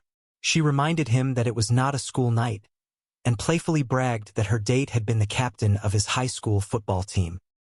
Joe laughed softly in the dim light. He confessed a sudden, surprising realization. He told Melissa that he had never actually had that specific classic conversation with his own mother. He recalled that in his youth, if he had come stumbling into the house at 3 o'clock in the morning, his mother would not have asked about his date. She would have simply sent him right back out into the night to buy her more gin. It was a dark piece of his past, delivered with a casual humor that highlighted the resilience he had built over a lifetime. Melissa smiled, appreciating his vulnerability. She shifted into her new, slightly more confident parental role, asking him how the process of getting the children to bed had gone. Joe gave his report with the precision of a household manager. He noted that Ryder had completely knocked out and gone to sleep at about 11 o'clock. Lennox, however, had been a tougher challenge. She had stayed awake until 1:30 in the morning. Melissa's eyes widened in shock. She repeated the time, 1:30, completely appalled by the late hour for a growing teenager. Joe calmly held up a hand to stop her panic. He explained that Lennox had actually just gotten into her bed moments ago, only when she heard Melissa's car pulling into the driveway. He quickly added the crucial context, ensuring Melissa knew he had not just let the girl run wild. He reported that during those late-night hours, Lennox had managed to get entirely caught up on all of her missing biology and mathematics homework. And, he added with a sheepish grin, she had also managed to watch the entire 5th season of the television show Lost. Melissa let out a long, slow breath. The kids were safe. The homework was done. The house had not burned down. She looked at Joe, realizing that this strange, broken man was exactly the partner she needed to navigate this incredibly difficult chapter of her life. They were an absurd team, the polished, stressed politician and the disgraced, homeless commodities trader, but somehow, in the quiet of the early morning, it worked perfectly. Just as a moment of genuine, quiet appreciation settled between them, a heavy, resounding knock echoed through the house from the front door. Melissa jumped, startled by the sudden noise at such a late hour. Joe frowned, confused. They walked together to the door. Melissa cautiously opened it, peering out into the darkness. Standing on the porch was an incredibly large, intensely intimidating delivery man. He held a massive package, completely dwarfing the doorway. Melissa stared up at him, her exhaustion momentarily replaced by sheer bewilderment. Joe, standing right behind her, leaned over her shoulder, his eyes wide. In a hushed, urgent whisper, he confirmed what they were both thinking, telling Melissa that he was absolutely not kidding, that the man standing on their porch was undeniably, unbelievably huge.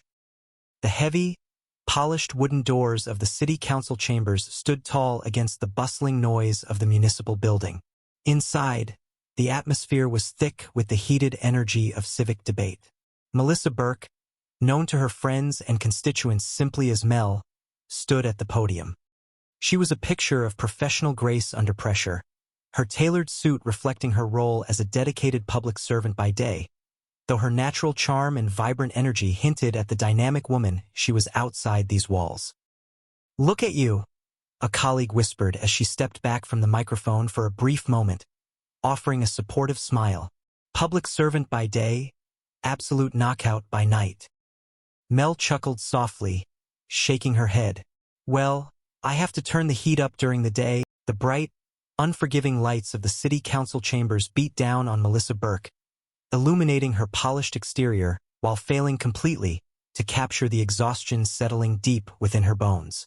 She sat at the elevated wooden dais, a picture of civic duty and professional grace. She wore a perfectly tailored suit that whispered of authority, her posture impeccable. To the audience, she was the epitome of a public servant by day, transitioning seamlessly into what her friends teasingly called a hottie by night. The truth, however, was far more complicated.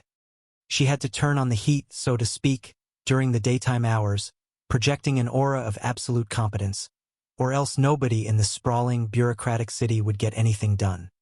The room was packed, the air thick with the murmur of discontented citizens, the hum of the air conditioning struggling to keep the tension at a manageable temperature. The council agenda moved forward, and Melissa leaned toward her microphone. She announced the newest directive with a clear, steady voice, stating that from now on, the city was capping elementary school class sizes at 22 students. It was a victory for education, a triumph for the children of the community.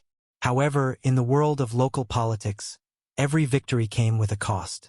The cost, in this particular instance, was standing right in the center aisle of the chamber. A man, his face flushed with righteous indignation, pointed a trembling finger toward the dais. He shouted that this new policy was garbage, a term he used quite literally, complaining bitterly that actual refuse was piling up in front of his restaurant because the city council had cut sanitation pickups to a mere once a week. Melissa maintained her composed expression, channeling the patience of a saint. She explained, her tone soothing and rational, that a reduction in trash service was the necessary financial sacrifice that paid for the smaller, more effective class sizes. It was a simple matter of budget allocation. But the angry citizen was not interested in economics. He was interested in the smell outside his establishment. The exchange escalated, a testament to the daily grind of public service where crazy people with metaphorical and sometimes literal trash bags came at you, and you had to stay the mature, rational adult. And she did. She held her ground. She managed to silently convey a message of defiance to the angry garbage complainant without ever losing her professional veneer. But the universe, it seemed, was not finished testing Melissa on this particular afternoon. From the back of the crowded room, another man pushed his way forward. He was tall, sharp-featured, and practically vibrating with an intense, uncontainable anger. He did not look like a local restaurant owner upset about sanitation. He looked like a man whose entire world had just collapsed. He pointed directly at Melissa and demanded to know where the money was, the money that her brother-in-law had stolen from him. The entire chamber fell into a stunned, breathless silence. Melissa felt a cold knot form in her stomach. Her sister, her own flesh and blood, was married to a man who had orchestrated a massive financial fraud, a scheme that had ruined countless lives and landed both of them in federal prison. It was a scandal that had rocked the city and completely upended Melissa's life, but she refused to be held accountable for the sins of her brother-in-law. She stood up, her voice ringing out through the silent room. She acknowledged that he was referring to her sister's husband, but she firmly stated that she was not him. With a stroke of political brilliance and raw human vulnerability, she turned to the audience. She asked the room, raising her hands in an open gesture, if anybody there had a relative they were not exactly proud of. The tension in the room instantly shattered. A low murmur of agreement rippled through the crowd. Heads nodded. People exchanged knowing glances. Melissa was not just a politician in that moment. She was every person who had ever been embarrassed by their family. The angry man, momentarily disarmed by the sudden shift in the room's energy, lost his momentum. Melissa reminded everyone to act like gentle people, to avoid bringing personal garbage into a public arena and acting like crazy individuals. She thanked them, and the meeting slowly moved on, the crisis averted by her quick wit and empathetic connection with the crowd. Later that evening, the sanctuary of her home offered little relief. She walked through the front door, slipping off her heels with a sigh that carried the weight of the entire day. Her friend and assistant, Rhonda, was waiting in the living room, a beacon of supportive energy. Rhonda praised Melissa, telling her that she had held her own up there on the dais. She told Melissa that she reminded her of her father, the esteemed senator, a man of great political stature. Melissa, feeling the exhaustion settling in, joked about smelling like strippers, a bizarre thought brought on by the sheer stress of the day. Rhonda laughed, assuring her that she smelled only of authority, which Melissa playfully claimed was her signature fragrance. They shared a moment of triumph, a high five transitioning into a low five, celebrating the fact that despite the brother-in-law's various felonies shifting the focus of the meeting, Melissa had successfully put the whole trash issue to bed. But the victory was short-lived. The front door swung open, and her teenage niece, Lennox, walked in. Lennox was 15 years old, a girl caught in the agonizing transition between childhood and adulthood, made infinitely worse by the very public, very humiliating downfall of her parents. She carried the weight of the world on her slender shoulders, expressing her pain through a carefully cultivated exterior of rebellion and indifference. Lennox dropped a bag on the floor and dryly informed her aunt why angry people were throwing trash at their front door. Melissa tried to explain the political debate in the community, the complex feelings of the majority, but the reality was far more immediate and far more foul-smelling. Lennox simply stated that she was going to leave the trash bag there, noting that there were at least 10 more out on the porch. Melissa tried to pivot, to find a point of connection with the grieving, angry girl. She gently asked Lennox if she had seen the new dresser she had put in her room. Lennox offered a non-committal response, acknowledging that it was cute but insisting that she was perfectly fine living out of her suitcases. It was a painful reminder that Lennox viewed her stay in Melissa's home as a temporary exile, a punishment rather than a safe haven. Melissa confided in Rhonda, feeling the sharp sting of rejection. She remembered a time when Lennox would share her thoughts, when they had a bond. Now, she felt like a monster for doing horrible things like putting proper furniture in a young girl's bedroom. Rhonda, ever the voice of pragmatic reason, reminded Melissa of her own difficult teenage years, a time Melissa admitted she did not remember very clearly, perhaps due to a lot of youthful indiscretions involving beverages. Despite the domestic tension, Melissa had a date that evening. It had been so long since the children had moved in, since her life had been turned upside down, that she was actually nervous. She held up one outfit, hoping it projected the image of a smart, independent woman with a bright political future. She held up another, wondering if it signaled the return of a former bad girl. Rhonda playfully suggested a third option, which Melissa quickly realized was actually Rhonda's own clothing. The light-hearted moment was abruptly shattered by the ringing of the telephone. Rhonda answered, and her expression instantly shifted from amusement to deep concern. It was the principal of the local school. Rhonda handed the phone to Melissa, whose heart sank as she listened to the voice on the other end. But as the conversation continued, the gravity of the situation became undeniably clear. Melissa assured the principal that she knew when something was serious, and this was incredibly serious. She apologized profusely and promised to speak with Lennox immediately. When she hung up the phone, the reality of her situation crashed down upon her. Lennox had been suspended. To make matters worse, Rhonda pointed out the very real possibility that the local news channel might pick up the story, a disaster for Melissa, who had just been on live television denying any chaos in her personal life. She had been the legal guardian of these children for exactly 2 months, and already one was suspended from school.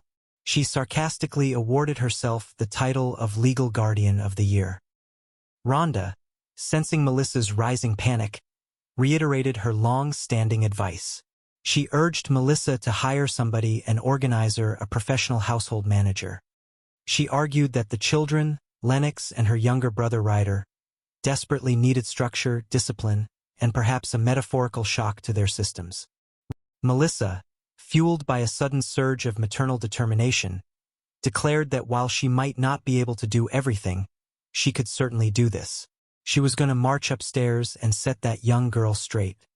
She paused, waiting for her own courage to catch up with her words, and asked Rhonda rhetorically why her sister was not there to discipline her own daughter.